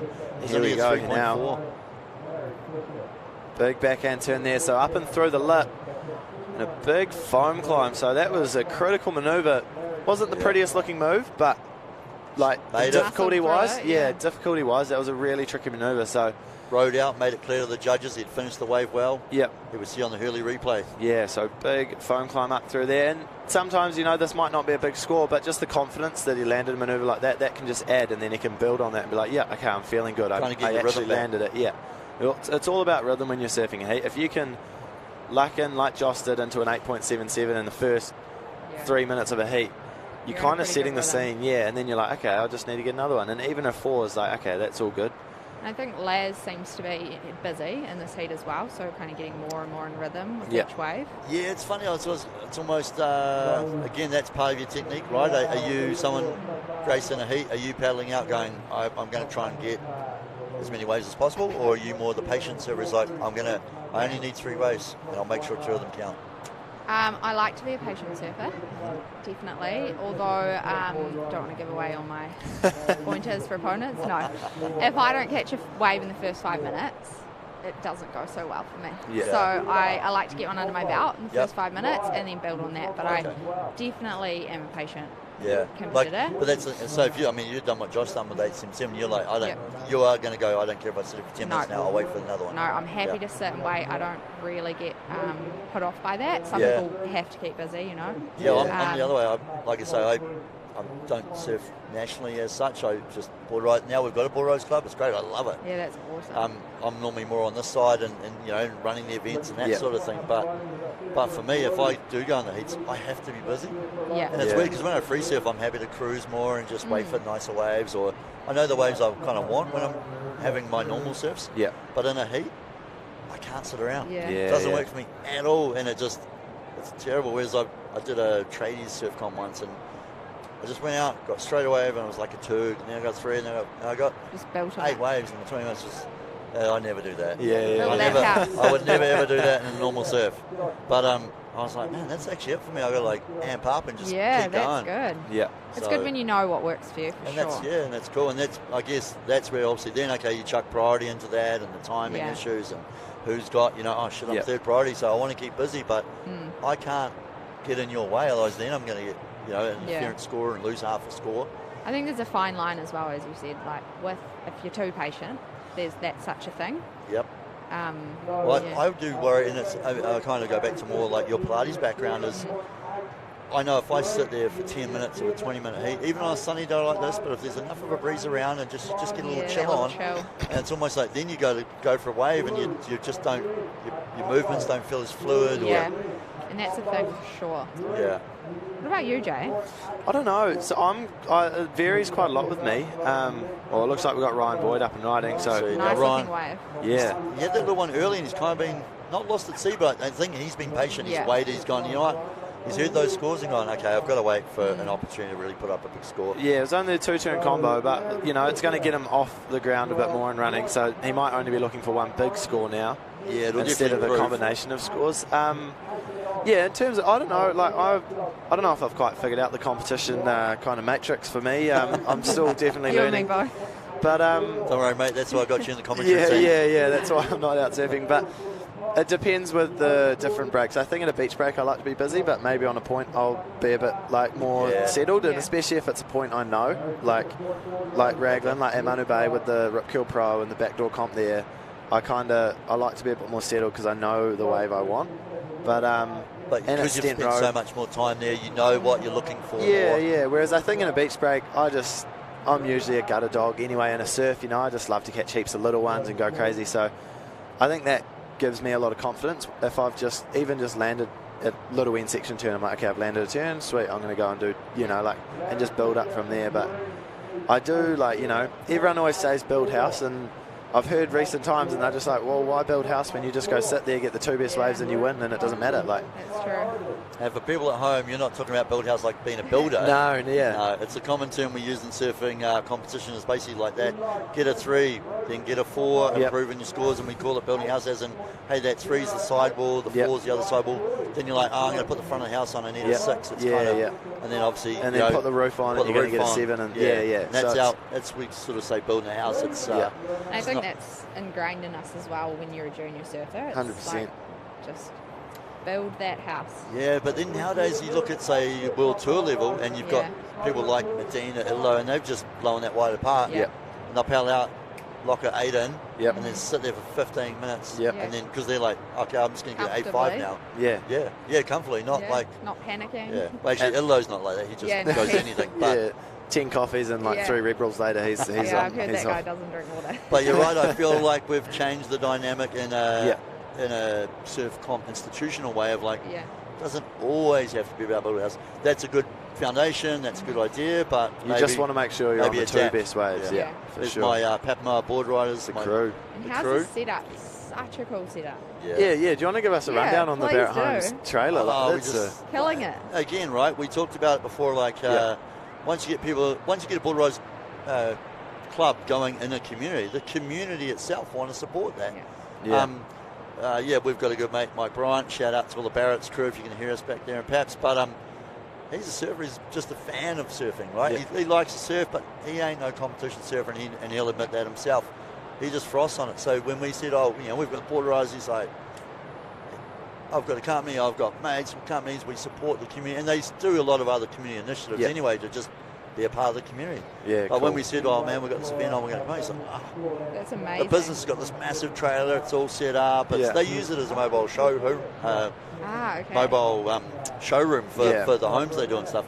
But for us, it's got a barbecue. It's like it's got a TV in there. It's a TV. It's like a full lounge, like a house lounge set up on a trailer. So very cool. So as a board riders club, you're like, we'd like that. That's pretty cool. Like, Yeah, fully. there you go. So there you see. And Ruben throwing some shuckers. Yeah, so our team captain, Ruben Woods, you see our magnets on the door. But, I mean, it's that's by the board riders getting involved in the community gets involved in the board riders. Yeah. And it just strengthens the whole region. And then if we're all doing that around our regions of the country, it strengthens the whole country from a surf community point of view. 100%. Which is, again, man, I honestly, I hope people understand at home how much I froth on this concept that Hurley have bought this New Zealand Board Riders Club Champs, to here at Whangamatā Beach. What's the deal with Whangamatā? Kind of put dibs on this one, saying it's got to stay at Whanga, or what? I was wondering. Honestly, I don't know the inside story. But I'm happy. Other events, obviously, sometimes we move them around different parts of the country. But second year in a row here. With conditions like this, why wouldn't we stay here? I tell you what, Josh Kennings right now, though, he's going to be pretty stoked if he wins this one on home too. 5 seconds remaining. There's no other waves. We saw Eli back up his other score. Yeah, so Eli jumped in the second. Just edging out. Crew. Yeah. Green. But I think that 8.77 for Joss locked it in nice and early. Like you said, got the 4.33, just enough of a backup score to make sure those guys, nothing worse. We talked about right at the start, nothing was getting a very excellent score and then getting beaten in the last couple of seconds by a low score. Yeah, never really looked back after that one, eh? There we have the champ with a smile. That is serious. I still want to get to the bottom of the haircuts. Rangi, Dean, and Joss. What do you think the haircuts are, Gav? Is it an age or is trying to avoid something maybe? Looking slack, maybe it's to go faster. Oh, that's why I thought it's all about speed dynamics. Yeah, absolutely. It's the crew cut, Everyone has to be the same. Number ones, it's working. Yeah, it's worked well and truly for them. So Jossie Kennings, absolutely stoked to see him. Just to see him back in the water and surfing in a comp, but he actually just took out the over 40s grand final as well. And he's runs Hurley New Zealand, so that's pretty epic nice in as itself as well. Yeah, how cool is that? The guy behind kind of getting the brand involved in this concept is actually like, hey, goes and wins. Which is amazing. Just wants to surf in it. Yeah. Here we see our Open Women's Grand Final coming up. Bree Bennett from Raglan, Ariana Shu from Oroka down there in Taranaki, Gabby Paul, straight to live vision as well. And Lion Rock there from Pihar. Yeah, and then Natasha Goldsberry in blue from New Plymouth. So this is going to be a good heat. I think this could have been a little replay on the first exchange. So we'll say farewell to our good friend Grace. Thank you for coming in and hanging out with us, Grace. Thank you so much for having me. That's cool. We'll have to book in a Pilates class. We might have to maybe for next year at the event we might have to get a bit of a group session. Yeah, we'll get the big in the marquee there. We'll get all us old surfers, especially maybe up there for a Pilates session. Sounds good to me. Oh, yeah, mate. Thank you so much. Go down and enjoy the afternoon down there. Thanks, team. I'm going to go watch the women's now, so this will be a good one. Catch you later, Grace.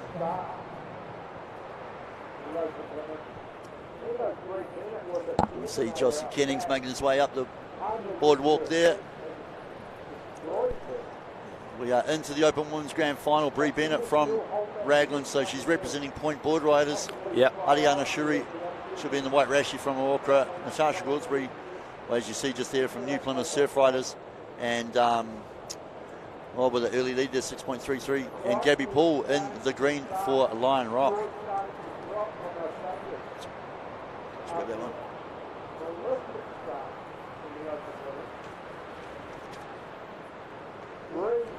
And as we start this Open Women's Grand Final, looks like all the ladies in the water are starting to get their first waves locked in. We welcome to the couch Kerry McKenzie from the Hawke's Bay Board Riders. Kerry, how are you, mate? Yep, really good. Such a good comp to be at. Oh, how amazing this weekend been. Yeah, it's been so good. I love it a lot. How many of the crew came up from Hawke's Bay? There was 7 competitors, and then we've always got like a super huge crew of boarders. I love the Hawke's Bay. I haven't spent enough time. I've gone down a few of the comps we've done in that region. We won't give away too many spots. I know. But look out otherwise.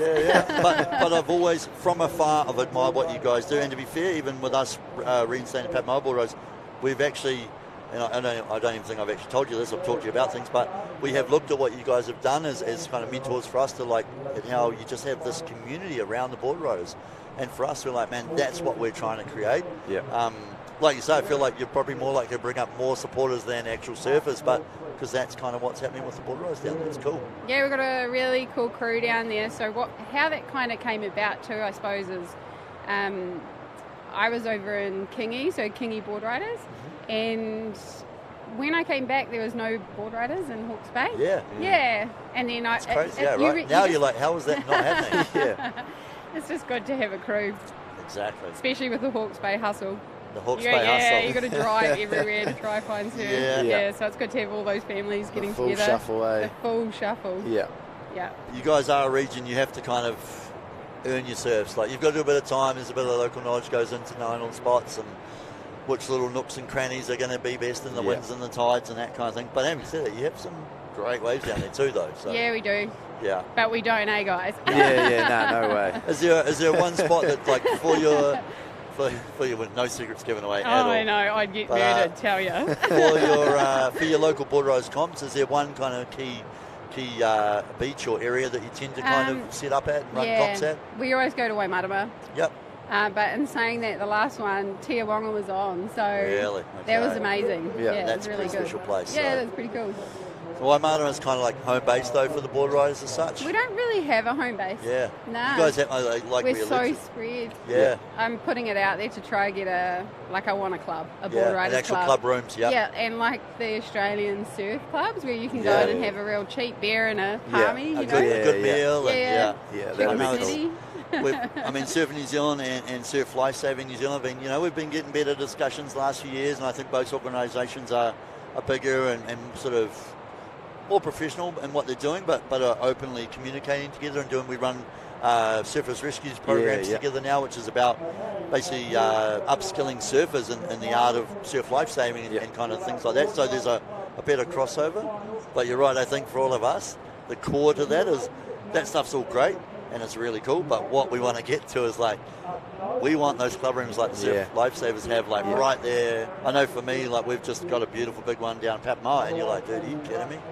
We want part of that to be our board riders club rooms too, like, and not like take it away from them, more like let's all just be a part of a bigger thing for the community. So, and you're right, Australia has kind of led the way in that and sort of showing everyone like how possible it can be.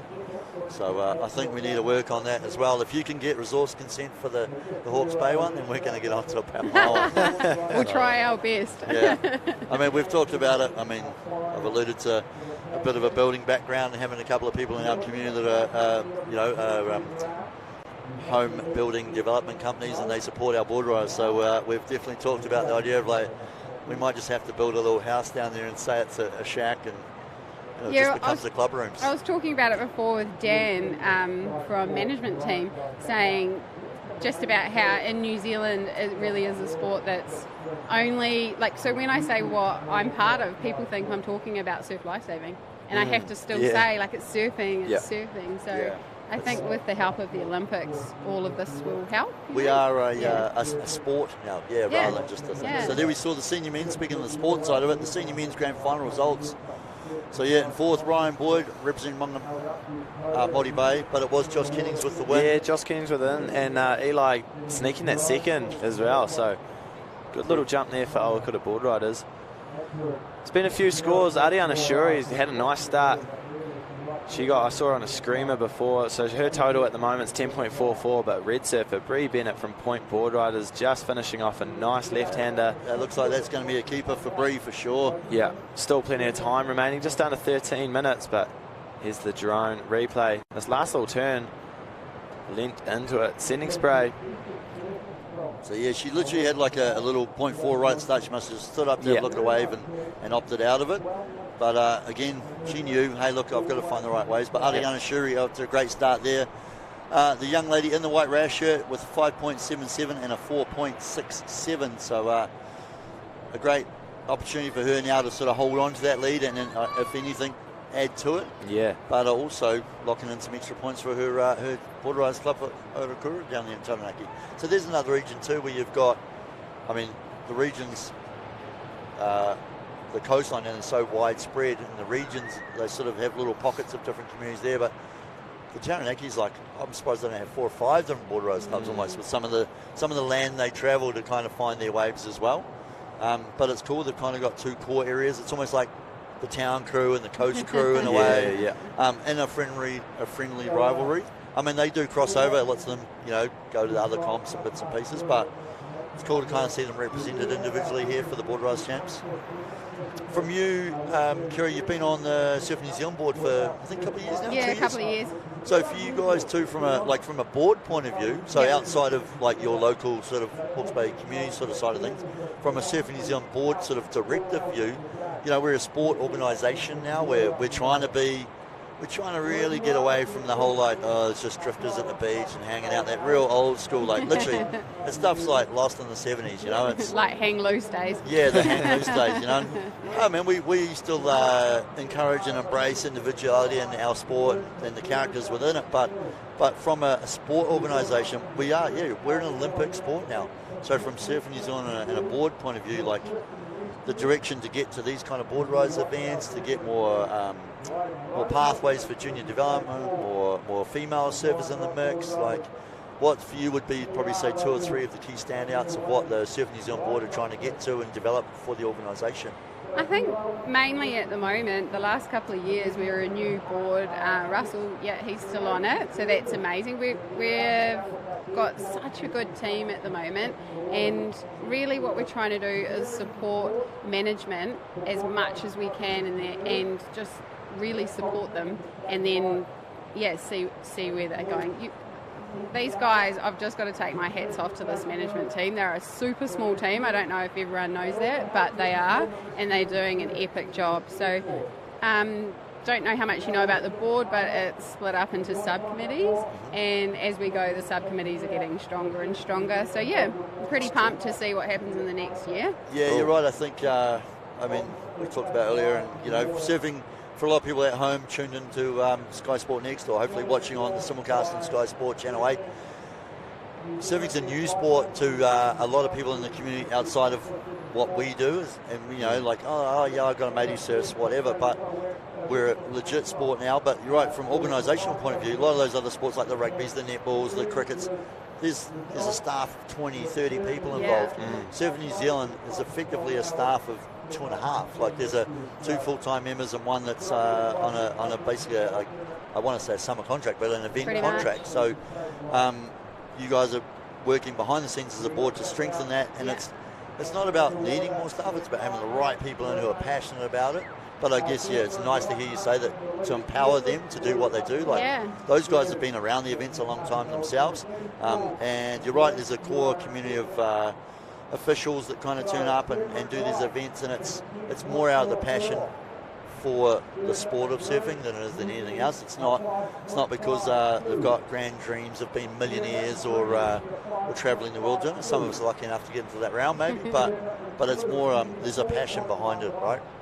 Yeah, and what's happening at the moment is regions are getting funded more with grants than at national levels, which is super weird. So it kind of crosses over everything from women in surfing, adaptive surfing. I'm on the adaptive surfing board as well, and we have access to way more money than a national sport can get, which it blows my mind, because how are you supposed to grow a national sport when you've got no funding? Yeah, indeed, and that's where we're open. Anyone who wants to give us money, you've got to put it out there. The board is willing I'm putting it out there. We're willing to have a board meeting and have a chat to you. So by the end of this, we'll all have club rooms and lots of money. Hopefully, fingers crossed. I mean, that's the thing. It's not even so much about we want to have $100,000 prize money for competitors. I mean, that's great. That's kind of more, and not to sound bad for the service, but that's the last point you're trying to get to. It's more about putting the funding in behind the organisation to then reach out to the regions, make those stronger, create club rooms so those regions have places to go, have positive areas in their communities. For, there's a Live for More is a cool initiative at Mount Maunganui, and it's about getting sort of troubled youth, people who are facing challenges in their life, getting them out of that as much as possible and into the ocean. And it's not actually about teaching them to be great surfers and go on competitions. It's actually like, hey, let's get you in the water, let's show you there's another part to life, and actually using surfing as a positive pathway to sort of get them out of some of the trouble they might be experiencing in that. So, I mean, even in that sense, Surfing New Zealand can get involved in those programs. I mean, indirectly we run a few of those and via board riders and all that sort of thing. But yeah, that's kind of what you're alluding to, is China. And it's funny that a lot of the other organisations have been around longer than us as such, have always been, it's more the organisation's been funded and it trickles down surfing for whatever reason has been a bit different to that, unfortunately. And it's you start chasing grants, and then you start forming ways that, so at the moment all the grants are going to anything to do with adaptive, low socioeconomic or women, so that's where you can tap into as regions. Yeah. But yeah, it's a national Which is good sporting... to know for the regions, but sometimes that feels like we're just ticking boxes maybe. You are ticking boxes for sure. Instead of really reaching the whole surf organisation, whole surf community around Aotearoa. Yeah. Well, it is frustrating, but right now we have the best of the best out there for the Open Women's Grand Final. Well, it looks like Natasha Goldrick did just leapfrog into first there, so I'll just wait for that score to lock in, but she is currently in first, the young lady from New Plymouth South Surf Riders. Natasha, of course, part of the junior team as well. Yeah. Heading over to El Salvador to represent New Zealand at the ISA World Games. Yeah, so this was that wave. She got finding a nice left-hander, a few little open turns.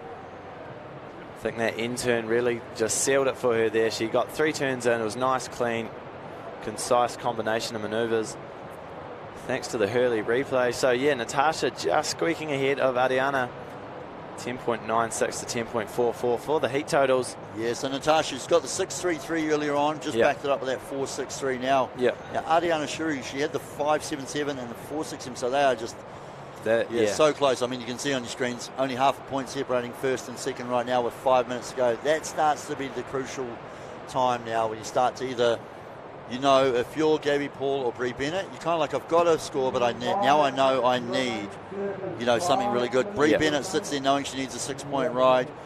Gabby Paul needing much the same as well.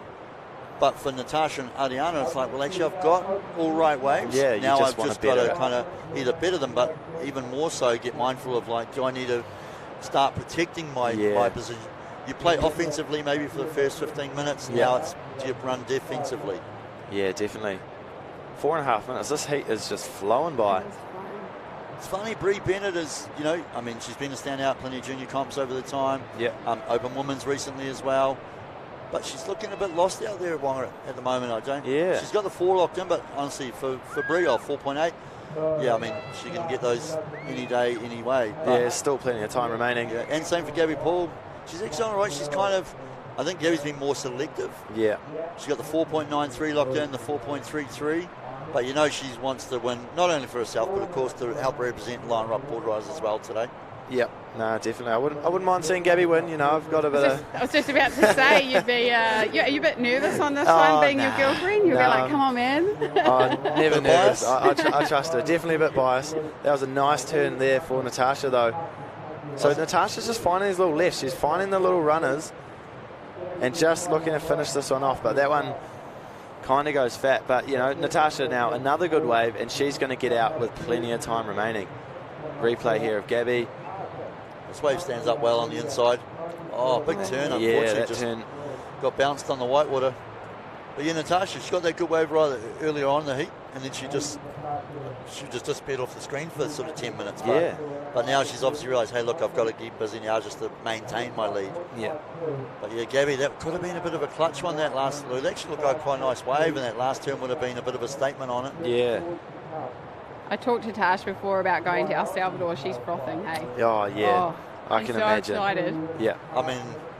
You're kidding me? You're 16, 17, 18, and you're like, so I get to go all the way to the other side of the world, crazy country, I've never seen, surf these waves, they're going to blow my mind, and I get to tour on this world stage. Yeah, and represent New Zealand.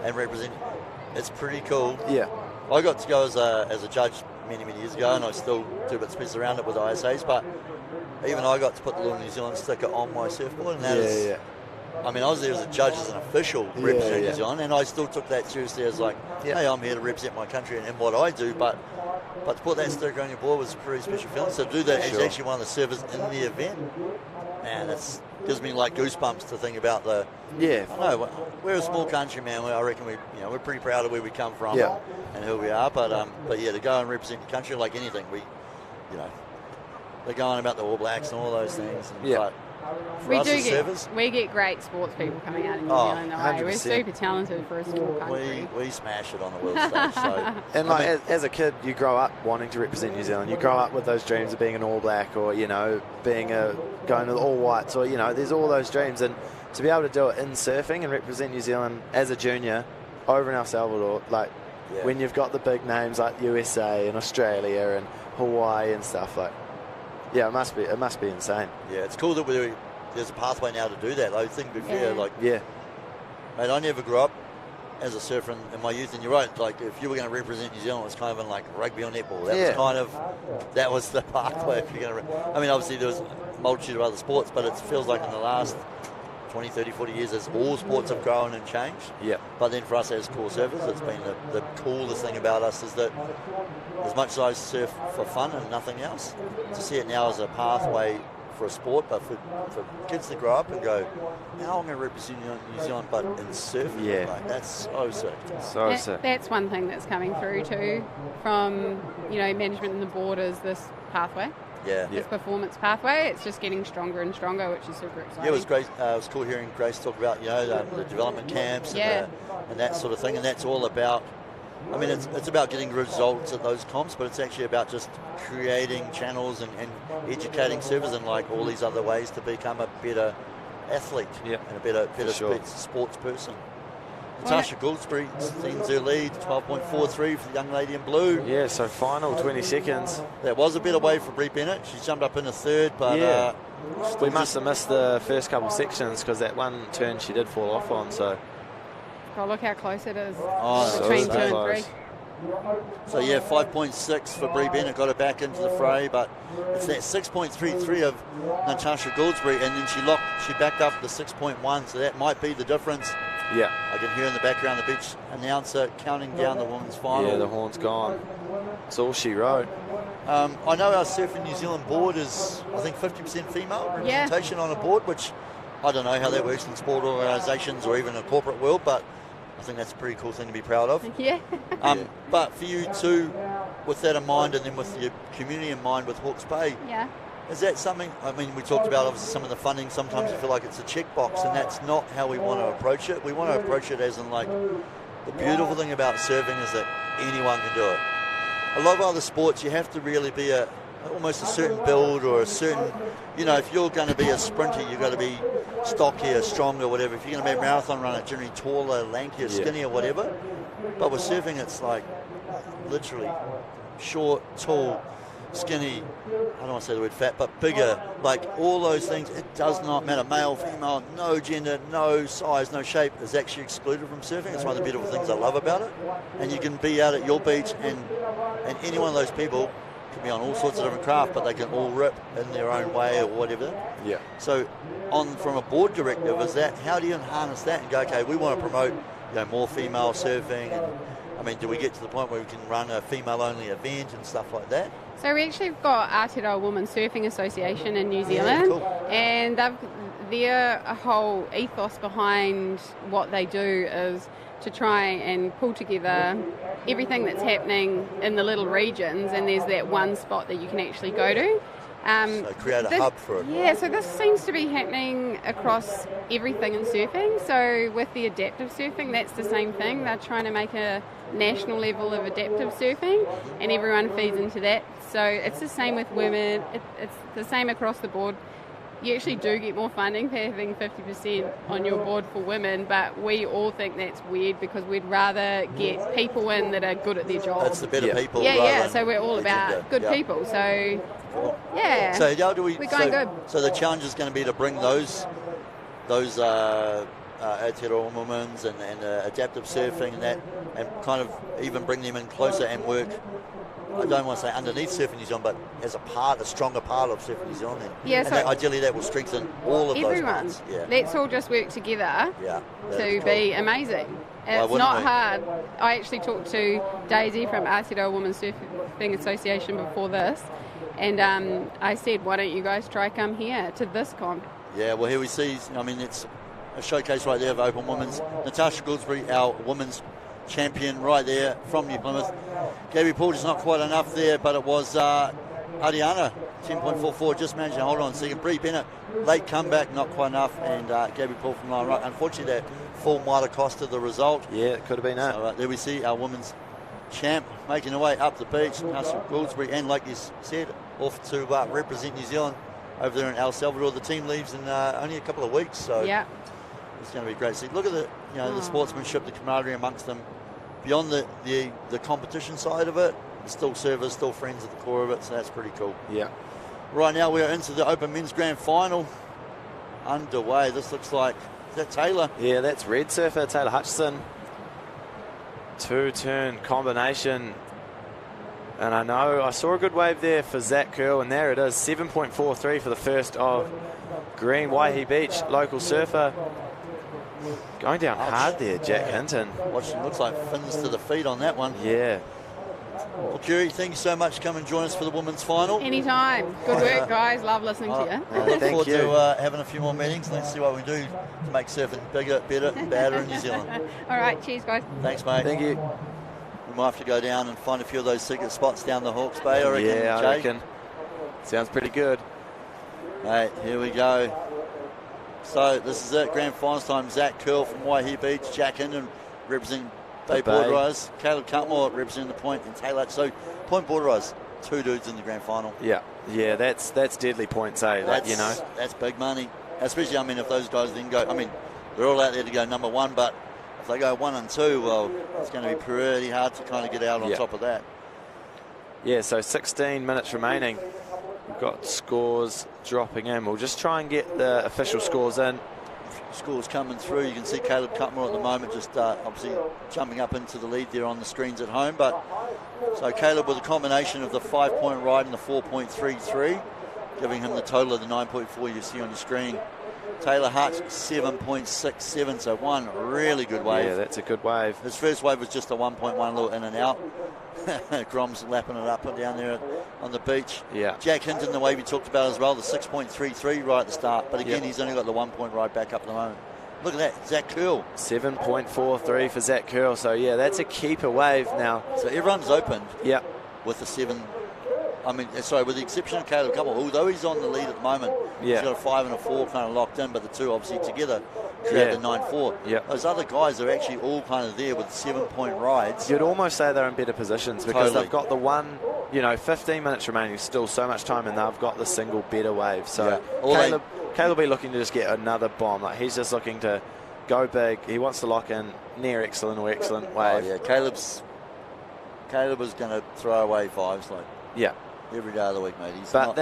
He's probably got confidence just from getting those first 2 waves. He's thought, okay, I've got a 4.33 and a 5. Like, that's just, that's some little waves. I landed the turns. I'm feeling good, and then get my rhythm on. Yeah, and then you come out, and then an 8 comes to you, and you're like, yeah, here we go. I'm going to tee off. And also for the first 5 minutes, you get to hear the commentator saying, "In first, Caleb Cutmore." That's just got to help you kind of like for confidence sure. And go, okay, I'm leading the heat. I'm all good. But yeah, you're right. All 3 of the other servers need less than kind of 2 to 3 points to then take that first position. And of course, being grand finals, no one wants to be second. Yeah.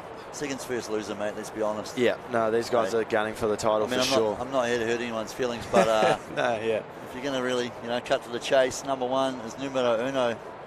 So, I don't know. Okay, so we flip that around from a board rise point of view. You reckon the boys have gone like paper, scissors, rock? You can't just do that because you still got to go and win the heat. But have they got to the point like, wow, it's not like Formula 1 where you've got the driver and the kind of the other driver as such. They're just like, nah, dude, you go surf your heat, I'll surf mine. Here we see. Okay. Taylor Hutchison up and riding from Point Board Riders. Looked like it might have been Jack Hinton a bit deeper than I wasn't sure if it was a paddle battle or whether it was a... I think priority might have come into play there because it definitely looked like Jack could have got that wave. So Taylor was just that one turn though, so probably enough to jump him into the lead. But he's still going to be wanting to find one that he can properly tee off. 2 of those turns would be nice, but here that drone view from the Volkswagen drone. Yeah. And just that one sort of section was a tricky wave. It was running quite fast and he had to try and match that speed.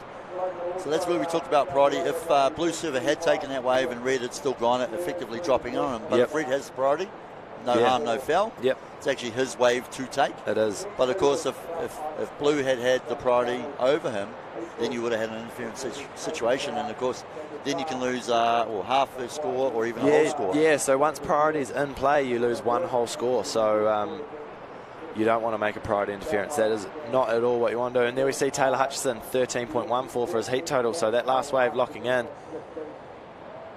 helping his situation. Caleb Cutmore also improving slightly at 11.57 heat total. So the boys, they're getting into it. 5.4 for that one, Taylor. It was a nice turn, I have to say. Yeah, well, that was definitely, I mean, he needed, I think, a 2. So I was kind of like, okay, the turn's going to get him the jump into the lead, but that was pretty solid. Yeah, that's borderline a keeper. Now he's sitting in a comfortable position, 12 minutes remaining. You're like, okay, I've got the 7 and I've got a 5. I'm going to be comfortable. I'm just going to go and wait for a bomb. Like he's already got that backup. Like a 5, we say backup because a backup score is basically you've got one bigger score and it's just that one that's helping him behind. And it might not be as high, but it's just the one that's kind of backs it up. And so he's got his backup of a 5. Now he wants to make that 7 the backup. Yeah, indeed. Here we this see. Looks like Zach Curl. Bit of an underlip jam. Comes around. Finding another left. Zach's backhand has been one of the backhands to watch this weekend. Up and through the lip.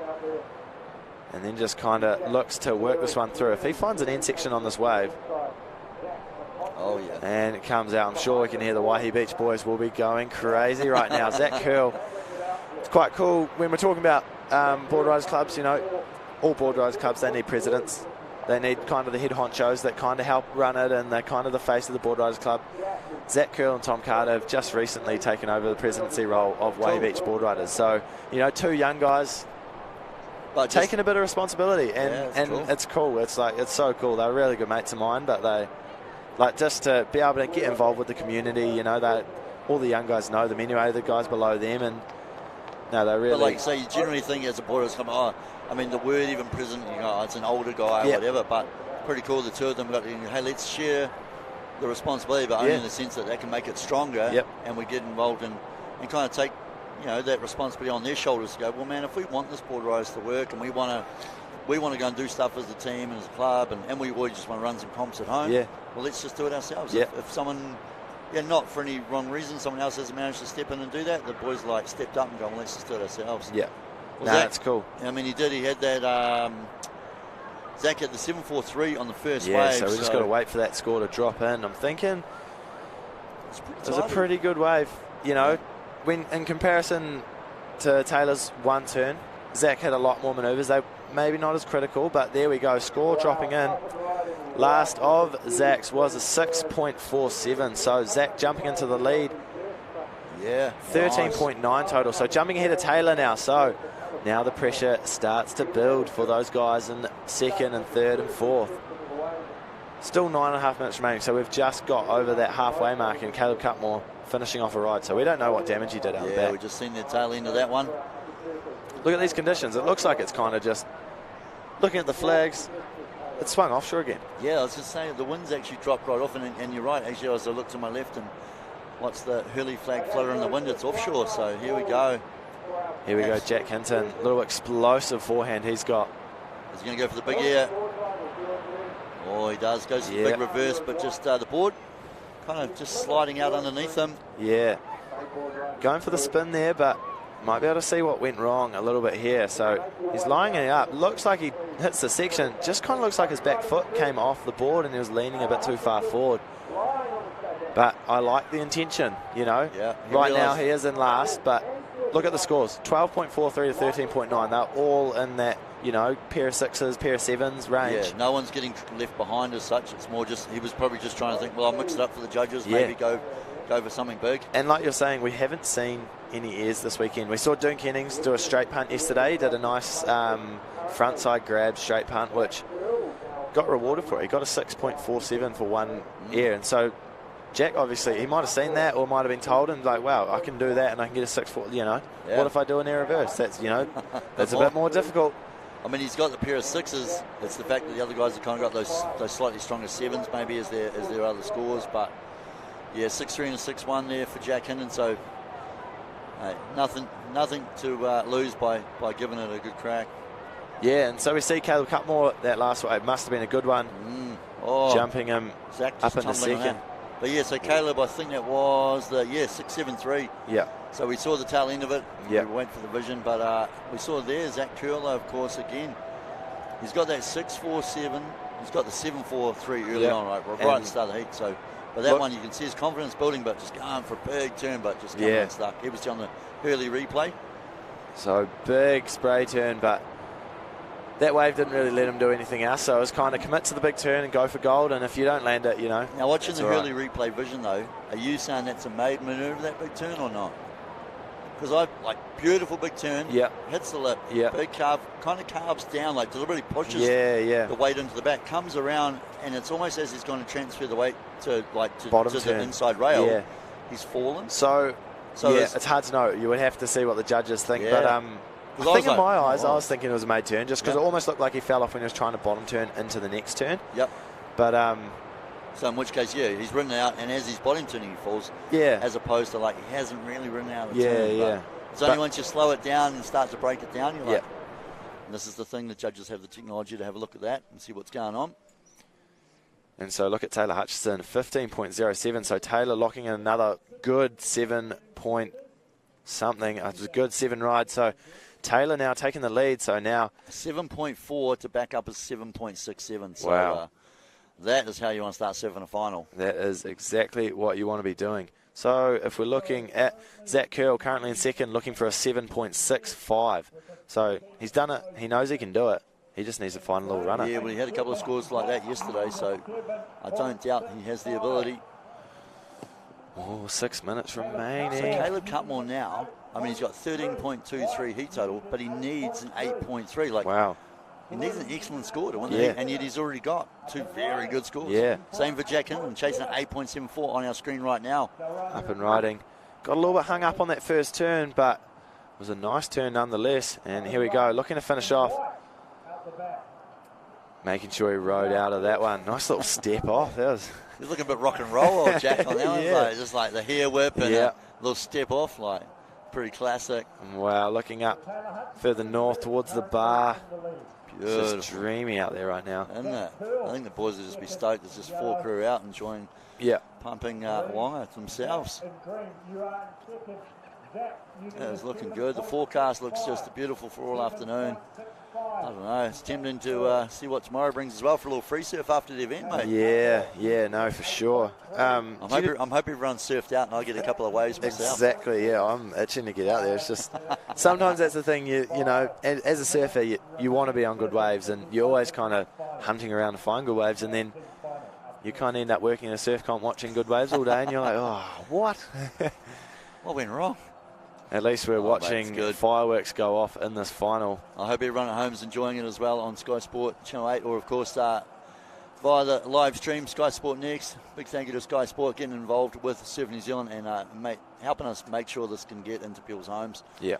I've got family, friends, heaps crew down. You would have the same. And you know, all the board riders clubs, all their mates, their family can watch it from home. It's sick.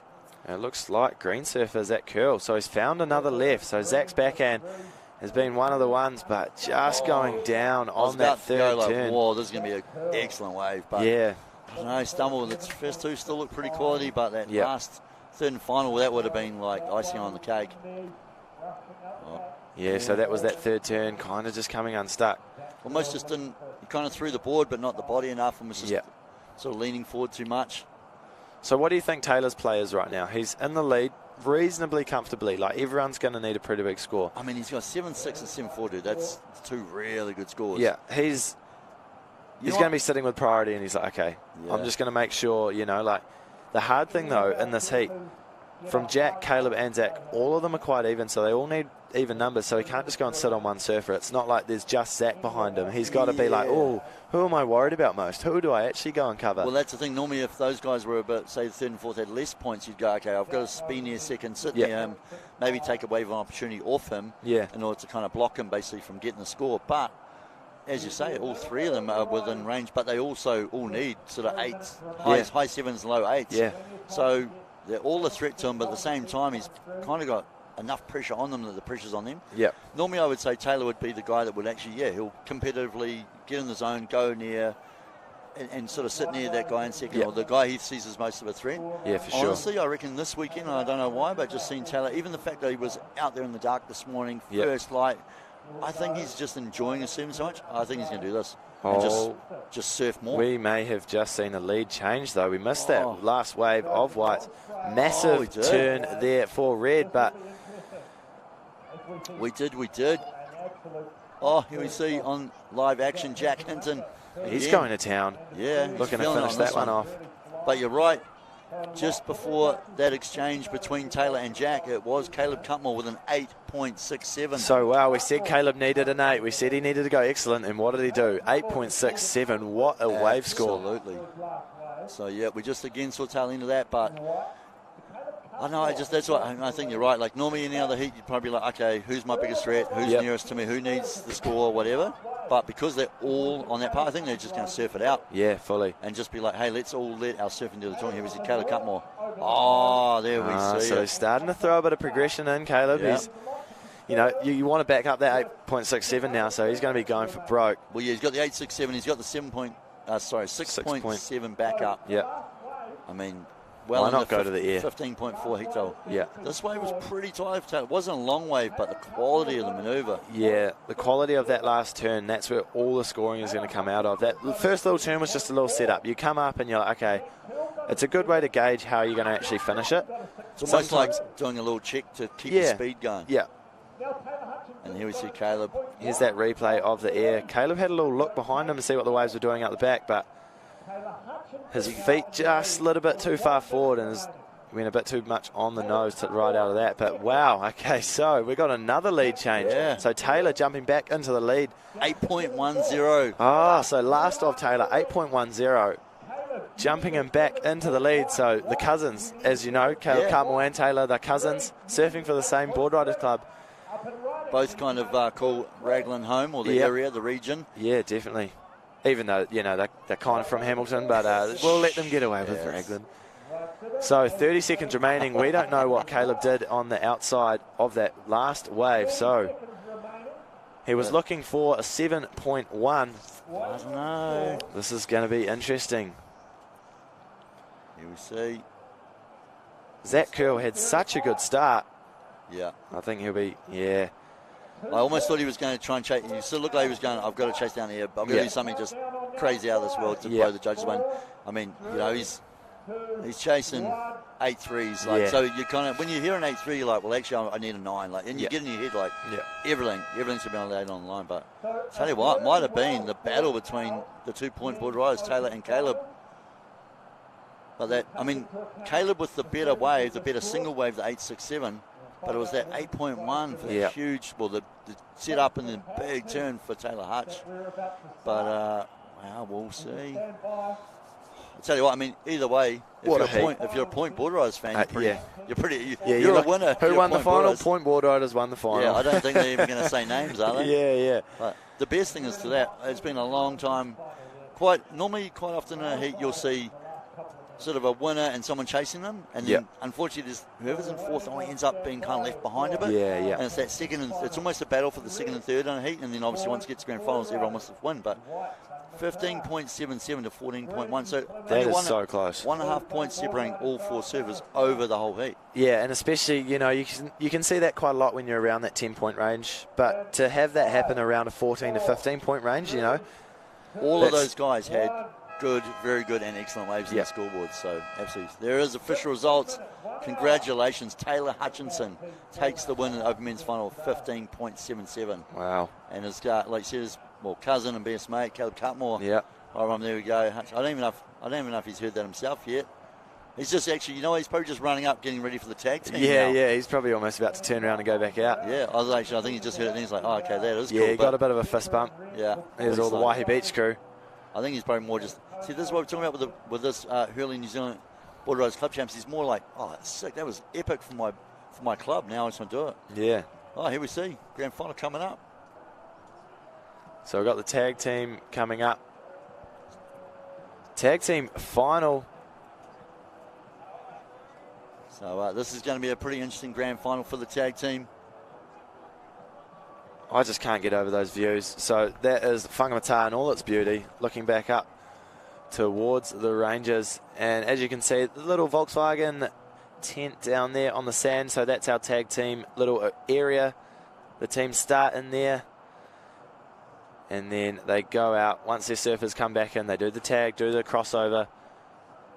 And then they are going to have goes going out. So 5 surfers out there in each team. And looks like white surfer, local girl, Pia Rogers from Whangamatā Board Riders.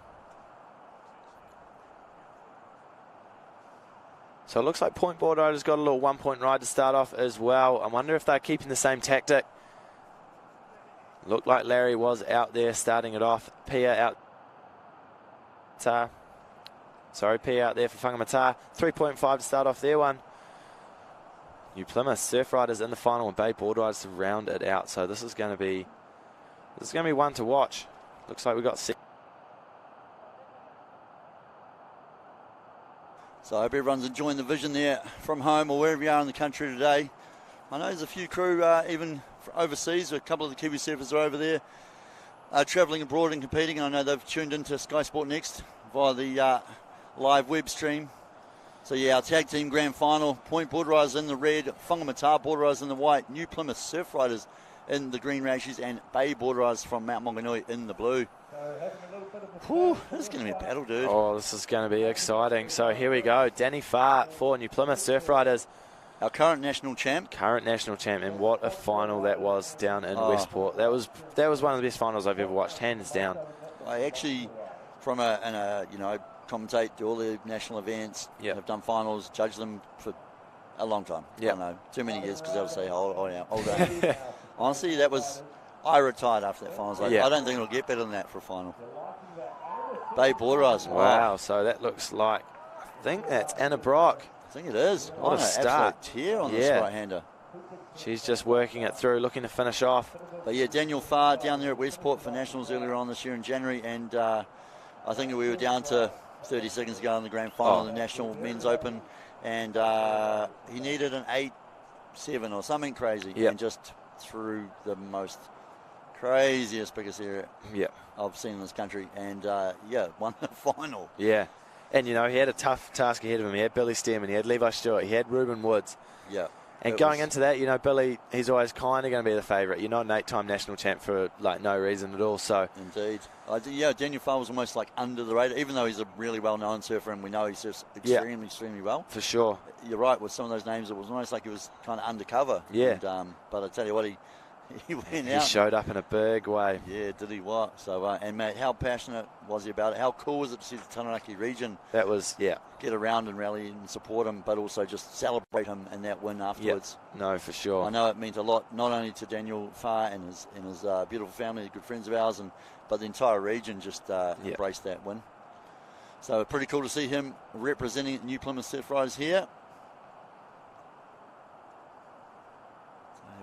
We're just waiting for those first couple. Oh, there we go. First couple scores dropping on through. So 5.77 for Bay Board Riders first wave. That is a good start. You're getting around that 5.7, 6 range. It's a good way to start a tag team final. 5.5 for Green New Plymouth Surf Riders first wave. So scores are getting locked in, and the conditions.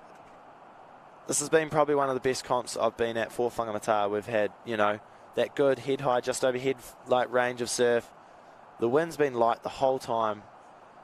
And the finals, this is our final heat. So this is it. This is going to be, the points are heavily weighted on this. I was just wondering, I was like, even if Point Board Riders, I'm not that they're going to want to do this, but even if they were to lose this tag team grand final, I almost feel like the points they've accumulated from all their other surfers being in the finals, the fact that both Taylor and Caleb just got first and second in the men's final even, and all the other team members through their finals, they've got to be close to taking this out before they've even hit the water. Yeah, you'd think so. Here we go. Point Board Riders, Larry Fisher finding a left. He knows so well.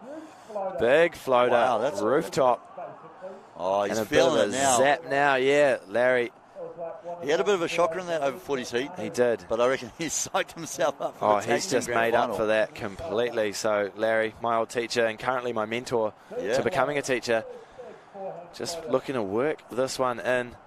Really here, he knows he's not going to get much more scoring potential, but job done out the back on that one, though. I don't think Laz will be worried at all about about no section on the inside. He was just using it to help him get in a bit quicker to the beach.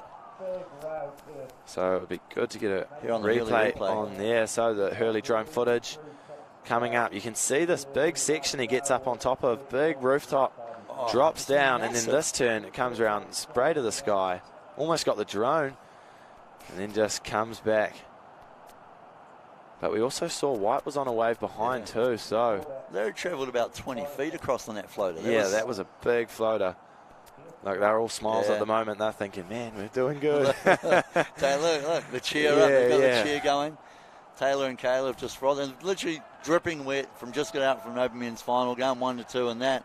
And now they're just amping on being there. Look, Caleb's going to... That's it, he gets the tag. He's running back out. Yeah, he's just straight back out there, Caleb. Now, this is when, like, your surf fitness is going to come into play. Regardless, I mean, I reckon actually right now you're going to live off adrenaline and like, just sheer fun. But they'll be buzzing. Yeah, but, mate, the old the fitness regime is going to come into play right now. There's no doubt about it. Oh, and there's Pia Rogers coming in for Whangamatā board riders.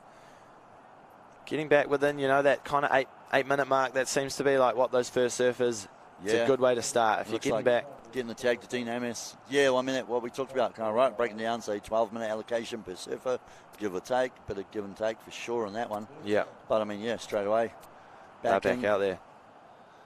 Changes a bit too with having that 3-wave opportunity. Yep. So, like we talked about, if you fall on a turn or something, you're like, oh, okay, no, I've got to risk a few minutes of time to go back out. Wow, Up and big riding. turns. Danny Farr. Upside down on that one. Wow, so 3-turn combo. That he's got to be feeling good about that. That's a good way to start too. Yep. So now that's 3 of the clubs getting their first ones in. Larry's score locking in, bumping up their total to 11.87. And then New Plymouth, that last wave of Daniel Farr, going up, getting them to 13.33. So do we have scores? New Plymouth Silver at 7.83. Wow, so... And then I think for point, that was probably Larry Fisher's, that 7.37 for the huge floater in the big turn. Bay Board Riders, we had... Anna Brock on the 5.77, which that's a great start. That was a great way for her as well. A couple of smaller ones for Whangamatā there. But more importantly, they've just kind of got their surfer back in and ready to go. But, I mean, still a 5.17 locked in for Whanga, so it's still a great start. Here we see that looks like Jared Hancock's there. Yeah, J-Rod heading out now. So they almost mixed up the team because I'm sure in the semi, J-Rod was their final surfer. So yeah, I think Daniel was the final surfer. Oh, sorry, he was, But J-Rod, so they put Daniel and J-Rod out first and second now. Strategically changing the team order around. Not that can't change the team, but they've changed the team order around. Yeah, but also they might be thinking, J-Rod and Danny, they've got a bit more gas in the tank because they had their junior surfers and, female surfer out in the water. Yeah, so they're giving in the those final. So maybe they're break. just trying to give them a bit more time to rest and then get back out. Yeah, that's not a bad option. You're right. Like they know they've had the time to rest and recoup. So they're like, hey, look, we'll get out there, we'll carry the load to start with. Yep. And I mean, both great surfers. Probably go, hey, look, we'll take a bit more time. Yeah. But we'll really go for 2 big, good waves, which, Daniel Farr, we saw, just locked in. He locked in a 7.8, 7.83 and a 7. Wow. So he threw away the 5.5. So that is how you want to... That's a good way to start. That takes some guts as well to be like, 5.85, no, I'm going to go get a 7. Yeah. That's an excellent way to start the heat. Yeah. Young Teo Māori looking to head out next. Yeah, the Groms are just... It's funny, I was going to say the Groms are talking him up. He's the Grom himself. Oh, yeah, 100%. But that's the great thing about Board Riders community, sort of the idea of surfing as a community and being a Board Riders club. Younger Groms are looking up to him. Yeah. And he's then getting led by the Levi Stewarts, the Owen Barnes. So, again, what we talked about with Kerry from the board and that, just creating that pathway for surfing in New Zealand to get stronger and stronger and better and better. So, early on, New Plymouth Surf Riders kind of starting to, fly the flag, make a bit of a statement. Here we see Bay Board Riders, there's Teo. And New Plymouth, they got the win with Natasha in the Open Women's, so a few points on the board for them as well. For sure. So Whangamatā started off close, but again, they had actually Josh Kennings won the over 40s too. So it's actually every team's kind of had a win in one of the other divisions, which will maybe that'll even out the, you know, whether someone got a big advantage. I guess if one team took 3 of those finals, or something, then it might be a clear advantage. But you're right, actually, everyone's kind of got a winner in the other division, so it could be pretty key for overall results from this tag team grand final here at Whangamatā. What an amazing weekend we've had, and a beautiful day for grand finals here of the Hurley New Zealand Board Riders Club Championships. I'm stoked we can bring this to everyone's lounges all around the country, thanks to skysportnext. Simulcast as well, of course, on Sky Sport Channel 8. But absolutely phenomenal conditions here, pumping. The drone just kind of following Caleb Cutmore out there for Point Board Riders. He hasn't even really gone right out the back. It's almost like he's deliberately trying to find a sort of what we call a mid one, a wave on the middle sort of area of the beach. Well, as you can see, this next one looks like it's got a nice wall to it. It doesn't look like it has a big, long, closed-out wall. Yeah, he's swung. He's saw scratching that, for it, to it. So this could be a good wave. Might have to deal with a bit of foam. Oh, yeah, that section. He just, as soon as he turned to go, he saw it just run away a bit. So. But yeah, it's like he'd heard you, matey. The one behind. He just waited, but that's why I was like, he hasn't actually committed going right out the back yet, but a tactical move, thinking, actually these mid ones have maybe got a better wall or whatever. And you see just Dean Amos, like, I mean, that gives you an idea of the energy of the water, right? He was sitting there just on screen, and just as the wave broke, just drags him back down the beach. Yeah. I mean, that's when you're starting to hurt now. If this is your 3rd or 4th heat of the day. Yeah. Fatigue is setting in. The old lactic acid starts to build up in the muscles. The shoulders are getting pretty tired by now. Yeah. That's, I think, when you need the encouragement of your team, right? Your Board Riders Club members and the team cheering you on, supporting you from the beach. Lungs get a good workout. Huffing and puffing once you get out the back. The problem is you can't get out there and just sit up and take a break. You're kind of like, hey, first thing I do is find a wave. Yeah. And make sure I'm not just wasting time out here. The interesting thing now with Caleb, he did stand up on that little wave, and so he's up and riding now, but he needs to make these next 2 waves count. True. That'll he's be got a pressure. That'll be considered a wave. It will be considered one of his waves. So he's got, that was a 2-turn combo. It looked quite nice. But now this next wave, the pressure is going to be on. If he falls off, or if it's not a good wave and he doesn't pick the right one, then, that's a little hole. But you're right. I hadn't even thought about that. I'd kind of gone back to regress back to normal heat. Like, it's a one, doesn't matter, throw it away. But you're right.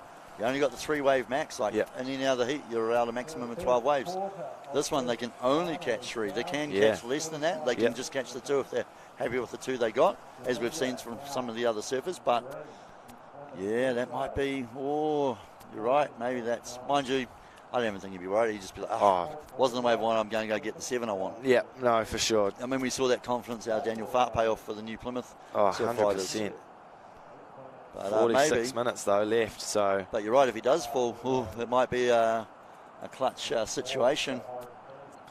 So, I mean, some of the individual scores for Point Board Riders there. We've got that 737 locked in. And then Caleb Cutmore, last wave, an 8-point ride. So Caleb is not... Dean just going down there for Whangamatā. But, with those 2 turns, quality over quantity. Yep. The judges realising it's not a number of turns. Those are 2 beautiful big turns. Less is more. Excellent score.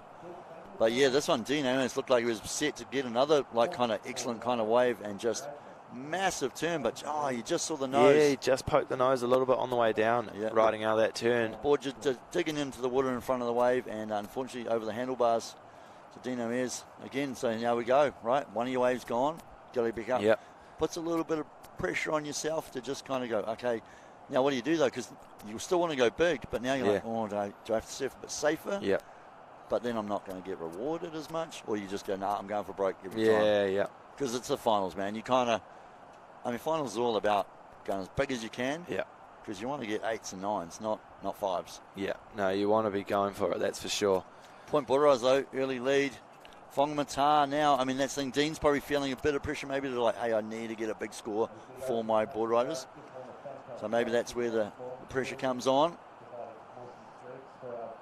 New Plymouth Surf Riders, though, staying right there with them. Yeah, and the thing is, New Plymouth Surf Riders, that's just off the back of Danny Farr's 2 waves. They're on 14.9. So they got Jared Hancock's out there now. Looks like a little bit of a lull, but Yeah, you're right. That's 7, such 8, a good 3, way and to 7. start the heat. You know, he's just given them. Danny's just given them the head start they wanted.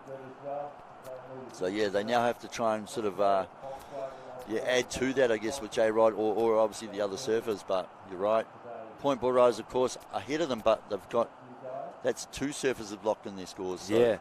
I mean, at the moment, like we talked about, Caleb's got the 8-point ride we just saw, but he does have a .83, not even a 1-point ride as his backup. If he can't find another one soon, he might have to submit to that being it and come in. Yeah. Which, I mean, 8's excellent, but you really want something more than a 1-point ride. Yeah, backup. I think Caleb wouldn't be happy with anything less than a 6 on this next wave. You know, especially with the 8, he's thinking, okay, I can go. You know, I'm confident I can go get another 8, and 2 8s in a tag team. That's how you're going to win. Yeah. You can see there, it looked like Taylor Hutchinson talking a bit of tactics, bit of banter with Craig Lewis. And then Cora Cooper just looked like he was actually trying to just get his breath, probably calm the nerves. And not as in because he's probably nervous, just because the excitement of the situation. I mean, Cora, again, stand out in the junior. Stand out, took the win. So, and for these guys, there's a trip to the Gold Coast on the line, There's a trip to the Gold Coast, there's a fair bit of money on the line. So they are thinking... Do you reckon Taylor's already booked his tickets? Oh, I reckon he's probably not far. He's probably already starting to look at the swell for next year. Like January 23, how long's the surf line forecast? Yeah. Can they predict cyclones from that far out? He's already refining which boards he's going to take. But, New Plymouth, they've had some good showings in the individual divisions, same as Whangamatā. So, yeah, it's not over yet at all. To be fair, it's going to be 42 minutes. Probably feels like the challenge is on Monga. But again, like we said, Joss won the over 40s. Those are good points that go towards the team. Yeah. So, I mean, there's that rep to being like you individually won your division. Yeah. But it's actually more about you winning means you've given your team 1,000 points towards your total. Yeah, which is huge. It's massive. It is going to be a decider. Yeah. So, Board Rise can still make a comeback here too. But yeah, you're right. The Usher Cup on the Gold Coast in Australia, January 2023.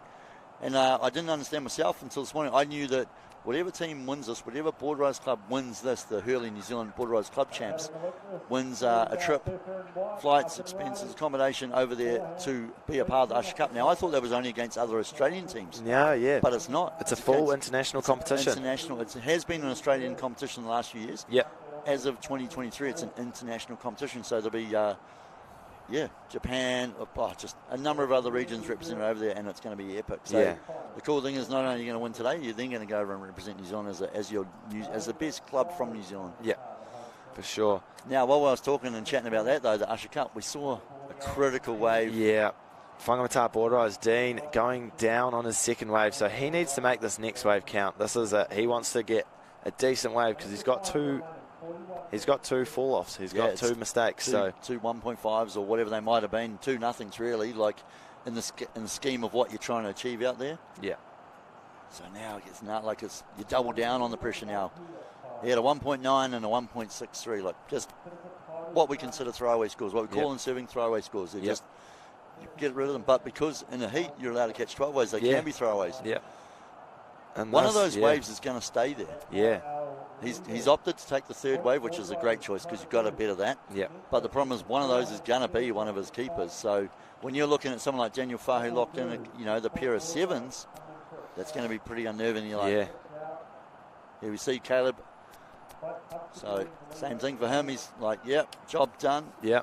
He was sitting on the 8, but he had that .83. Again, he did the little in and out, which actually was counted as a wave. So I think he almost would have realised that and gone, okay, so now he's got a nice one to back up the 8-point ride. Yeah, no, I think Caleb would have definitely backed that one up nicely. That was who fell just then? Green surfer, so Jared Hancock's going down. Jared, usually one of the most consistent guys, so going down on that turn, but I believe that was his first wave. So Jared now he's got 2 waves. Yeah. He could do what Caleb's done, lock in an 8, lock in another 6, whatever it was. Caleb does just lock in a 6.7. So there you go. They start off with a 4.5, then they put the 7.37 on, and then Caleb just now with the 8 and the 6.7. So Point Board Rise, pretty strong. They're looking strong. Start to this grand final in the tag team. Oh, J-Rod up and riding now on his backhand. Oh, that's just the tail end of that one. Hopefully it's got a chance before it, but you're right. Almost looked like a little fist pump there, so he might have cracked it on the outside section. His backhand has been one of his strengths in this competition. Well, it would have been a little bit of pressure on him after that fall. he would have realised. Here we see this is Dean Amos. I think this is live vision.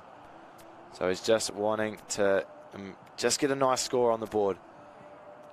Yeah. Work this one through. Nice smooth cutback and rail. Just got a bit bogged in that turn, but that was more the wave just kind of bounced underneath him and threw him off a bit. This one, though, now he realises, hey, look, I've just got to make the most of whatever I can off this wave and also use it to come in. This is my third and final wave. And I dare say he'd be a bit disappointed in himself. That first turn, he was going hammers. If he'd landed, if he'd made that turn, it was a 6-point turn. But with the fall, it's like a 1.9. That's the difference. We see Rangi Gorman chucking the rashi on, ready to paddle out for Whangamatā Border Riders with the team issue haircut. Yeah. I'm surprised Taj doesn't have one. Yeah. Well, I'm surprised they didn't force it upon him. He's probably done well to avoid the clippers. Yeah, for sure. So, Rangi getting ready. Another fine-looking Anderson surfboard craft there. Obviously, Anderson surfboard's been around a long time in New Zealand, but based here in Whangamatā, and makes some magic sticks. All the crew, Ryan Anderson's out there today by the looks of it. So it looked like that other score for Jared to come through. Yeah, we're waiting for New Plymouth. So I've got the 7.83, the 7 from Daniel Foley on, a 1.6 and a 1.5. So it wasn't a good wave. So maybe it was. He took off and just... That was that, and maybe that fist pump was a bit like, oh no. Bit of frustration. Yeah. Wave selection, he's realised as he took off, he went, oh, it's not the wave on. Here we see on the Hurley replay. Oh, so this was the wave. Oh, look. So yeah, we thought he'd come from behind a section, but it was the fact, almost like he kind of got a bit stuck as he dropped in and lost maybe the one opportunity that would have been there. Now, so now that's a bit of a falter from J-Rod. Yeah. So, again, 3 waves you're allowed. He's going back out for 30. He has to, but he's only got the 1.6 and 1.5. So, again, one of those scores is going to be kept, regardless of it. Even if he locks in a 9 on the next one, he's still backing up with a 1.5. But as we were saying earlier with Koza, J-Rod just thrives under pressure. So, I'm expecting big things on his next ride. Yeah. Most people would get rattled by that and probably deliver a 2 and come in. Yeah, I mean... You can't, I don't want to jinx him, but J-Rod's the guy will turn around and actually pull a 9 out of the bag after that. So then we have... I mean, Dean Amos, that last one was a 4-point ride. That's not bad. That's sweet. That's enough. So now you've kind of got... So Whangamatā Border Riders got their 2 surfers through. Third one in the water. Bay Border Riders with the 2. Kind of runs onto that second/third surfer. And this is, I always feel like this is the, this other half of the heat as such. You kind of, with 24 minutes gone, 36 remaining, still got plenty of time, but now you start to watch the clock more and more. And to be fair, if you're the 5th surfer in the team, you're really watching it because you're like, man, how much more time are these guys eating up? Yeah, and how much time am I going to be able to get? Am I going to be able to have 15 minutes to myself to paddle out and pick 2 good ones, or am I going to be scrambling with 8 minutes to go? Yeah, well, 4 minutes to go like we saw in some of the other heats. Yeah, for sure. So, and the worst thing is by the time you're that 5th surfer, you're probably starting to understand the points too, and then you're like, well, pressure's on me to deliver a certain type of a score, but also within a shorter amount of time perhaps. So Moldy, nice turn on the backhand. Yeah, that was a nice backhand turn. So that was his first wave. He's going to be wanting to get another one as quickly as possible. 36 minutes remaining, so that's kind of the 12 minutes for both of the first 2. Yeah. But it just seemed like no waves were going to tail, There was a bit of a lull, maybe sitting a little bit further south than the rest of the surfers. Well, we've had the high tide at approximately midday, so we're kind of on the turn of tide and outgoing now. But, I mean, when it first started turning, that right-hander started really peeling off through those other finals heats. But it just seems to have, like say, hit a bit of a lull at the moment. That can upset the nerves. You can see the rip off to the sort of left-hand side of the screen, a little choppy water there. The dogs are excited on the beach, frothing for the action today. Look at that, dude. How dreamy does Whangamatā Beach look today? Yeah, it's so nice. And you can kind of see that rip cutting out through the water, kind of from the right-hand side of the screen there, and just ripping out, going to the left. So that's take a picture at home, grab a screen grab. That's a postcard. That is, Seriously, flip it over. Happy Mother's Day. Send that one to Mum. Yeah. Job done. Looks like we've got a few sets on the way too. So I hope there's plenty of mums that are sitting on the couch and their kids are looking after them day. Yep. Like, Mum, it's your turn to just park up on the couch, hang out with Gav and Jay, enjoy the Hurley New Zealand Board Riders Club Champs, Mum. Here's a cup of tea, and don't go anywhere because we've got half an hour for the grand final. This is going to decide who gets to win. That beautiful trophy there, the Hurley New Zealand Board Riders Club Championships. Oh, big surfing going on. So, we saw Red, Cora Cooper, getting a nice wave, and then Teo behind him, blowing up. So that's what we wanted Teo to do, you know. That's what he would have been going huge on that end section. I think he might get a bit carried away there. He had such a good start. I think he's just having too much fun. Yeah, Teo, he took a bit of time, but he just got 2 waves back to back, and this was Cora, just the end of Cora's wave. Started off nicely, managed to do well to get over that kind of hole in the wave and finish strong, and then right behind him, Teo, big spray of this guy, another one right after it. Staying fast and lively on his board. Yeah, and he handled through this foam really well. He kind of kept his board moving, and then just that little end section turn, it was such a nice section. Any surfer would look at that section and be like, man, I am going to belt it. Yeah, it was like, he was almost like undecided whether he was doing a big turn or an air. Yeah. And kind of did a bit of both. It was a bit of both for sure. So, but there'll be a good score coming in for Bay Board Riders. That is definitely going to help their situation. And even the Coras look like pretty tidy wave as well. Yeah. I think Cora's, you know, I'm expecting it to come around that kind of mid-6 range. It was pretty nice. So we see Levi Stewart going out next. We didn't quite manage to get him in the booth today. He was keen, but he kind of ended up just having too many heats to surf. Yeah, so. I was going to say, I mean, I was looking forward to having Levi sit down with us and chat about what's been happening over there. Kind of, I mean, Levi, like we talked about earlier, is one of the surfers. Man, look how fast the guy's running through there. Yeah, he's a machine. He's running on water, not through it. But he's almost running on water. He's, you know, he's over there tackling the world events and trying to get on those Challenger Series and that. So, oh no, next time we'll have a chat to him. But mate, the thing is, we were only really going to get him on the couch if he bowed out of a heat. Well, he hasn't done that. No. He's just like, no, sorry guys, I'm going to carry on. Yeah, you can't do much. Keep winning. Here we see the locals, Whangamatā. Look, they heard the postcard. They're just like, hey Gav, we'll make sure we put Whangamatā on the map for you. Wow, that was Rangi. Huge first turn there. Be good to get a replay on that first turn. Can he make the inside connection? Looks like he's going to. Yep. And now just looking at a couple little slices to add those extra 1 or 2 points on the inside. If he gets a strong finish, I'm thinking this is going to be a good one. That wave goes straight into the rip now, popping out right next to Levi, heading out. But good wave there for Whangamatā Board Riders. So just waiting for some of those other scores. So there we saw point Board Riders. So Cora did lock in a 6.53. Right, yeah. So around that 6.5, that was a good score. As we can see, Whangamatā is swag. It's good to see. But Cora... Swag meaning cool. Yeah. Choice. Yep. Beautiful. Epic. Well, how can it not be when you're looking at the scenery today? But that was that first turn there by Rangi. Such a nice turn. Managed to hop through this flat section and then got another couple little slashes on the inside. I reckon he knew, like, he must have heard. So point Board Riders with Cora Cooper. Cora locked in that 6.53. That was a keeper for him. Bay Board Riders, we talked about the wave for Teo Māori, a 7.4. And that was without that end section landed. So that was such a good wave to get. It's kind of jumped them back in the game. Like, they're only 1 point behind New Plymouth and only 2 points behind Bay Board Riders. Oh, no, sorry, Whangamatā. So, yeah, Bay Board Riders in second at the moment off the strength of that 7.43. Yeah, so that's actually, owing to Teo with the 7.4. He had the 4.1 as his sort of first wave, but went on the strength of that, was like, job done, I'm out of here. New Plymouth, I mean, J-Rod, we had this great start from Daniel Farley with 7.8 and a 7.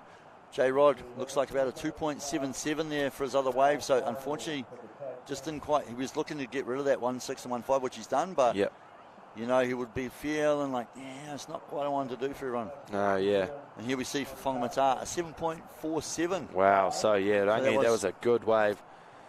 So that adds to the heat total. There you see our good friend Corey Scott we were talking to earlier on, but as we talked about, capturing the special moments behind the scenes there from around the event this weekend. But yeah, Whangamatā Board Riders, so I mean that score from Rangi, 7.47, was making a big difference in their scoreline now. It's going to help them. I know that point Board Riders though, you just feel like they're starting to just chip away and move away from everyone else. The interesting thing though, while we were kind of watching those replays and stuff, Cora Cooper actually took off on a wave and only got a 1.53. So now the pressure is on for his last wave. He's got one more wave to catch. And he wants to come in pretty quick. Like, there is only half an hour. They've still got 2 more surfers. They've got Taylor Hutchison and Bree Bennett out there to go. So Cora will be wanting to get one pretty quick. Back up that first good scoring wave. Yeah. I mean, and then you're starting to look at, I mean, okay, so Point Bros, that's the 3 done. Bay looks like 2. Whanga, obviously, Rangi's their 3rd. So more so for New Plymouth and Bay Bordeaux is going to start to be mindful of that time limit now as well, and the fact they've kind of got the changeover to happen between 2nd and 3rd server, and then, you know, those other surfers out in the water. So this is when I reckon the old G-Shock gets a bit of a workover. Yep. I mean, how does it work too? Even team priority, you're like, look, there's 2 of us left, there's going to be 25 minutes, but I'm getting 15, you're getting 10? Or what? Like, yeah. Is there a bit of team banter? And you might say that, but then, you know, you might take 20 minutes and you don't even know. So well, that's the unknown of it. Or you pal out, get 2 belters and come straight back in within 10 minutes like Daniel Farr did, in which case you're like, hey, you have all the time in the world, mate. Yeah. I mean, ideally you almost want, as a team, you want to give your last surfer, I know it used to be in a rule, like a tactic, a technique even, to try and deliberately set up, say, 20 minutes for the last surfer. Yeah. To have lots of time, because you kind of called them your anchor, as in, like, you trusted them to be able to work under a bit of pressure. Yeah. And it was almost like, we'll give you 20 minutes because if you need to get a couple of big scores for us, we'll give you the time to find them. Yeah. Or also it was like, hey, we'll just give you time so you're not under pressure and you've got time to wait for the scores we can get. Yeah, no, for sure. Here we see Cora, like you said, he's going to try and get rid of that 1-5. And that looks like he's definitely done that. Definitely done that, you know. Not an amazing wave, but right now, Point Bordeaux, they'll just be wanting to start cycling through those last 2 surfers. Nothing super dynamic, but surfed really well. Surfed, like, had nice flow, made all the sections, made all the turns. So he still, like, just wanted to bank the score. Yeah, that's the most important thing. But yeah, I think we'll grab the 1.53, scrunch it up, throw it in the bin. Yeah. It's gone. It's gone. Cooper, He's replaced it on the Volkswagen Vision. Yeah, nice little float to start off with, and this was probably the money turn, little spray, and then just connected nicely. Nice. Nothing amazing, but nice one. And then out behind him, that was Levi Stewart taking off. So Levi got in a wave. Here we see Rangi going down on his 2nd wave. So now Rangi will be looking. Pressure gets put on that 3rd wave again. Yeah, indeed. I mean, he's got the 747, so he's like, okay, he wants a 7 again, or better, because he's like, if I can do that, I'm going to really help my team. Here we see Cora Cooper, knees high, just doing all he can to get in as quick as possible for his Point Bordeaux teammates. Takes the tag for Taylor Hutch, our Open Men's champion. Open Men's champ. So you know he just wants to back up that result with a win in the tag team. Just amping on it. Yeah, sprinting out. And I reckon that bit right there is the most taxing part. You're not sure if you should pedal, you're not sure if you should run. You try run and it's like up to here, up to your chest, and you're like, man, like, I'm struggling right now. And then you jump on pedaling and then you realize you can actually touch the ground. You should be running all along. So that first little bit, it's always quite awkward to figure out whether you should be pedaling or running. Everything's kind of like pushing against you. Yeah, for sure. But all your excitement goes, hit your board, start pedaling, but you're in like this much water. Yeah. You start catching your fins on the sand. And I'm like, I reckon waist deep, and after that, hit the board. Yeah, for sure. Go for it. By then, the restriction of the water against your legs is put the brakes on anyway. So yeah. I mean, and then Taylor, you kidding me? The guy's got about like 18-foot arm reach. So no, he's got big wingspan. So yeah, he's the Michael Jordan of he's on surfing. I remember way back in the day, Kelly Slater having this thing about how you move your hands sort of just under the water near the nose of your board for getting the most effective paddle. But then look at guys like Taylor Hutch. Wow, Levi Stewart. Oh, look, you get to hear his teammates on the beach like just... Yeah, they were loving it. See him looking in there, trying to figure out, do they want me to go do that again, or should I just come in? I think, he's probably feeling pretty safe to just come in after that one. That's going to be one of the better waves we've seen today. That first carve was fast. That was so good. He got a 6.5 on that first one. Oh, wow. So that's going to be better. This first carve, he goes low off the bottom and then just wraps it so hard. Even in slow motion, that turn was so fast. Yeah. And then banks the finish. I almost thought he was going to claim it there. I thought he was about to look up and just throw a hand or something. I thought that was the look back, like the classic look back, and the judges for a little claim to be like, you make sure you saw that and give me the score I got. But all he was he hadn't even really landed. He was already looking back at his team going, what do you want me to do? What do you want me to do? No, that's going to be it. There we go. 9 point. Right. Levi Stewart, 9 point ride on that last wave. Oh, look at the big smile. He's hit the score. And look at that, just like that, jumping up into second. 35.84, so they're nipping on the heels of point board riders right now. Right now, only a couple of points, which is nothing. We know that's nothing. 3 points, easy. Especially when, look, the team just erupting. You think Jack Hinton's a bit psyched after hearing that? Oh, I think Jack Hinton's well and truly psyched, so they'll have Jack. And then Owen Barnes, I think, is going to be their fifth and final surfer. He's their anchor man. Indeed. Mate. Here we go. Who have we got here? We've got Natasha Goldsberry up and riding. One nice backhand turn there. All right, and here's Rungy. So this is his third and final wave. Yeah, so he's riding for a long time, so he must have got something up the back. We don't know really what happened. We'll have to wait for that score to drop in. But yeah, that is going to be a game changer. Levi Stewart, mate, when you need it most, a 9 point ride. It's the only 9 we've seen all week, and we've seen. Yep. We've seen 8.77s, we've seen 8.67s, we've seen in the high 8s, but we haven't quite cracked the 9, and Levi doing it on that wave. On the tag team challenge, and that is just set up the Bay Board Rise. There we go, Jack Hinton trying to hop his way out into that rip. You can see he didn't know what to do. He's like, Gav said I had to get on my board, but Jay's like, just keep going, keep running. Oh, mate, I don't know. I think it's only because I get to about waist deep, my belly starts hitting the water, and it just puts up too much restriction to the water, mate. Yeah. So let's get on my board. My mass will float better than it will move through water if I'm running, champ. I know you don't have that problem, mate. So Rungy had Rungy had the 7.47, and he had that 1.7, right? We saw him fall on turn. So we've got waiting for another score. Because, like you say, he was further in. I reckon there's got to be something all right out of it. Even if it was one turn, it must have been all right. Because we saw Natasha Goodsbury with a similar wave behind it. It looked like she took off from a similar position. Yeah. So it looks like Natasha's probably locked in around about a 3.3 and a 3.5. So a pair of threes. You see Rungy Orman tag back to Joss Kennings. Joss out there now. Hey, so he'll be feeling it right now. He just went and won the over 40s. Yeah. I mean, the elation of winning that individual kind of event, you'd be pretty stoked on that. Adrenaline's high. Yeah. But then you've almost had that little bit of time to rest, and then the body starts to sort of just... Yeah. Well, I mean, in most people, I'd say relax, but in us old guys, it starts to cramp up. Seize up a bit, Seize up a bit. Yeah, no, for sure. Oh, look at the rip there. Quite interesting to know, though. Notice a few of the Whangamatā, like Rangi and Joss, they're wearing board shorts. Mm-hmm. And if I was to go out for a surf, if you're going to surf right now, you're going to probably wear a 3-2. It's about that water temperature. Maybe a short arm on the sunny day if you weren't surfing for too long. But they've opted for the board shorts and maybe a hot top because they know they're just going paddling as fast as they can to get out there. They know that they're not going to be sitting around for long. Yeah. They're just going to go hard out, and that could also help because once you hit the water and it's a bit fresh, it wakes you up and you're like, okay, I'm out there, I'm going. Yeah. Get in the zone a bit more, you reckon? Yeah. I mean, what are we, mid-May, and the start of May, sorry, and I mean, the water temperature on the East Coast, Patma was 19.7 or something the other day. Yep.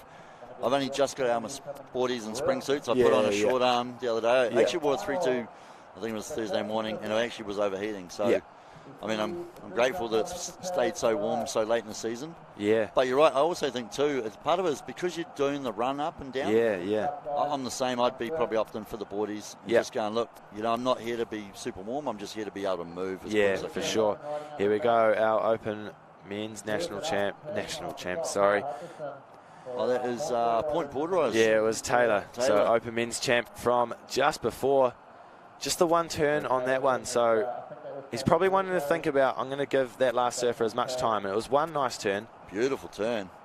But it's not probably going to be breaking much more than a 5. So he's going to be thinking, well, if I get another one around there, do we want to just finish? Or I don't know if he realises that Levi got a 9. No, I'm not sure. I mean, I just saw Rungy Ullman lock in the 4-point ride. So he had that 7-4 earlier on, and he's got the 4. So that's probably what he's come on. We missed that sort of, but again, it was more just a single manoeuvre, but it was enough. It's not really enough to really push them up there. You can just see them. They're still in the mix, but it's starting to get harder and harder. There's 20 points between them and first now. That's going to be a big difference, and it starts to put a lot of pressure, at least on the last two surfers. Yeah. But there's already enough pressure on those last two surfers anyway, so you don't really want to add more onto that. I suppose, though, again, like you saying with Taylor Hutch, I don't know if he knows 9. Maybe he just went, look, it was more the wave, didn't run off, and we got a 4.5 for the single turn. Yeah. A good backup score in any other heat. Yep. But I dare say he might be going, I'm going to play the game, try the 3-wave thing.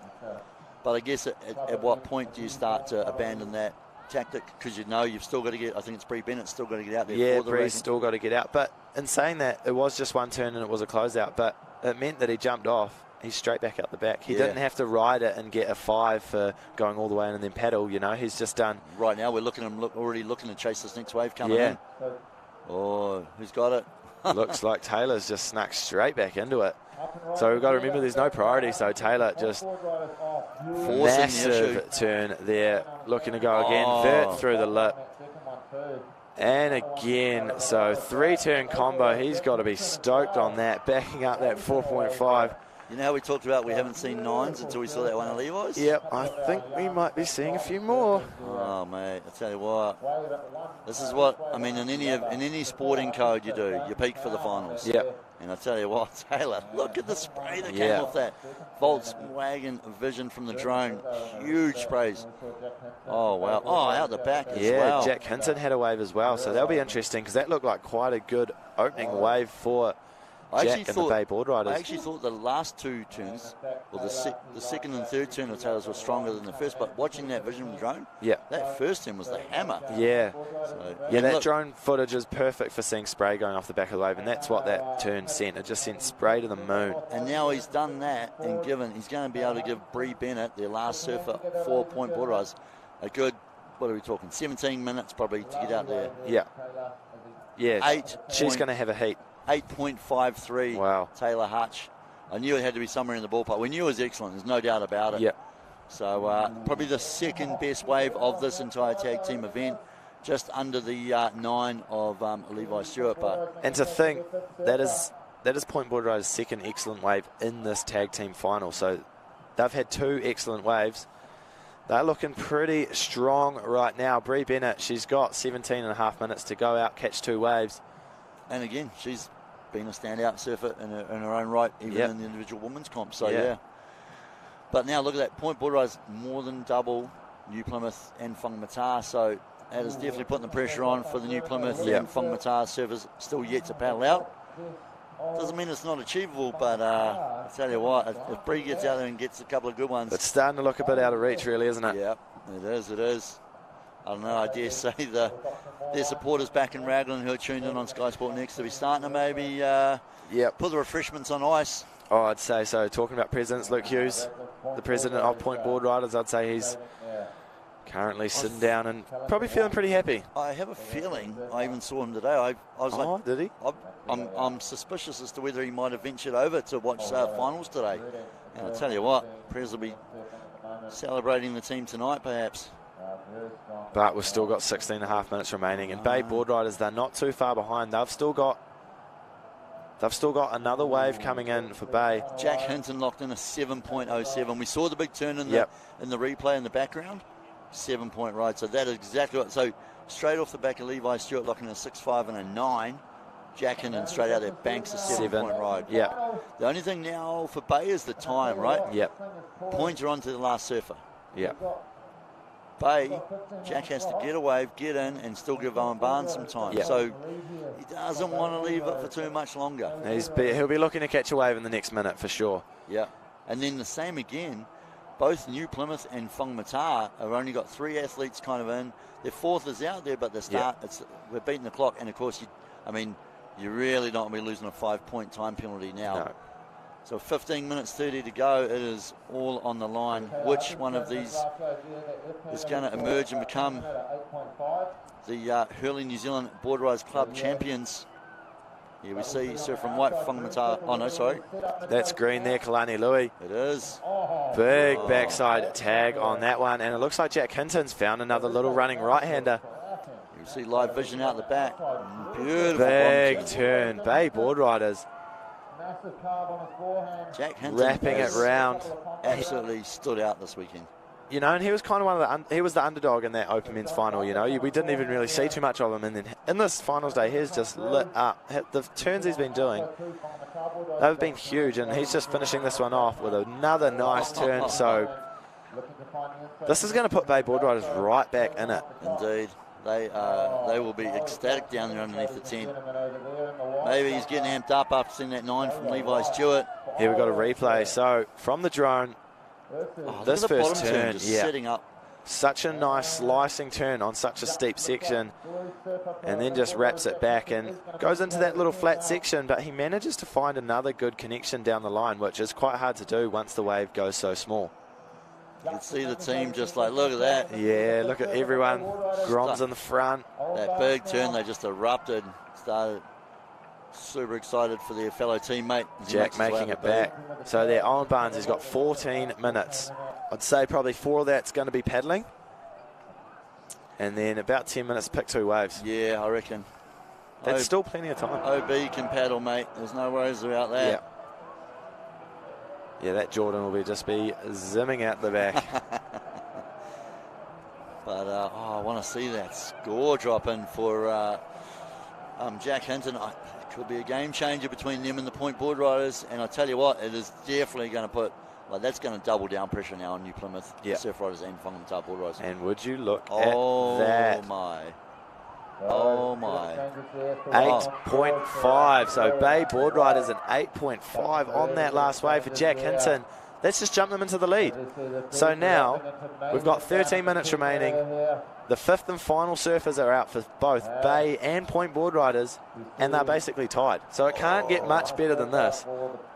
This is a tiebreaker. This is a tiebreaker. And really, it's Bree Bennett versus Owen Barnes right now. So now the whole heat has come down to, Bree Bennett versus Owen Barnes with 12 and a half minutes to go. That's a gnarly heat in itself. I'm on the edge of my seat right now. That is good. And that is, it's on the strength of the whole team, but you can't deny that Levi Stewart paddling out, chucking the 6.5 in was a great, warm-up. But, man, that 9 just catapulted them into that realm, and then Jack Hinton then this just wave stepped by Jack up. Hinton. The 8.5 is just 8.5. Obviously, earlier on, too, work done really well from Anna Brock with the 5.7s, the 7.4 from Teo Moldy as well. So everyone in the pulled team, their weight. Yeah, exactly. So this is going to be clutch now for both Point and Bay. That was a big turn there for New Plymouth. It was. So who are we seeing there for that was Kalani Louis there for New Plymouth Surf Riders. So Kalani just locks in a 6.67 in his first one, and I think that was a 6-point ride. Look, the board's gone up to the sky. This is a signal. This must be a signal. So this might be I reckon that's Daniel Farr going, look, that's it, get in. Take those, we're out, get in. It's a time issue now, right? Yeah. Because they've still got another surfer to get out there. Yeah. Let's see the vision here on the Volkswagen Vision drone replay action. Just that one big turn, but you can see him. He kind of elevated drop. He had the windmill arms going, so it was a critical section. Indeed. Well, you can see the anticipation, the noise starting to pick up down there on the beach underneath the tents. The teams are just bouncing on the sand now. So even though New Plymouth are currently in 4th, they are waiting for that last wave of Kalani in 6.03. So jumping into 3rd now, New Plymouth 6.03, and they've got their 5th and final surfer about to head out with 11 minutes remaining. So we are kind of down again inside around that 10-minute mark, and we're going to have all the 5th and final surfers in. So now the pressure's on that final surfer to get your waves, but also to get back in on time. Yeah, that's going to be crucial. It looks like we've got some nice sets rolling through. This swell as well has kind of been a bit of a different swell. Usually around here, you see the nice long lines, and that can actually sometimes be quite annoying because you don't get those corners. You don't get the little tapered walls that you can get. Unless there's a bank, it can turn into a bit of a closeout. But this swell has had the nice little peaks through it. There's almost like another swell joining together to make it a bit crossed up, which means we've just had endless options for waves. Yeah, you're right. You can see in the vision there from that Volkswagen Vision drone looking out to sea around the island was more like wrapping around the island rather than like, say, coming straight, which we all know, especially some of the East Coast beaches, even down our way and perhaps in the Mount, you're like, oh, there's plenty of lines out to sea, but actually they just come in and fall over and what we call closeouts to surfers, and they're not actually that fun to surf, and they're certainly tough to find scoring opportunity on. But you're right, there's a refraction in the swell, and it's just moved it around. It's created so many good waves and so much opportunity for the surfers to perform on, really. And here we go, Bree Bennett starting off. Nice carve to start off with. Looking to finish this one off and finishing it with a turn. So that's the way they wanted to start. That first manoeuvre, beautiful carving turn. She just looked like she was back at Manu Bay doing the same thing she does every day.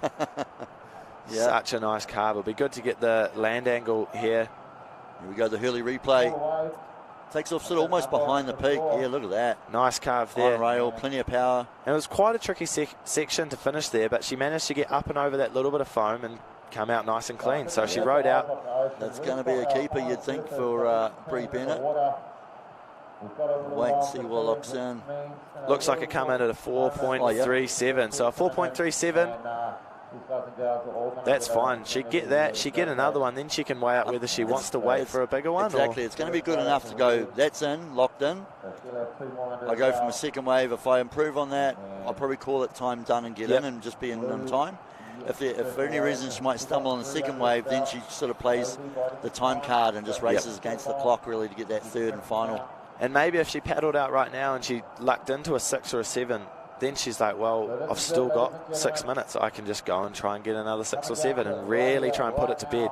Because Bay Board Riders, Owen Barnes hasn't caught a wave yet, but it does look like we've got sets incoming. So you're right, Bay Board Riders had taken the lead there after that sort of 8-5 from Jack Hinton. But now, of course, with Bree locking in that forward, they do Point Board Riders now jump back into the lead. So, dude, I tell you what, I mean, pressure is going to be on for New Plymouth Surf Riders and Whangamatā Board Riders. Their last servers are going to have to go for broke. But really, I feel like the battle is now going to be between the Point and Bay Board Riders to take the win. Here we see Owen Barnes. Just the one turn, One turn, a nice turn. It was. The rest of the wave closed down. So, I mean, no fault for Owen Barnes. He couldn't do anything else. No. He did what he could, and he did it well. But I don't know, it might even just be a similar score to Bree. So we might see the back and around. Yeah, I'm guessing. They're going to be quite even now. So it's going to come off the strength of these second waves now. And then, of course, you don't want to be losing 5 points on the run in if you've missed the time. Yeah, so 3.37 for last of Bay Board Riders, Owen Barnes. So look, they're 54.78 to 55.6. That next wave, it's going to be crucial. This is actually, how's that? The whole weekend, all the tag team, all your heats, and it comes down to what's going to be your final wave. Yep. I mean, it's kind of what we want in a final, but it's like pressure time. Pressure, the pressure cooker's well and truly going right now. Here we see Whangamatā Board Riders up and riding. Looks like Taj. Just a little in and out. That wave wasn't really offering just not too the much. Wave. Yeah. Nothing more he could do really on that. He took off thinking it was going to stand up more than it did, and it didn't. It just kind of hit into a little hole. Yep. The wave filled in on itself, and he just didn't really have any opportunity. But the bummer is, that'll lock in as a 1 point ride for him, and it's one of his waves kind of accounted for. Looks like Point Board Riders, Bree having a look. On the backhand, nice carving turn to start. Sets up the backhand Rio. Wow. She's got to be pretty happy with that. Look at that. Hadn't even really finished the turn and was already checking the watch. If you were Bree right now, would you be coming in? You got 6 minutes on the clock. You could go and improve on a 4. I'd be coming in, bro. Yeah. Honestly, I don't have the nerves to go back out. Yeah. I know what you mean, and I would all credit to her if she'd turn around and go, no, I'm gonna get better than a 4 for you guys and come. But dude, I couldn't do it. I wouldn't have the nerves. I'm like, you know what? Yeah. I'll take my 4s and I'm out of here. Yeah. No, fair enough. I think that here we go, Owen Barnes. So this is gonna be critical. No. Oh, so that's a throwaway. So that's a throwaway. He stood up. That's going to count as a wave. It's going to be a 1 if that. Whoa! A bit of free surf action over to the side. Looked like Tom Butland there. Yeah. Flaring off, but yeah, okay, so I'll tell you what's the last of Breeze? 4.1. 4.1. So now still good. So now Barnes, 5.5 minutes remaining. He's going to need, looking at it, totals, right? 59 to the 7, 54 to 7. He's going to need a 5 something. Yeah, just under a 5 flat. But he has one wave to do it on because he just took that wave, stood up, got off. In theory, that's going to lock in at a 1 point ride or something. Yeah, that hasn't come in yet. So he has to go back out and try and better it because right now, otherwise they lose. Yeah. But also, the next wave taxi has to get a 5. He's got or better. And we know he can do it. If he gets a corner, he's like, you know, easy. We've seen him do it already this weekend. But it's been interesting, his wave selection for those first 2 waves. He was kind of picking closeouts. And I can see they did look quite good. We could tell on the drone angle. It looked like they had corners, but then they raced off really quick. So point board riders have made it back nice and safe. Looks like Taj, the Whangamatā board riders. That's the second wave like that, though, isn't it? That's the second, yeah. There we see point board riders.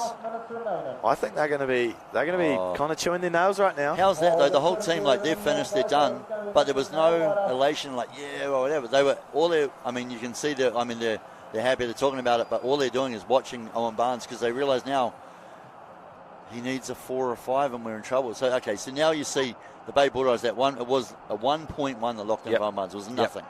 So it looks closer than it is, but he still needs a 5-point ride or more to eclipse point Bull Riders. Yeah. So Whangamatā, New Plymouth now, honestly, I think that it's the clock that's going to beat them now, if not the scores. Yeah. Because with that amount of time, your last surfers are out there, but they've almost got to start just looking to get back so they don't lose more points. But really, that's when I think I'd go back out, because you're kind of like, look, you know what? Yeah. We're losing anyway. To put it bluntly, we're losing anyway. If I don't go for a 9, there's no point paddling, and it's not even going to matter if we lose 5 points. Who cares? Maybe bragging rights, we got 3rd instead of 4th, but mate, no one's thinking about that right now. They're just like, what I got to do to win? And right now, you definitely know what Owen Barnes is thinking. He's like, he's got to risk the time. Because right now they're losing. So if he came in on another one, if he just paddled in and didn't catch wave, they've lost. And look, here he goes, having a paddle. Does it have a wall? He's up. He needs a 5-point ride. He's away. Big turn. One big turn. He makes the turn. He's holding on. He knows he wants more out of this wave. I don't think that single turn's going to get the 5. No. Doesn't look like. Oh. No. Oh, wow. He was riding that going, there's a little section in front of me, I've got to get to it. And you could see with the hands, that wasn't a claim, it was almost this was like, give me something more. Give me something more, please. It was a nice turn, but you're right, was it going to be a 5-5-5? I mean, mate, let's be honest, we've seen enough waves in our life, and we've seen enough competitive waves to know that I don't think that's going to be here's the replay. So again, it was quite a fast little wave. You know, he had to race. He was flying to get down to where he did, and he kind of just mistimed. I think. Coming in at sound like a 3.97, so just not enough. Look at those scores. We can hear the beach commentator in the background down there. I don't know if OB actually heard it himself or not. I think he knew. I think that little hand gesture on that wave was a bit of frustration. Yeah, I think you're right. He kind of knew it himself before it even finished that wave. But how good's that, mate? The team literally putting the tunnel together, pats on the back as he comes in. And that's it. It does lock in at a 3.97. So those totals are done and final. So it's 1 minute 30 to go. Point board riders have just... Point board riders taking it out. I'll tell you what, though, all the other heats are kind of dominated. Yeah. This one, Bay Board Riders took it right to them. Oh, it's a 1 point difference, less than a point. 0.95. That's nothing. After all the waves all weekend, all the individual surfers surfing their own events, down to less than 1 point separating that grand final. Of course, New Plymouth and Whangamatā surf riders still got a minute to go though. They've still got to get back. And this is still important, although they're going to lose the tag team final. Their position in this is allocated points. So if they're going to get 2,000 or 3,000 or 1,000 or 500 points, that allocation is also going to still accumulate into their team overall of the weekend. So even though you're like, we've lost this tag team final, you still got to do all you can to get as much points as possible and get back in time not to lose points. And 100%. And that could just be the difference between they might be coming 3rd or they might be coming 4th. This is where it comes down to it. So with 30 seconds remaining, 26 seconds. This is tough. New Plymouth surf riders, they have to get in. It's looking like he's gunning it. He's going to get there. So he's feeling it though. Yeah, you can imagine those legs will be burning right now. So tell you what, they're cutting the fine with 10 seconds to go. New Plymouth surf riders there, look, just elation that they've made at home. Oh, Yeah. seconds to spare, 4 seconds to spare. Wow. So look at that, everyone pretty stoked. But We're talking about presidents. There is Luke Hughes and his little boy. that's right. Look, Luke Hughes has brought the family over. Yeah. He's travelled over from Raglan to celebrate with his Board Riders Club. Straight away you see Rangi Ormond, the crew from Whangamatā coming in. Everyone just shaking hands and being, I mean, that's it. At the end of the day, we are one bigger surf community from here around the entire country, Aotearoa. And of course, I think that is the best thing that Hurley have understood that and created this, the Hurley New Zealand Board Riders Club Championships, supported by our good friends at Volkswagen New Zealand. And mate, you're bringing like legends of the sport together, and then also bringing this like past and present, the future, the Groms coming up. Everyone just brought together a year. Can't thank Hurley and Volkswagen enough for supporting this event. So there we see. Yeah, the final results of the tag team. So, see, in fourth there was Blue Bay. Oh no, sorry, in fourth. In second, 58.75 to 59.7. So Point Board Riders taking the win. And it's kind of the battle for the wooden spoon between Whangamatā and New Plymouth Board Riders there. But yeah, New Plymouth just edging them out in the end, and that came down to him getting back into the box, that last final surfer. If he had made it in, that would have been 5 points, and they would have come fourth. Yeah, they were so close that could have changed as well, but that is going to be the key to it. So after the entire weekend, all the individuals. We're going to sort out our other winners as well. So stay posted, ladies and gentlemen.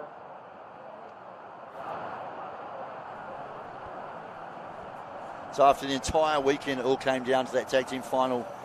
And then fourth overall was the Whangamatā Board Riders Club. Wow. With 3,440 points. In third was the New Plymouth Board Riders with, actually I think those around the wrong way, 2,920 to Whangamatā, 3,440 New Plymouth.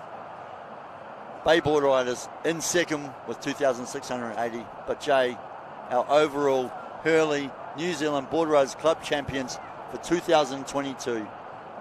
Point Board Riders coming from Raglan. So Point Board Riders taking it out. A grand total of 4,000 points. A pretty dominating win there for the Point Board Riders.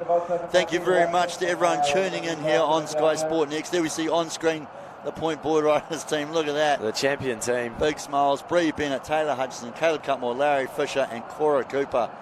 Legends, a lot of them. Yeah. And look at that. That is how you're going to celebrate. We will crown our champions this afternoon. Thank you, ladies and gentlemen, all around. Aotearoa, thank you for joining us here on Sky Sport Next. Jay, thanks, mate, for being here with me in the booth today, buddy. No, yeah, thank you too, Gav. I appreciate everyone for listening to us talking all day. I hope everyone had a lovely Mother's Day and enjoyed the action, because I'm sure I sure did. We're going to go celebrate some champs, and maybe we'll have a little surf to finish, mate. Thank you very much from Whangamatā Beach. Farewell, and we hope to see you back here next year for the Hurley Board Riders Club Championships.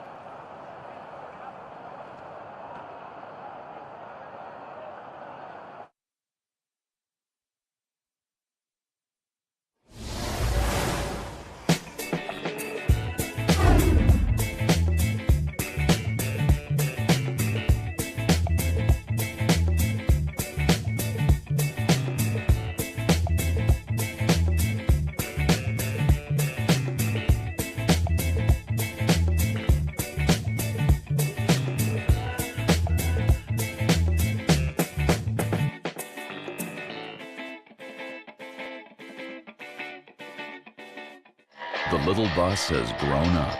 We've swapped flower power for 4Motion, found world peace in the spacious bathroom, and discovered the freedom of a 5-year warranty. For the all-new Grand California, the journey's just begun.